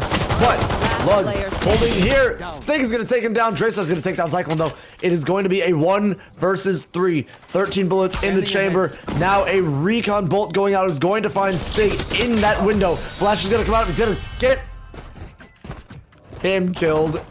Poor Draystar. I believed. You believed? I believed. Do you know how many bullets are in a frenzy? Yeah, 13. Then you got 33 left after that. He had enough to kill everybody. I mean, but when you consider the spray, the fact he has to really kind of pre-shoot every single corner, and also with all the utility being thrown at him and the position that was going on, you had one right there in garage window. You had 2 right there on side. There's a little bit too much setup for the side of Nightblood, and it's great for them. They go ahead, get themselves that first round. They get a bye to come into this next one to have the upper hand, and we see them making the most of that, as they definitely need to get themselves to a tie game scenario, especially if they can have a lot of players standing after this, because you see the 5-stack on A coming through, and this is what I was talking about. You go ahead, what do you have to lose? Nothing. I mean, you really have nothing in hand. Go ahead, just at least give it a good old college try and see where things work out for you. And this can be a great situation for Nightblood to go ahead and pan themselves out, play the long game. But when you see him already getting really aggressive, Stig find himself 2 with a ghost, surprisingly enough. The trades are going to come out. Nightblood's actually at a deficit. Wait a second. This isn't how this was supposed to go. Okay, no, this is exactly how it was supposed to go. Yeah, that's man. Like I said, I feel like the long play was better there. You know you had the advantage. You know you have a much longer sight. And you go ahead, get a Cypher tripwire right there towards your spawn. Go ahead, get the check over there. Make sure you're covered to some extent. And then go ahead and allocate a 3-2 right there in the back. Because what are they going to do? Spend all their money going ahead and throwing at a smoke while you have 5 Spectres lined up onto a single spike? You're going to kill whoever's sitting there. So go ahead and take the shot. Get yourself settled back and just enjoy the show. Oh, entirely agreed. And I mean, right there, tying it up 7-7 now. This is now anyone's game after this round. After this round commences. Soapy holding 2 spots in 1, holding garage as well as the C site. Now, you're gonna see Nightblood kind of slowly pulling back off, going to start rotating off to this A site, walking it in, but I don't know if we're going to see a definite push or we're going to see a pullback on here. I think, yep, here's a pullback. See, this is why I don't trust teams anymore. This is why I don't trust teams anymore. I don't say anything as a definite. I just, you know what? I'm just gonna be the news. I'm gonna report on what I'm seeing, and that's about all you're getting from me. I don't know if anybody told you, buddy, but that's kind of in our job description for casting. We're supposed to talk about what's going on. We're not here for just social entertainment. I thought this was to make friends. I'm just as bummed as you are, quite honestly. My mom got me this job. Imagine. Stig is going to be spraying through this smoke, through the wall. It's not going to find anybody. Stig now hopping over onto C. Plant goes down onto this C site. And now it's up to God Squadron to kind of push back on this now and take this a little methodically. As Nightblood only lost 1 member. As I say that, I lost 2 members. And is kind of holding this not as well as they would like. But the trades are to come out. You see Stig being the last man alive, and he's grabbed himself a 3rd, a 4th. They can look for the ace, but he's even got the blade storm in hand, so things are definitely looking doable. He's gonna go ahead, get a little bit aggressive, get a little bit over antsy, and he finds the shot for the ace. Nightblood Gaming with their ace.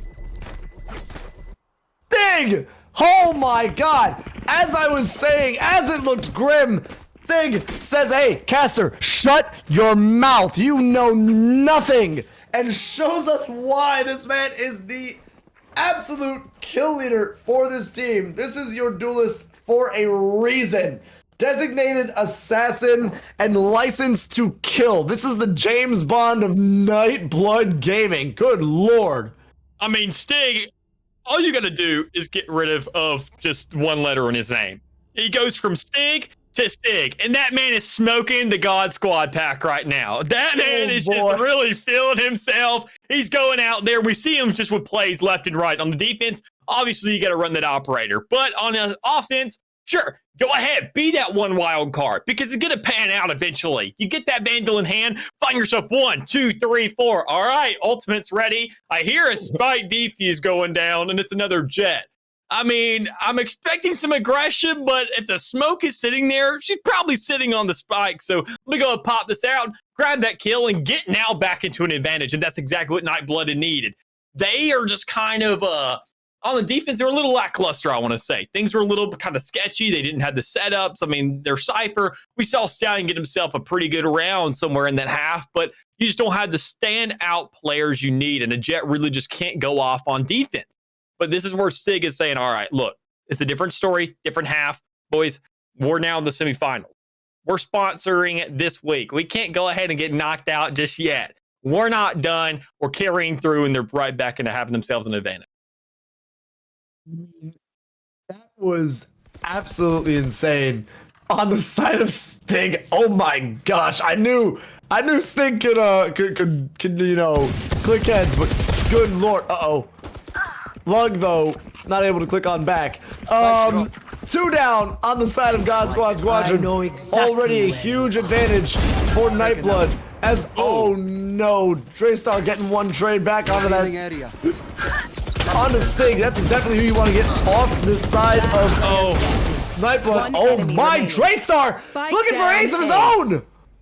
Little sketchy though, only 26 health in hand, and this man does not have a Blade Storm at its disposal. So it's a much different story this time around. The spike isn't there either as some kind of, I would say, blackmail. You have nothing to really worry about. Instead, you just got a Zyklone out there towards the outside, not really too aware of the man sitting at, finding himself falling 6 feet under for this go right back to a tie game.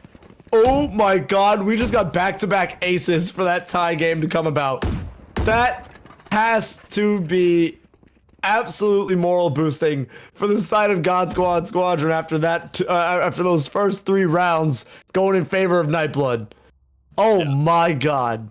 I mean, but this is a great standing for them. Sure, they lost that last round, but now they do have a bye once again. Things a little bit sketchy as we see Roompa and McNutty having not the best armor at their disposal, but they do have some ultimates, and we already see that shutdown coming out from McNutty, able to go ahead and get the aggression to come through, saying, you know what, I need to press that W key, but instead he's pressing the S key, moving backwards, not getting onto a side. You only have another second of overload, and it's now gone. Sure, you have a spike going down. You use both ultimates now. The only thing up against you is going to be that narrow theft. But you needed backup. You need to play the long game because there's no operators on the field, or actually there is there towards the back. Excuse me, because I heard the cannon fire, and you know that's going to move even closer and closer. But with Lug now being on the aggression with that Vandal, able to find one, but Stig with 2, you're now sitting at 4v3.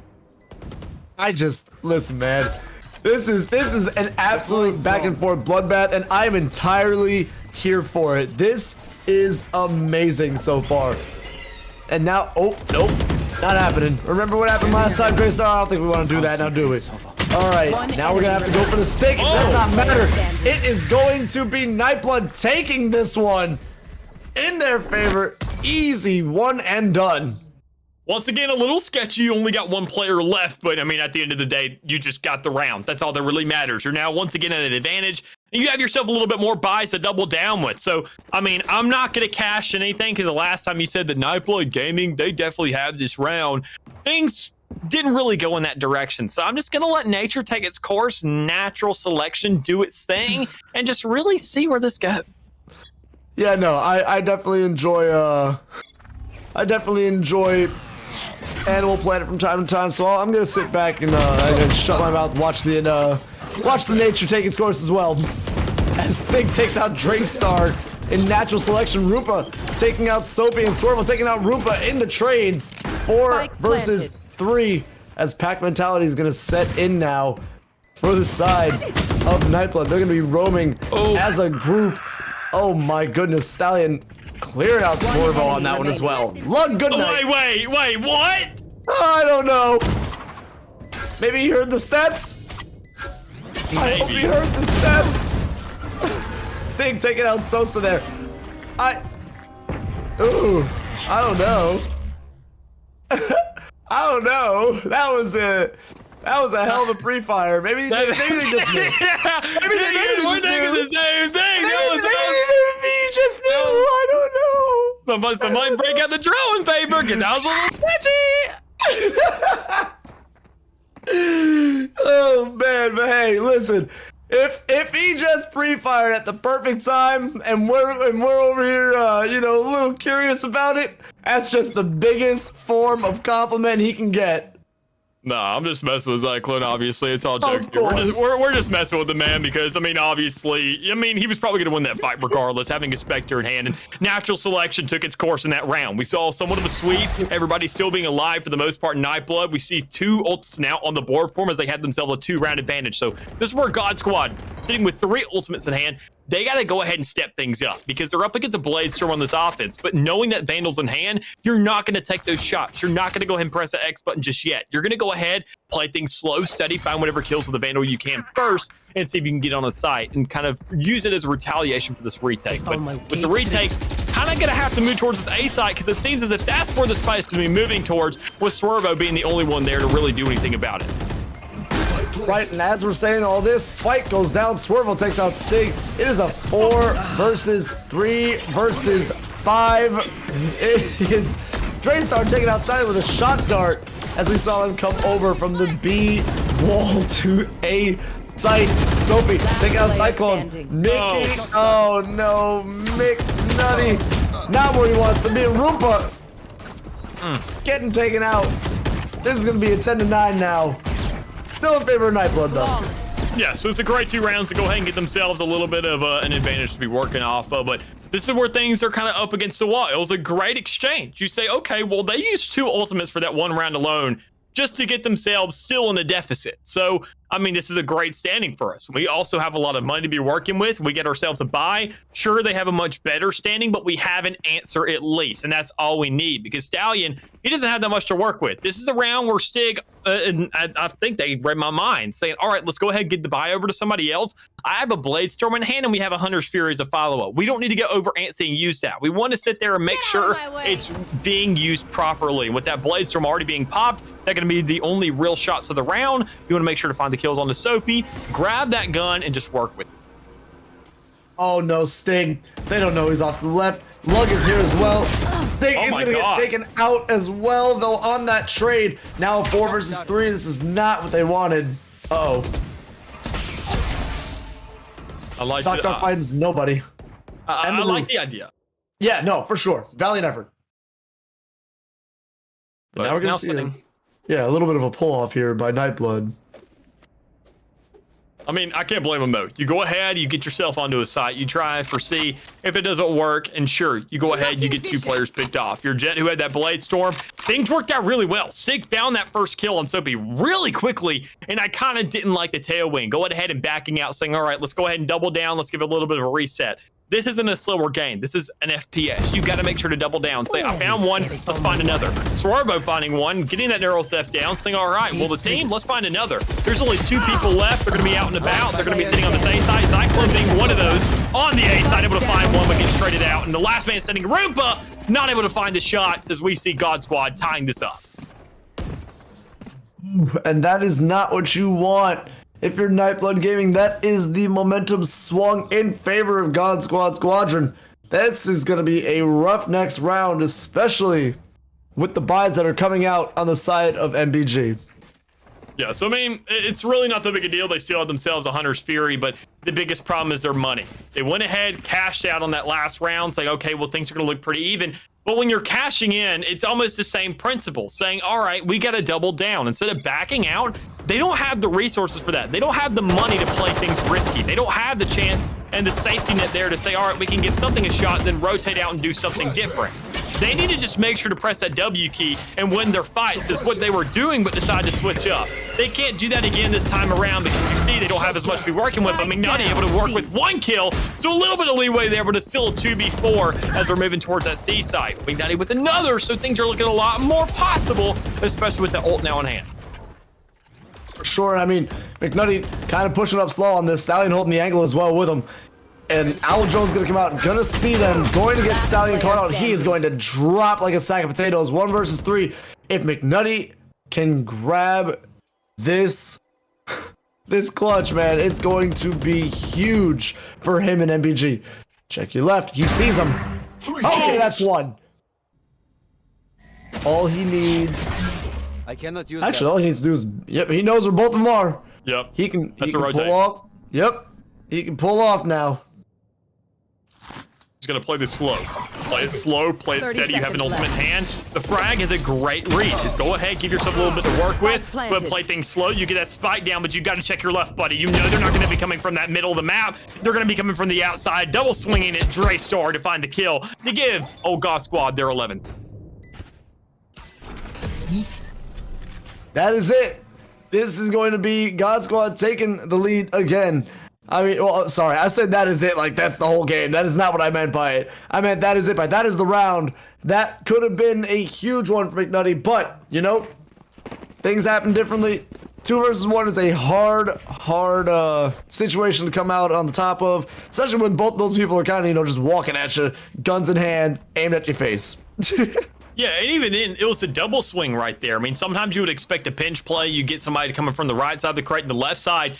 That made things a lot more doable. Sure, that's not how it panned out, but God Squad needs to learn that lesson eventually to say, we can't line up literally right back to each other to where a bullet could go through both of our skulls off of 1 trigger fire. But honestly, things could look a little bit different here. You already see the Harness Fury coming out. You see a kill coming through with it. Sophie grabbing a kill as well. Able to find a second, so this man is holding down the seaside. Sky, the redhead renegade, will eventually fall, but it's now 2v2. And Stallion having the ultimate hand, having the neural theft, knowing exactly where everybody is. You need to get the spike down, set your camera up, and go ahead and give a read for all room to play off of. 1 enemy remaining. the spike. There's 1. Spike going down. Oh! Trey Star! No! What? The point blank shot dart! Oh!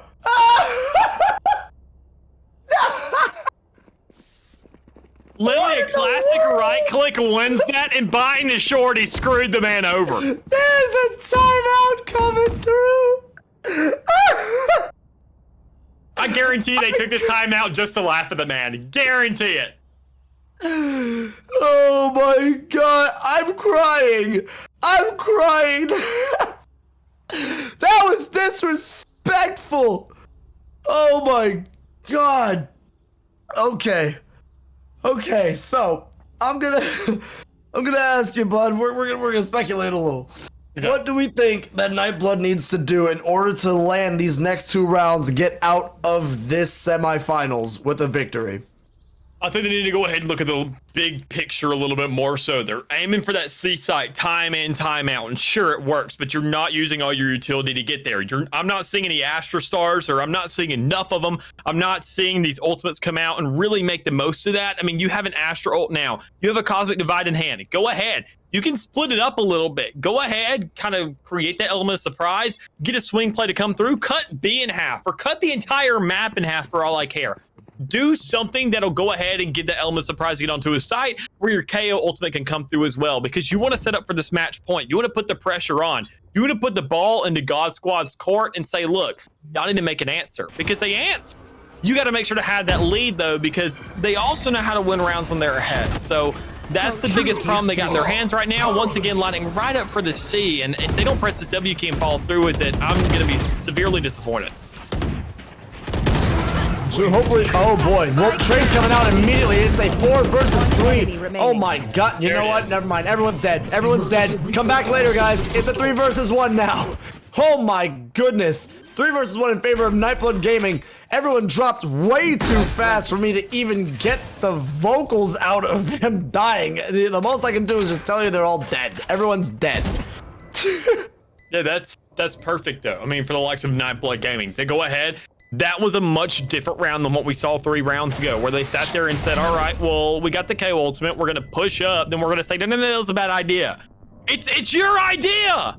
Follow through with it. And when they finally go ahead, execute, play as a group, get onto a site and get the plant down, they force the hand, they force the ball into God Squad's court and say, look, you have to do something here. And if you get enough overwhelming force, you find the trades, you find the kills, especially with that KO ultimate where anybody can res the man.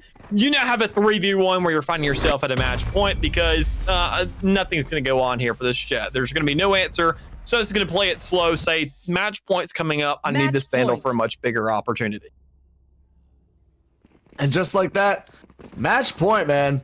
This is it right here. This could be the very last round of this whole entire game for the side of Nightblood. They can easily send God Squad home, but God Squad has been showing so much life in terms of being down in rounds and clutching out for themselves on less of a buy than what they have currently.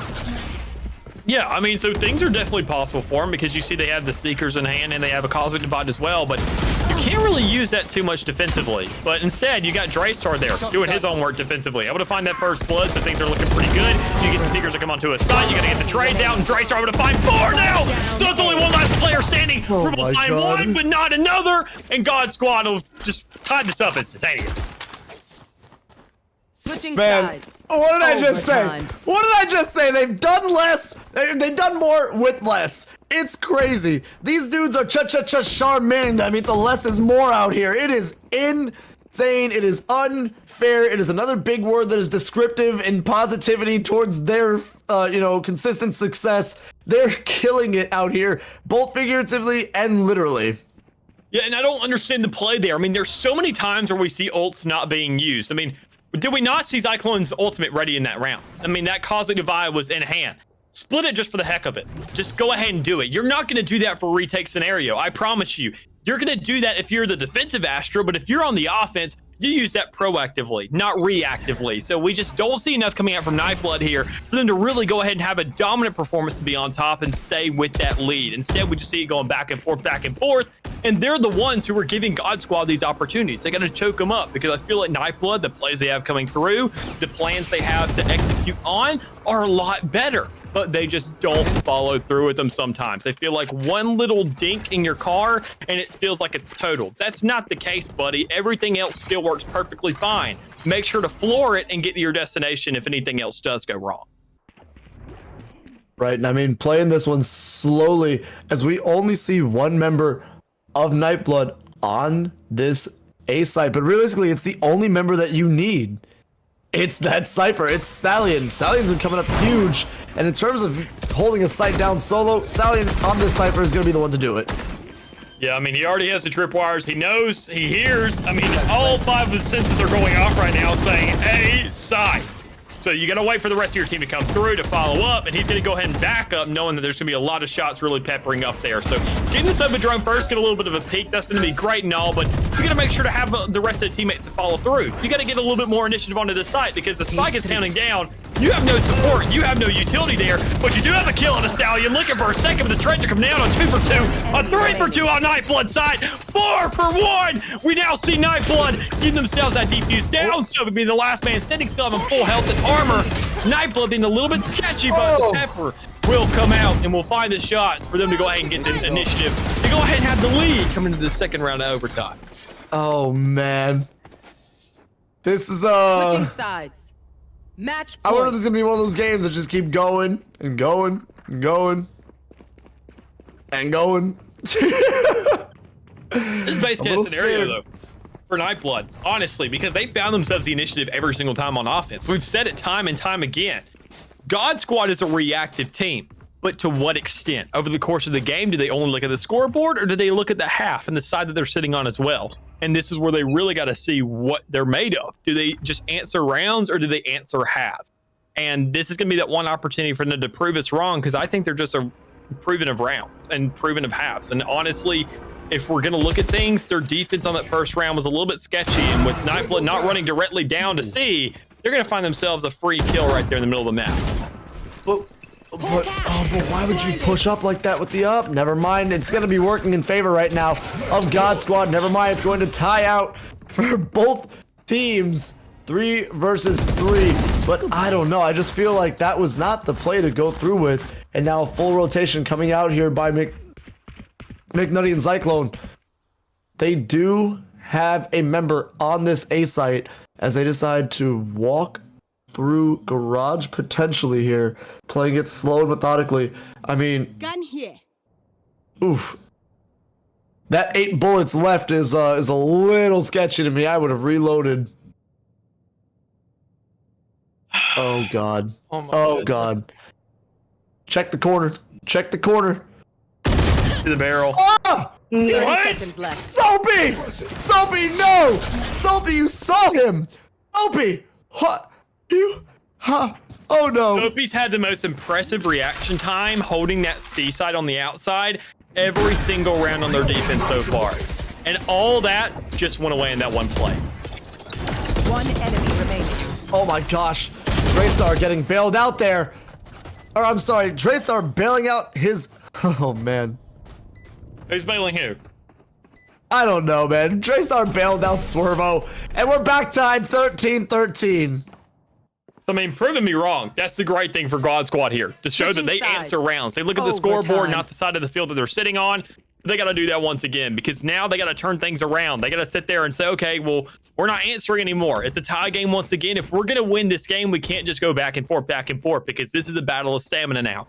Who has more gas left in the tank? Who's driving a Caravan and who's driving a Miata from 86? I mean, you got to sit there and consider the size of tanks right now. And honestly, this is where things just really get thrown up in the air because you don't know what side's going to do what. We see ourselves going to a double overtime. We see Nightblood right back on the defense, kind of having somewhat of a default, a little bit of a change this time around, but not enough to really make too much of an impact, especially with Sofa finding that first pick.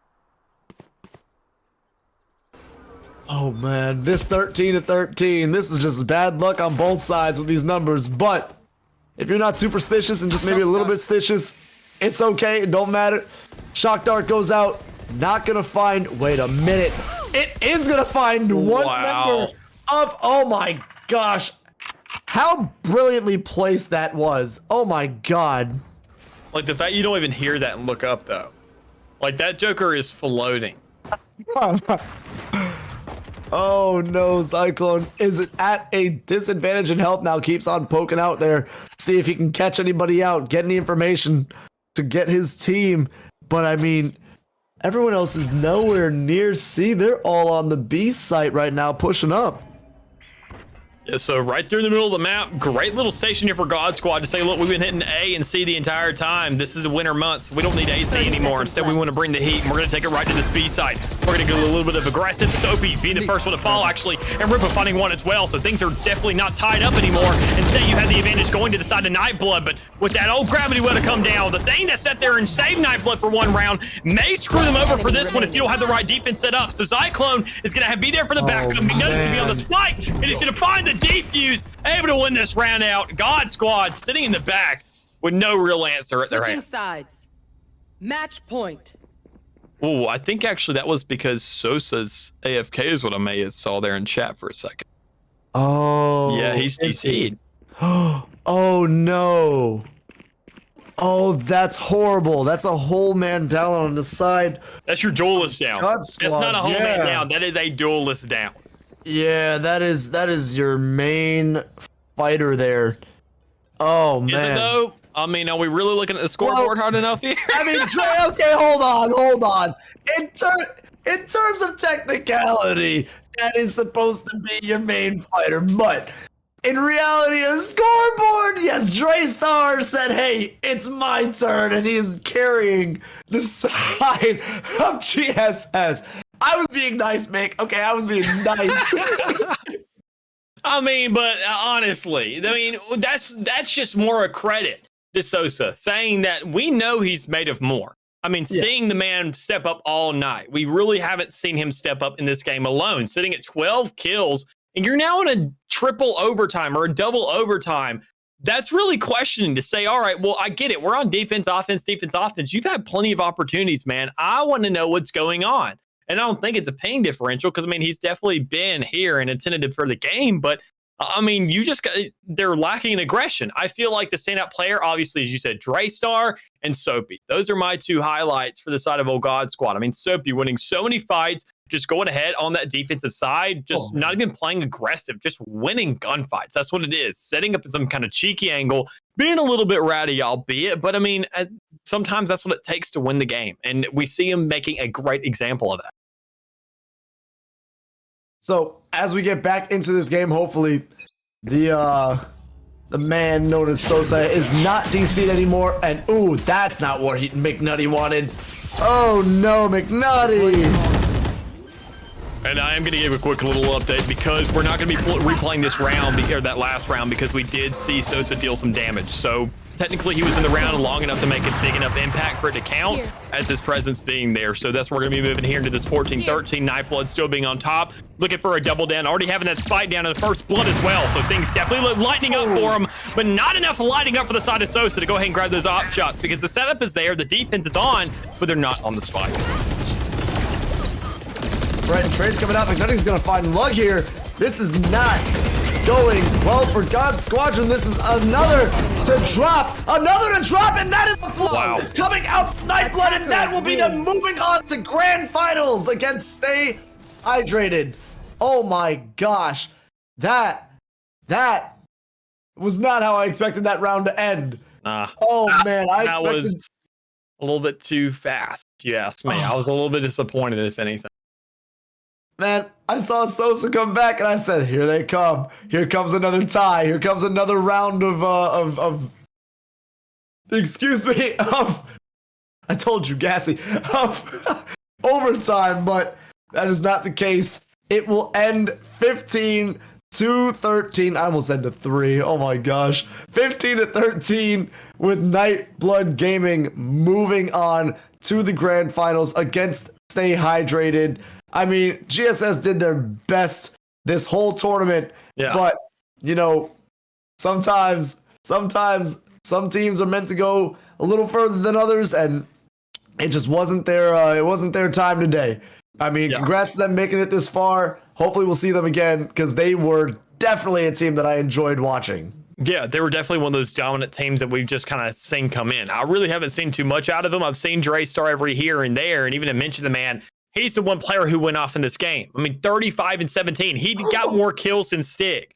The guy was literally a menace across the entirety of the map, just being influential, not even sitting there being on site to win those initial gunfights. He was really just kind of coming as a retake and still winning those gunfights. So whatever scenario you put him into, whatever shoes you put him into, he was able to make it and run a mile to some extent inside of him. So, I mean, just credits to the guy, and go ahead, come back next week and double down and show why you should make it to the grand finals, because I believe y'all should. But we just saw Nightblood have a much better plan laid out. And I said it earlier, they never executed off of it. They kind of doubted themselves a little bit too much. They wanted to slow things down and say, all right, well, is this the best idea?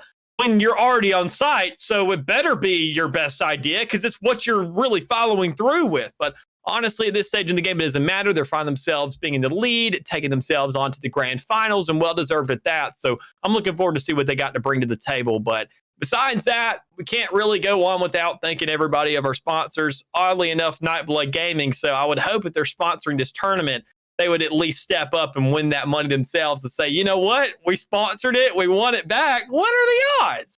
Honestly, it's not that big a deal because you could also sponsor GLG. Just hit us up on Twitter, hit us up, wherever in our Discord, hit up our boss Ben and let them know you want to be involved. Or if you as a team just want to be generally involved, you can also go ahead and join our country club for $10 a month. And just one player on your entire team has to be entered for that. And it'll give entry to your entire team for, guaranteed seeding all these Pit of Valors because we have them coming in every single week. So with all that being said, we are going to see y'all here a little bit in the grand finals. Me and Eric aren't going anywhere. Instead, we're just going to take a quick little water break. And he said he's gassy a bunch, so we'll see if he can take care of that. So we'll see y'all here in a little bit.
Welcome back, everybody, to Pit of Valor number 72.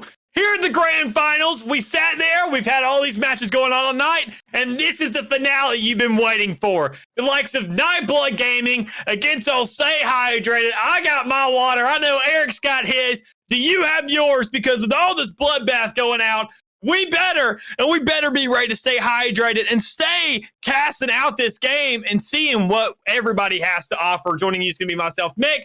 Eric, if you're new to this area, because obviously with us getting this late in the night, we're going to probably have some new people joining us to see our beautiful faces, these beautiful players duking it out. And not only that, but on the map of Breeze as well. How you feeling about this, man? Dude, I mean, it's always grand finals. We always have the best time between me and you in grand finals. I feel like, I mean, yeah, me and you can enjoy any round in this tournament, but when it comes to grand finals, I feel like that's when me and you bring the most energy that we have possible out of us. We get the best one-liners. We have the funniest moments. I think it's going to be a good time regardless, man. I mean, I just enjoy being here in general with GLG, with the whole crew, with you. Brother, it's always a good time. So, I mean, I'm excited, especially with these two teams. We've seen Staying Hydrated a million times over. We've seen Nightblood a million times over. And to watch them both in grand finals, it's going to be a treat. Yeah, I'm most definitely with you because, I mean, Stay Hydrated, they play just like their name entails. It's like water. I mean, it's super smooth to watch. The frags they have on the field is just super impressive. The amount of frag ability they just have overall, it's like nothing I've seen before. But Nightblood, like I said, a roster that's really connected. I mean, these guys have been together for a while now, a couple months at that. So, I mean, I feel like the communication is going to be together. They're definitely going to be feeling themselves, especially after such a close game in that last round. They want to make sure to show that, okay, things shouldn't be rocky this high up. If we've had ourselves a night so far, let's go out with a bang. Let's make sure to have a good one, especially when they're the ones who chose this map.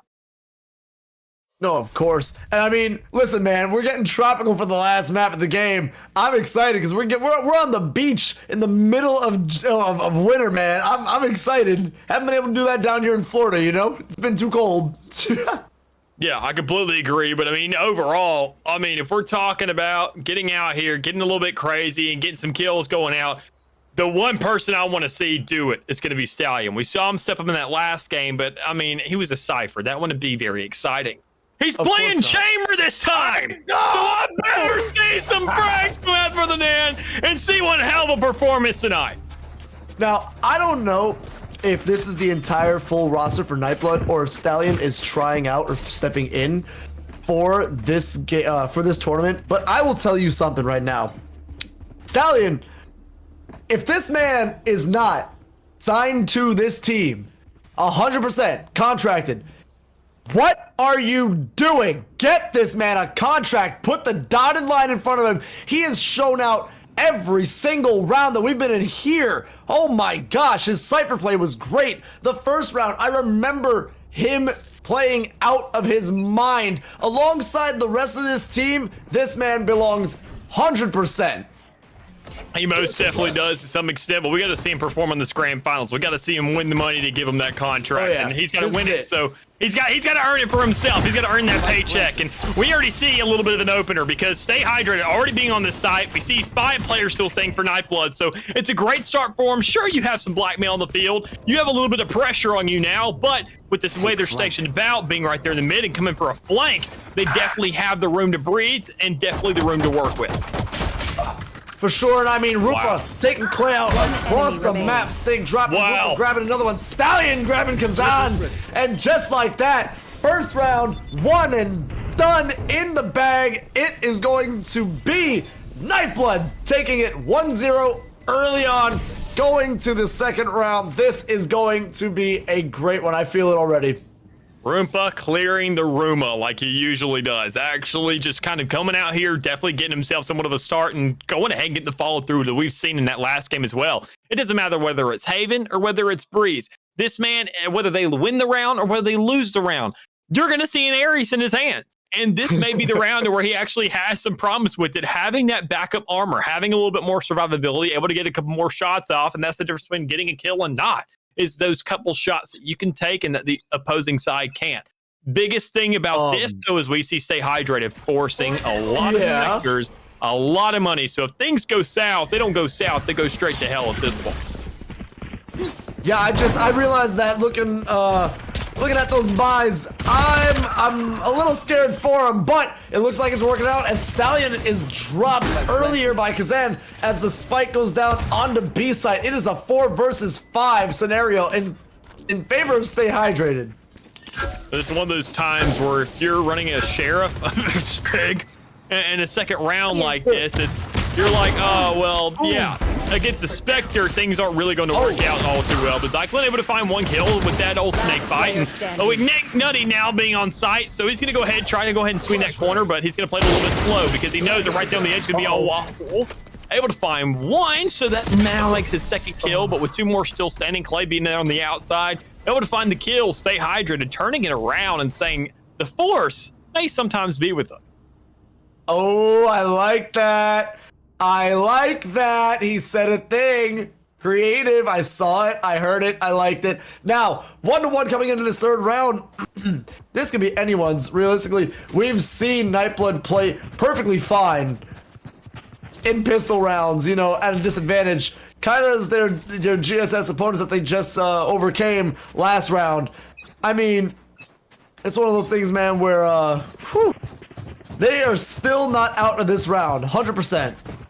Oh, they're most definitely not, and especially when you see Stay Hydrated, they're going to go ahead and be on a bonus. I mean, you could see a return here for Nightblood because it's not going to be a lot of big weaponry. It's not going to be too many rifles because sometimes you do see that on the Force. The biggest threat they have up against them is going to be this Bulldog, and we got to see old Stallion step up with that Sheriff in hand, with that old pistol that he can go ahead and conjure up out of thin air and see whether he can make the plays. And with that Sheriff being able to ADS and able to find the shots on a flight, go ahead, buddy, pick up that Bulldog. Say, give it to a teammate. Share the love because you got a massive gun already in hand for free. Oh my. Clay getting right in the face of Zyklin and just spraying him down. But, oh no. Rupa getting taken out by Yahoo on that site as well. Fight is down. 3 versus 4 in effect in favor of Stay Hydrated. This is going to be a hard one for them as Stig turns into a 3v3, shutting me up and telling me, listen, you idiot, it's not that hard for me. But oh my goodness, I thought he had that flick. Now 1v3 for Stig alone. Yahoo with a huge lineup here right now. It is going to be Kazan taking out Stig in 2-1. Stay Hydrated, going up early in the 3rd round. That's what I just love about this map, is the fact that even if you're down and even if you're up, no matter what your stance is, because this is such a massive, wide open map, you are incentivized to have a weapon that has a good ADS. And the only 2 that really have a legitimate scope are the Marshal and the Op. And an Op isn't always going to be your choice. And even then, a lot of players prefer that higher mobility that you get with the Marshal. So people, even if they're ahead in rounds, I find myself doing it every now and then, saying if we're ahead, the Marshal is so good and it's such a long range of sight that we can go ahead, get that ADS down, find the shots, and go ahead and get so much damage down that it's hard to get those kind of clicks with the Vandal, especially with that first shot accuracy not being pitch perfect for everything. So puts a lot of open road out, puts a lot of questions onto the table. And speaking of one of those questions of who's going to find that first blood, and Stig's going to answer the call, find it, and give Nightblood Gaming a little bit of a good start here.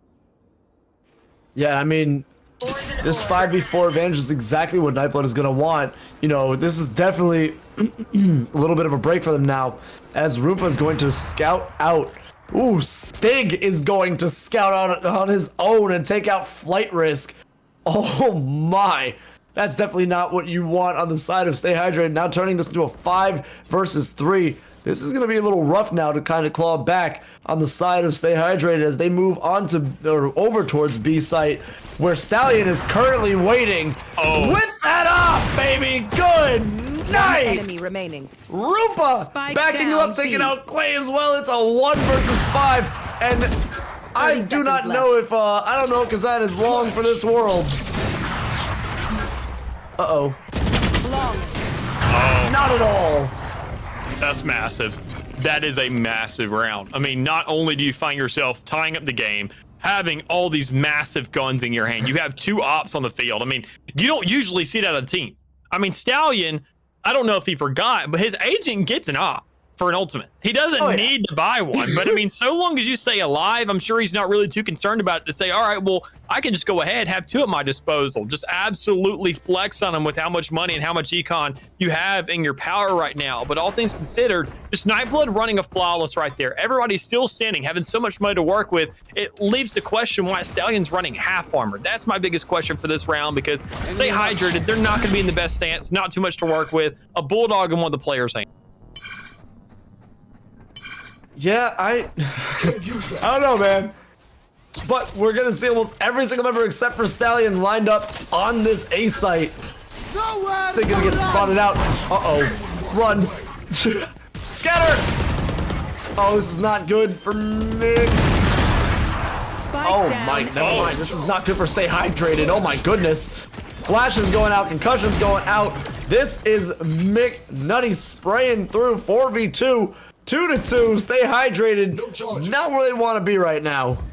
Most definitely not. But I mean, for stay hydrated, this wasn't really the best round for them anyways. They didn't have too good of a buy to really back them up. They didn't get onto the site, and they chose the wrong site, in my opinion. A is a lot more open, and you give so much more leeway to these operators, to these Vandals in hand. And when you go ahead and don't get a rotate to come out already, and the spike already being on site, being held hostage out there, you have nothing to work with, and you're just praying you can find as many frags as possible. So Yahoo's going to go ahead and fall. That's one less frag to really be made for the sun to stay hydrated. But Clay can find himself 3 players still standing, but he's got to make himself onto the site with Zyklon already kind of sniffing the man out and getting a shot off, saying he's still just going to be there in the back.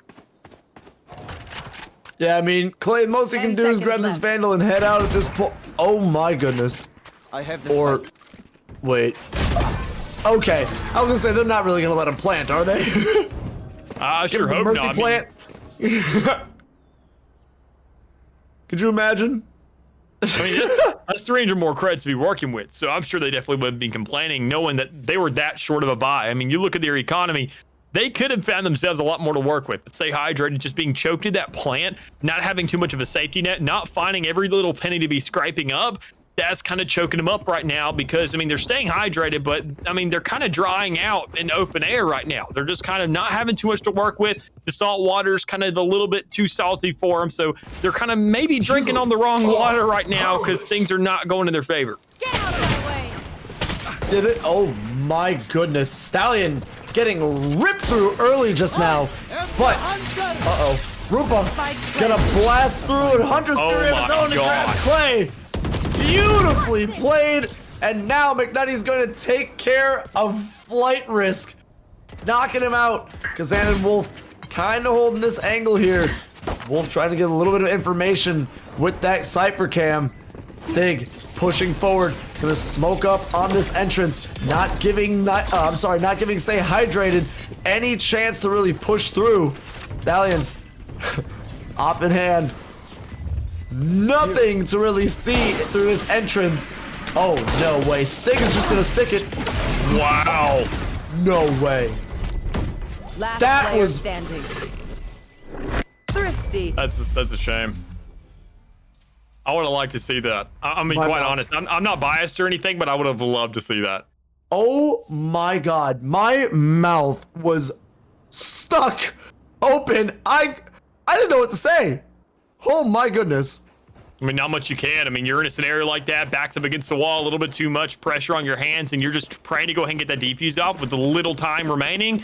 I mean, all you can say is exactly that. But honestly, it's a little bit too late for it. You already see Stay Hydrated get right back into this game, tying things up, but still not having the best buys at their disposal. Clay going ahead and opting for a Marshall. So, I mean, this is one of those scenarios where I said earlier, you may not mind going for a Marshall, even if you're in a tie game, or even if you have the money for another buy. If you know you're going to want to win these long-range lineups, and knowing that there's going to be 2 operators waiting for you, 1 on each side of the map, go ahead, take those shots, get a little bit over-aggressive, and see what plays you can make off. Oh boy, this wall now definitely going to help a lot with playing this. Oh my gosh, McNutty's on the back line. This is scary. Oh, never mind, he's gone. Quick guerrilla warfare, got a kill and retreated. Stallion taking out Clay though. As 3 members play off of this B site, the retake is gonna come through now. Here we go. All 5. Oh no! They know where he is. There's only so much they can do. Wait a minute. Just gotta play it slow. Wait it out. Go ahead. Yep. Go ahead and let these men peek. Get that spike plant kind of going. The defuse to come out and then pressure them on. And you see it right there. Nightblood playing it slow, steady, saying, let's just put the ball in their court, make them take the shot. And sometimes you miss it. Sometimes you hit it. And in this specific scenario, they miss it and stay hydrated. Now down one, having a neural theft at their disposal here, but not having too much weaponry to back it up. Yeah, that was a huge, I mean, huge flank by McNutty just now. That was 2 members that he got to take off immediately off the side of Stay Hydrated to do wonders for his team. And I mean, once again, Stallion picking off Clay on that. That was 3 members up and down that they really kind of got pinched now holding that bomb. But next round, we see them moving in Pistol Death Squad. Roompa in a great position to pick off multiple members. Multiple members! Massive! Multiple members! That is 3 right off the rip! Beautifully done! Just amazing placement right there. You never expect a player to sit there, and even then on an econ round, that's just insult to injury. When you see Zyklone there on the edge, picking off Clay, the one man who has an ultimate in hand and who needed to be there in the front to go and grab a shot was going to be Wolf, but instead he's going to be the last man standing, looking possibly for a kill, but Dig says, all right, buddy, you want to play Classic? I'll play Classic. Wolf, if you didn't move, you didn't breathe, you didn't smell, you didn't think, they wouldn't have found you. But instead he challenges the man himself and gets his head taken off for it. Yeah, so I mean, that's a little bit of a shame, but that's the only thing you really expect when you don't have too much buys at your hand. When you're just kind of choked up for money, you don't have too much to be playing off of, and even then, things are a little bit sketchy for Stay Hydrated. They have 3 ults, so I mean, for them, they want to get that spike down. They want to get that Viper's Pit up. They want to create a lot of confusion and create a site for them to be working with. But when Stig already goes ahead and picks out flight risk immediately, that's a lot less to be playing off of. Yeah, I mean, Roompa, take a second. My gosh, leave some kills for everyone else. Good lord, this is supposed to be Stallion's signing game. Let him get a few. I mean, I don't even know if that's a big deal at this point. Stallion's been holding out on sites. He's been just lining up with that operator, just doing what he needs to do as a chamber, just playing things slow and steady, TPing back and forth, just trying to be as much of a rat as possible. And that's kind of the mind games you play as an old chamber. You just want to play it slow, kind of mess with people. And that's what he's doing. He's going ahead, create enough leeway for the rest of his squad to find these easy picks everywhere on the map. I mean, it's just been nothing but easy picks so far in the last few rounds. But, oh no, Clay. Enemy down. Oh, an easy pick for him. Actually, Sting had the drop on him, did not take the shot. Now, Stallion! 30 seconds Oh left. no. Oh no.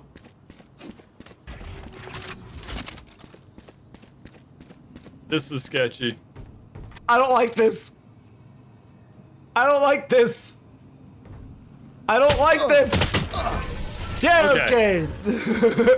There you go. Just toy with the man. Say, all right, you got 2 options. You can't swing them both at the same time. Peek one way. You got to look at one direction or the other. And if you're not close enough like that, sure, a double swing could have been great. But when you're so far back, when you're so far away from your opposer, you just don't want to make those kinds of risks. So we're talking about risk and reward. We see a lot of trade-offs going on right now. Nightblood having themselves a 3-round advantage so far, being them in a pretty solid lead, I would say, now having a guaranteed half on their hands. But they're looking at 4 ultimates opposing them and not the best weaponry to follow up with it. Sure, Wolf has a Bulldog in full armor, but I mean, it's very, very scrappy, and Stay Hydrated, just looking to cash in as much as they can. I'm guaranteeing we're probably going to see at least 2 ultimates in this round if everybody stays alive long enough. Does make sense, and lineups for days coming out. And yep, as you called it, man, here comes that Hunter's Fury, and McNutty doing the ants in your pants dances. He gets taken out by Kazan, absolutely blinded on this A site. So much utility coming out as the Viper's Pit now coming out. This is going to be the Owl Drone from Roompa to try and get some sort of information. Spike is already down as a blind mark comes through. Kazan spotted out now. Owl Drone going for a second blind, does not get the blind mark. through the smoke as Sting takes out Flight Risk with a hello? Oh, wait. Cyclone, you killed your own teammate. Wow. What the hell just happened? Multiple, and I mean multiple utility kills coming out on that round. That was interesting to say the least. I don't know what to think of that one. Yeah, I'm not quite sure either. I mean, Stay Hydrated, they had themselves a pretty good advantage on the side anyways. They had a lot of initiative. They had so many ultimates following through.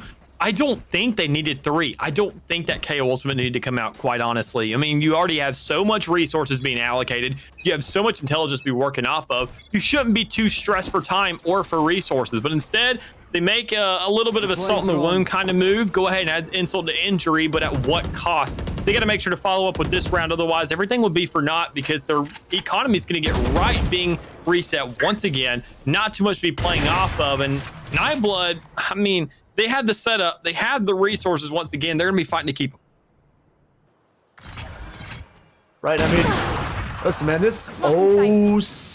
Stig, that is lucky for you, sir.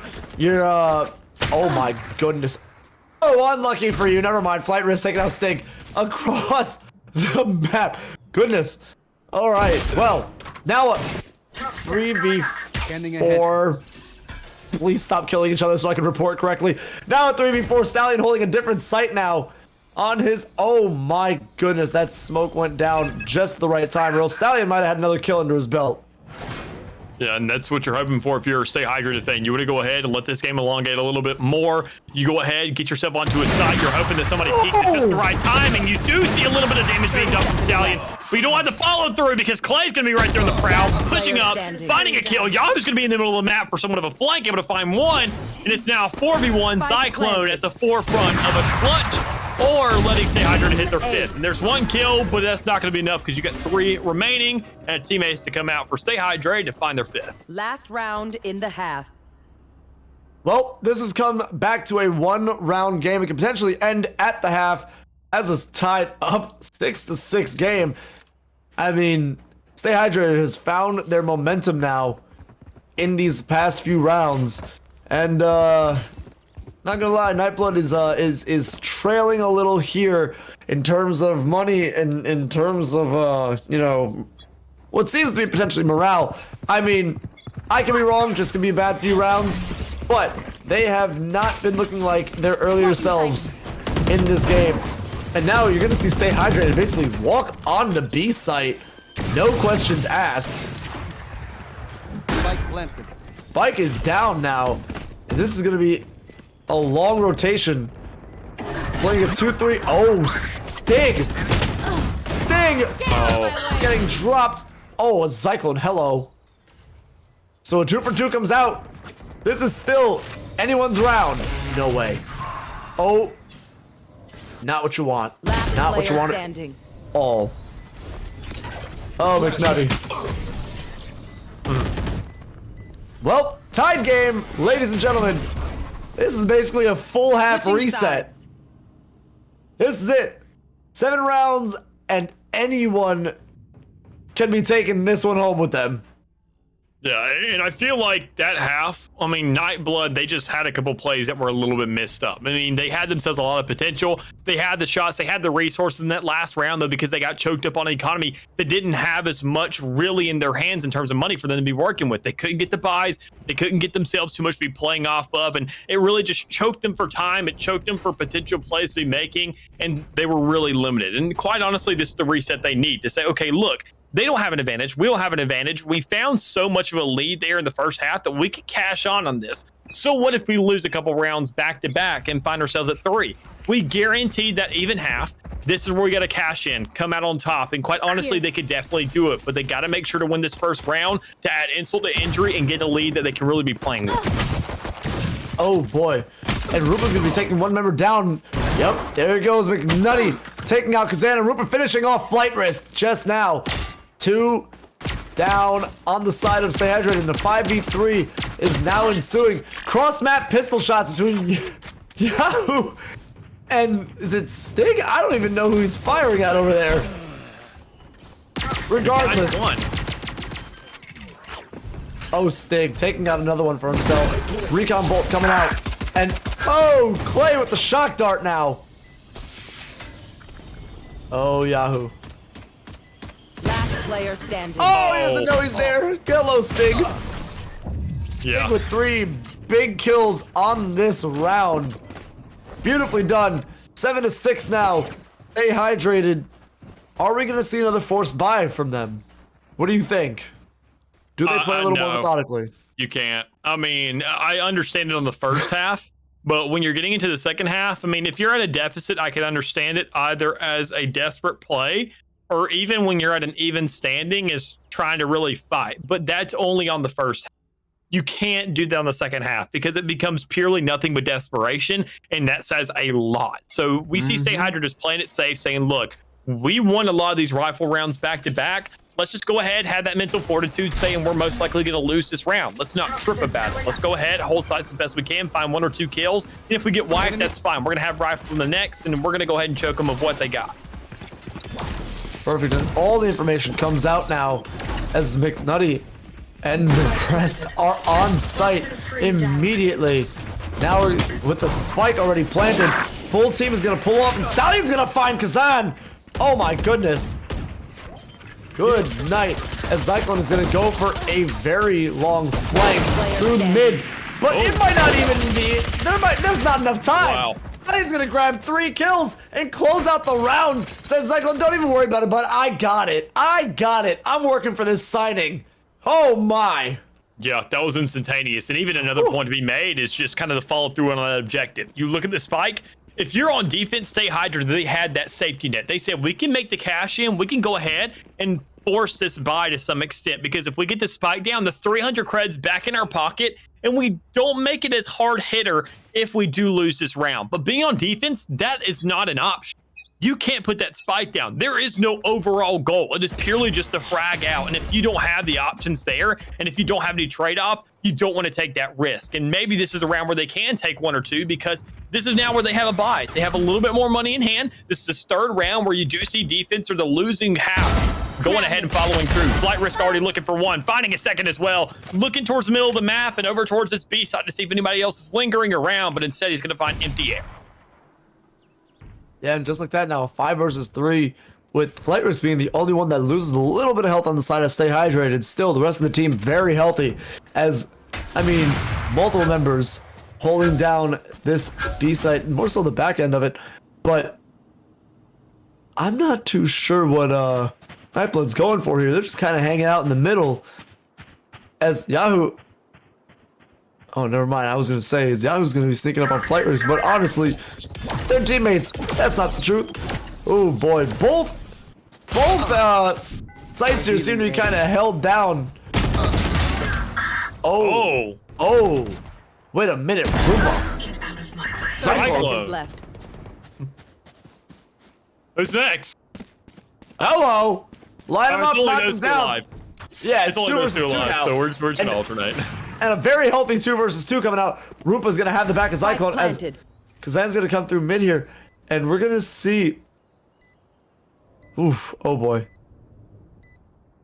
Great positioning for them. I mean, sure, they're not as healthy as the other side, but when you get caught out like that, Rupa able to find himself 1. It's a really great setup. You just got to worry about Cyclone there on the edge, and will find the shots.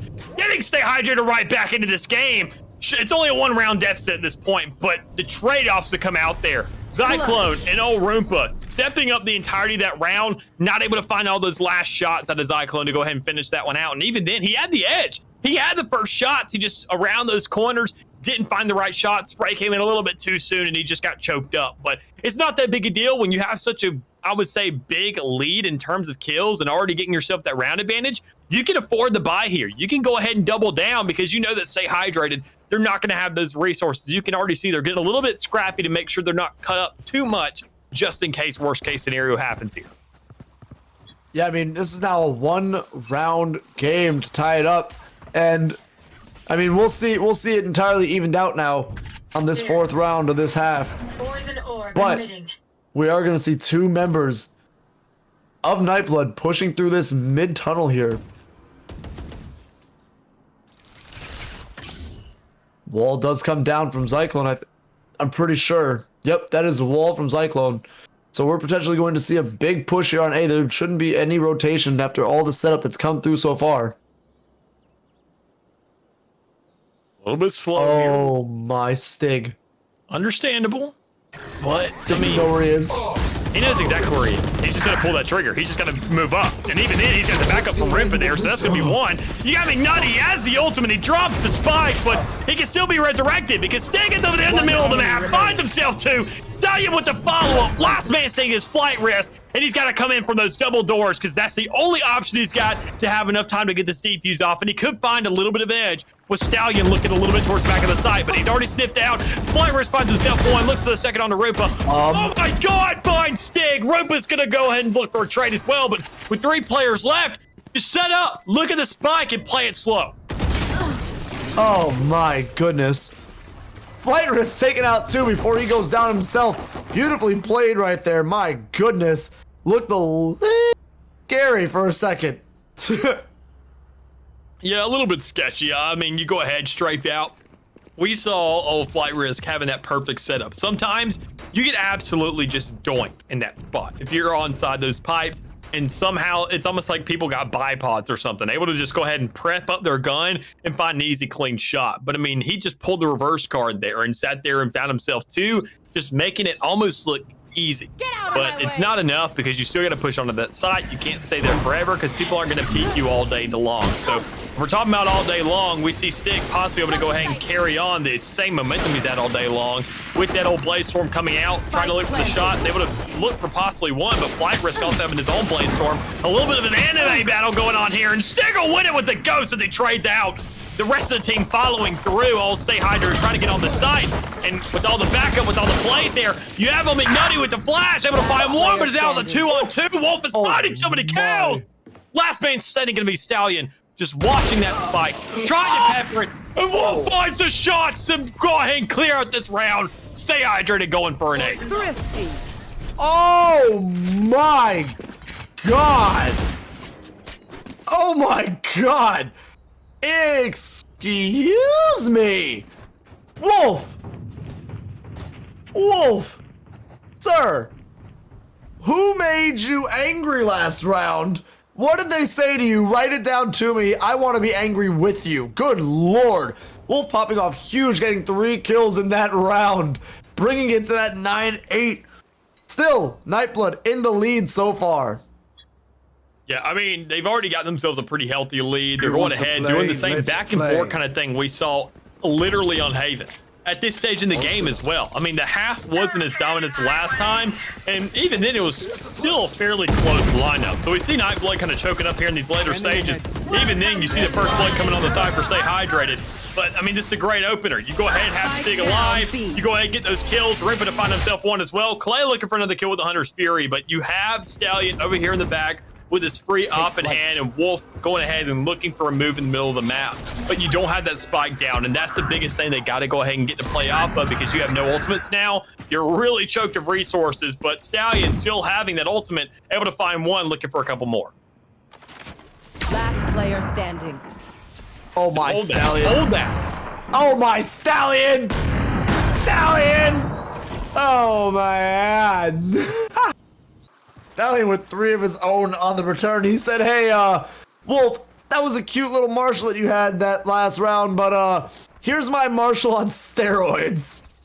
No, Good Lord. Yeah, that's a really good play, and I really like the way they set it up. Go ahead, get a player on the site, and that's exactly how you should utilize each one of those roles. I mean, Riot sets those roles and those players and those agents to have their dedicated positions for a reason. Say, okay, Sentinel, you're going to hold a ground. And even then, that's what Chamber does. He doesn't have to hold the ground he's standing on like a Sage or a KJ. You can go ahead and venture out a little bit more so. And we see him doing that, saying, I'm going to hold out the entirety of this site. I'm going to hold out this entire site for my team. And then he's going to do it once again, having the opening pick, following up with 2 more from the rest of his squad.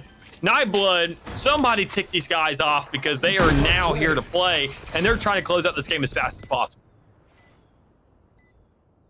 Yeah, I mean, as quick as it can get, they have just absolutely shut down Stay Hydrated this round. Stig taking out Kazan. That is a team ace coming out 11-8 now. 2 rounds, and this is going to be Nightblood Gaming's sponsored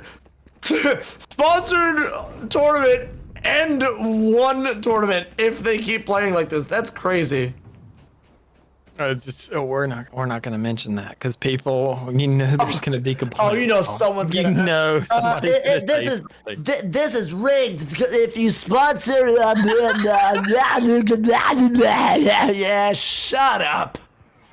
No, I really do feel like just coming back from the break, I mean, Nightblood, they've really just been kind of playing. I guarantee you, while we've all been on vacation, they've been on the grind. And now I can definitely see it. I mean, they're stepping up. They're looking a lot cleaner with their plays. They're looking a lot more concise. They're looking a lot more just dedicated to the role that they're really just tying into. McNutty also stepping up over here and there, fighting 2 in this round already, and having the backer from Zyclone. Man looked right into the eyes of death and said, I trust you. Please, somebody shoot this man for me. And that's what came out, is that kind of trust, that kind of life trusting exercise to say, I entrust my entirety to you, and you're going to run away with it. And we see it doubling down, already sitting at a 4v1 as Nightblood almost looking at match point here. I need the replay, please. And then like ever said, oh, shit. I heard, and poison's gone. Oh no! Oh gosh. Okay, so Wolf is probably gonna just gonna hold this gun at the end of this round after getting that pick. Probably gonna get a second one. Just gonna hold this. That is now 12-8, and whew.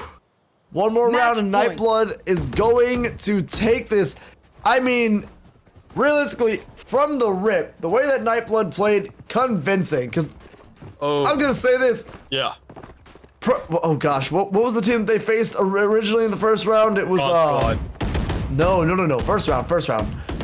Oh. Ranked gamers, thank you. Ranked gamers. I almost said pro players. I was kind of in the ranked players. That's it. Ranked players. Ranked players was no lay down and die team. They gave them pushback early on, and to watch them, to watch how they played and more so adapted.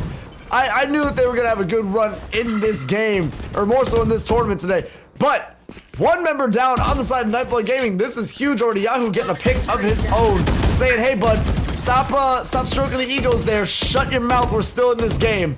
Now, 5v4, it is still not to count out. Stay hydrated. They made it all the way here from the same first round that Nightblood did. This is still anyone's game, 100%.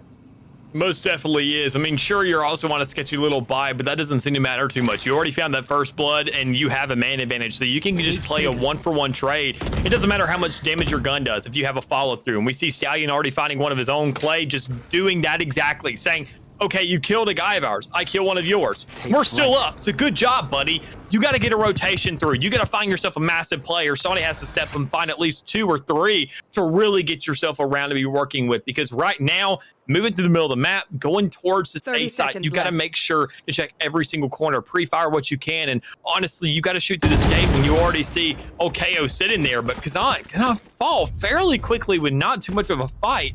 And this is going to look like it's going to be a spike plant. Yeah, I mean, hey, 2 versus 3 in this scenario. Nightblood can pull this out, but Zyclone, you're looking the wrong way, sir. That way is already covered. You might want to turn to the left. Oh, God. Oh, God. This could be perfect. I don't like this. Last player standing. Zyclone and McNutty finding 1 each, respectively, and Flyers being the last man standing. He's got a judge in hand. So, I mean, you're just going to win on the trades. You're going to win on the shots. And honestly, the judge is going to be enough. And for Stay Hydrated to get right back into this, now sitting at 9 rounds, they got to do this 3 more times in a row if they want to see themselves in overtime. It's still very, very possible. I believe entirely. I'm sure they got it. No problem. I'm down to see some overtime in grand finals for sure. Oh, most definitely with you. Boy. I'm here for some breeze. I'm here for some breeze overtime, quite honestly. That's more important to me. I mean, Haven overtime, we already saw that, and you know how you and I both hate that map. So, I mean, seeing more Haven, I'm like, I don't really But when it comes around to Breeze, I feel like both these squads have had just an outstanding night. I mean, obviously, to go ahead and get here to grand finals, they've proven themselves. But Stallion showing himself respectable again, saying, you know what? Look, y'all may have shut us down the last one, but if I get an opener like that, it's not going to matter. You find the 2 kills, you get an ult as well, so bring out the ult, baby, and finish up this game. Stallion. Oh, close. So close. Clay taking out that bulldog instead. He had other plans for this round. He said, sorry, sir, I'm trying to win. Not this stage. I mean, honestly, you got to run it slow. I'm just kidding. You have a Blade Storm at this stage in the game.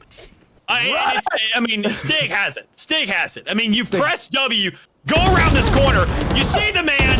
Go ahead. That's fine if you tap out. You got the follow-up. Sure, you missed the knives, but you now have a Vandal in hand, and you know that the other players are going to be towards this B side to hold it out. So I don't know why they're doubling down or why they're moving into it, because Clay's going to find one. You're going to see the Recon Dart come out, see him trying to look for a play, but Zyklone in a really, really sticky situation because he has a player on each side of him. He's trying to figure out which side to check.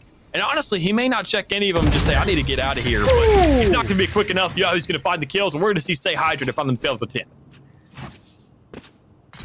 Yeah, I mean, Yahoo with 5 health and a dream just now. That was pretty bold to swing on him like that. I mean, hey, it happened. It worked. Good Lord. Well, I mean, 2 more rounds. 2 more rounds, Mick, and Stay Hydrated is right back in this. Yeah, another comes down to having 2 or having 1 or having infinite after that point. Because, I mean, that 2 is only going to get themselves to an overtime. And Stay Hydrated, having 4 ultimates at their disposal. Big kicker is they don't have that Viper's Pit. So, I mean, them being on defense, they can't go ahead and guarantee a lockdown for a site. They can't go ahead and cut off an entirety of the map and limit the options for the side of Nightblood. So honestly, they're not going to really be too concerned because you already see Flight Risk, Yahoo finding each a kill respectively, just kind of chilling out, making it now a 5v3, and now every single player has an ultimate, and I'm sure they're going to wait for the next one to use it. For sure. I mean, next round's going to be the one that it kind of all comes down to, but of course, they got to make it out of this one first. Can't count out Nightblood. They are down 3 members, but it is still very possible that McNutty and Zyklone themselves clutch this out with some crazy ending. I still see Zyklone 1v5ing 100%. I believe. Then go ahead, buddy. Cast it. If you're so confident, go ahead. The rest of the round is Zyclone's yours. gonna open this door. Wolf's gonna get shot right in the face as second shots him out. Zyklone taking out Kazan. 2 health and a dream. Gonna come through this smoke and pop Clay's head off. Never mind, I lied. All right, so next round. Honestly, I was a little convinced there for a second.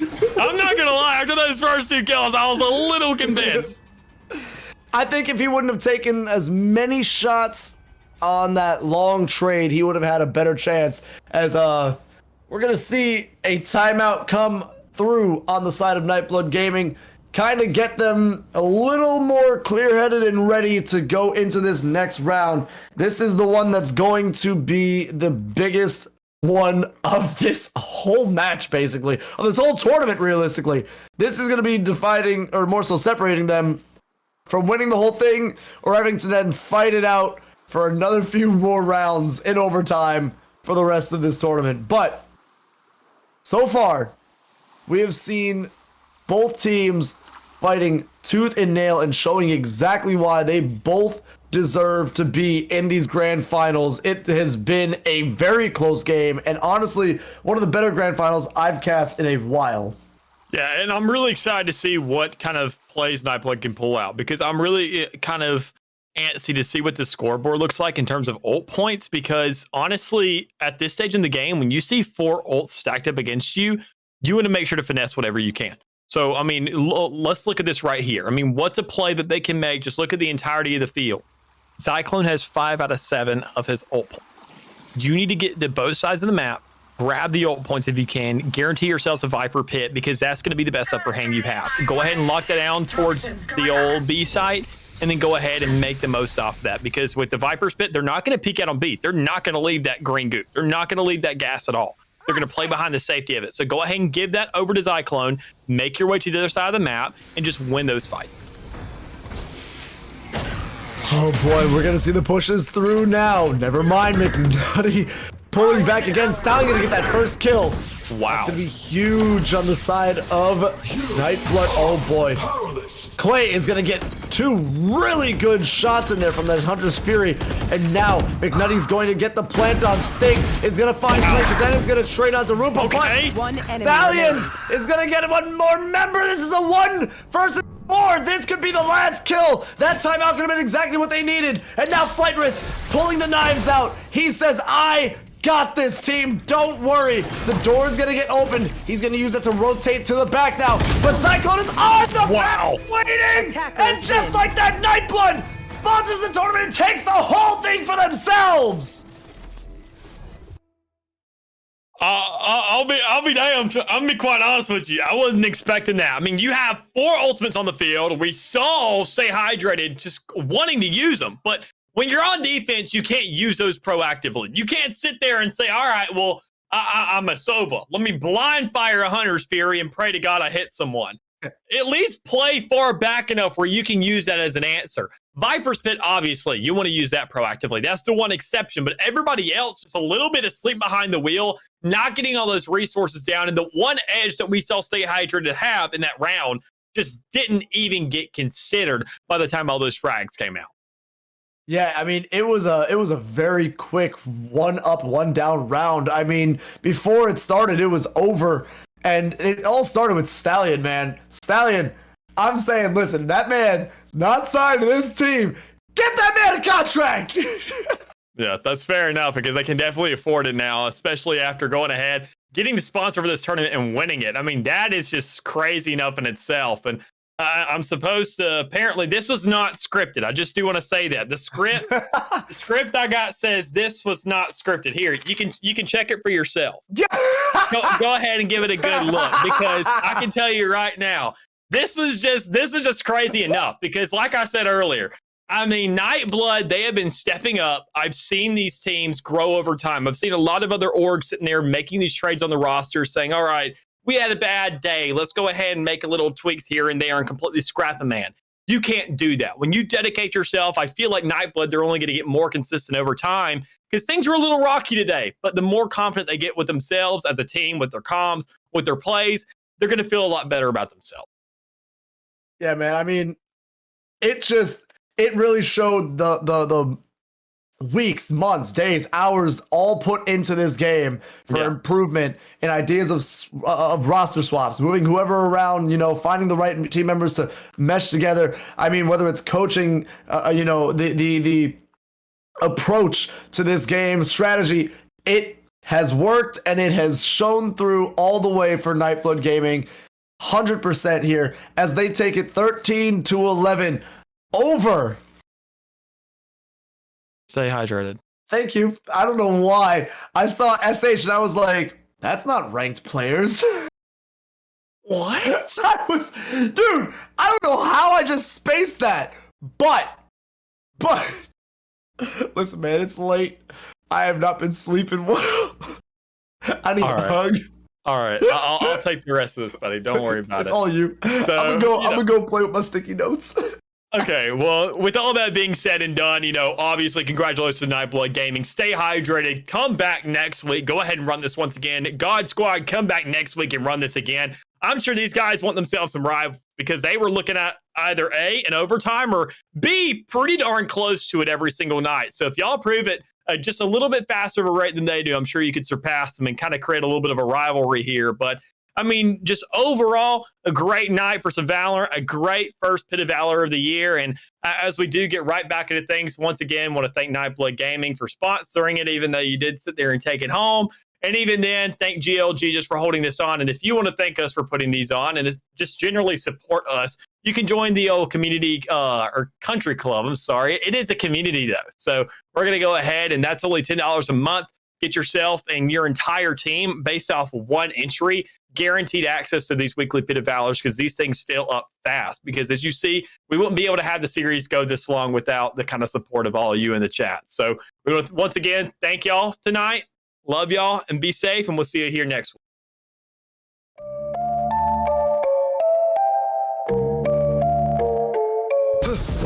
as they would probably like, but oh God, never mind as a double Galat comes out from one up shot, beautifully played. This shot from Habib, I'm surprised we didn't see anything. Let's see, what is it? Yeah, literally 2.5 seconds left, and Aura gets those frags. They have an opening. Moeda split attention here. The sonar dart on the inside. Moeda's gonna get tagged, but nobody checks it. Moeda finds two. The gravity well holds him still. The third one. Oh no, Moeda! But it run away as well. It's three the other way from the jet on the other So far, side. nothing. Walk into the crosshair. Pandez. Aim practice at this point. Get the second, no. Pinching through market. Curry is in trouble. Pandez realizes they both fall to sight. CJB for the one. Blade Storm. Juicy. Pandez for the one. Dismiss. Oh! Dismiss. Beautiful. Through for the spike. It was weird timing at that, but I mean, Aru was able to get some damage through, but right now it's Aru against the world, able to get one here. If they are able to clutch this out, this is going to be huge. We just have to wait and see. ZK waiting around the corner on the shore, trying. Oh, and that was looking really close for Aru. Aru might have just been able. Needs to make it quick though. Spotted. The pings could be here. Holding these shoulders, they're gonna play hand in hand. Frosty just rotating with Zaker right now. It's a dance. It's right around the Rosie, and ZK's been leading the whole time. They were doing a bit of a tango there. Oh my goodness. Damn, that was impressive.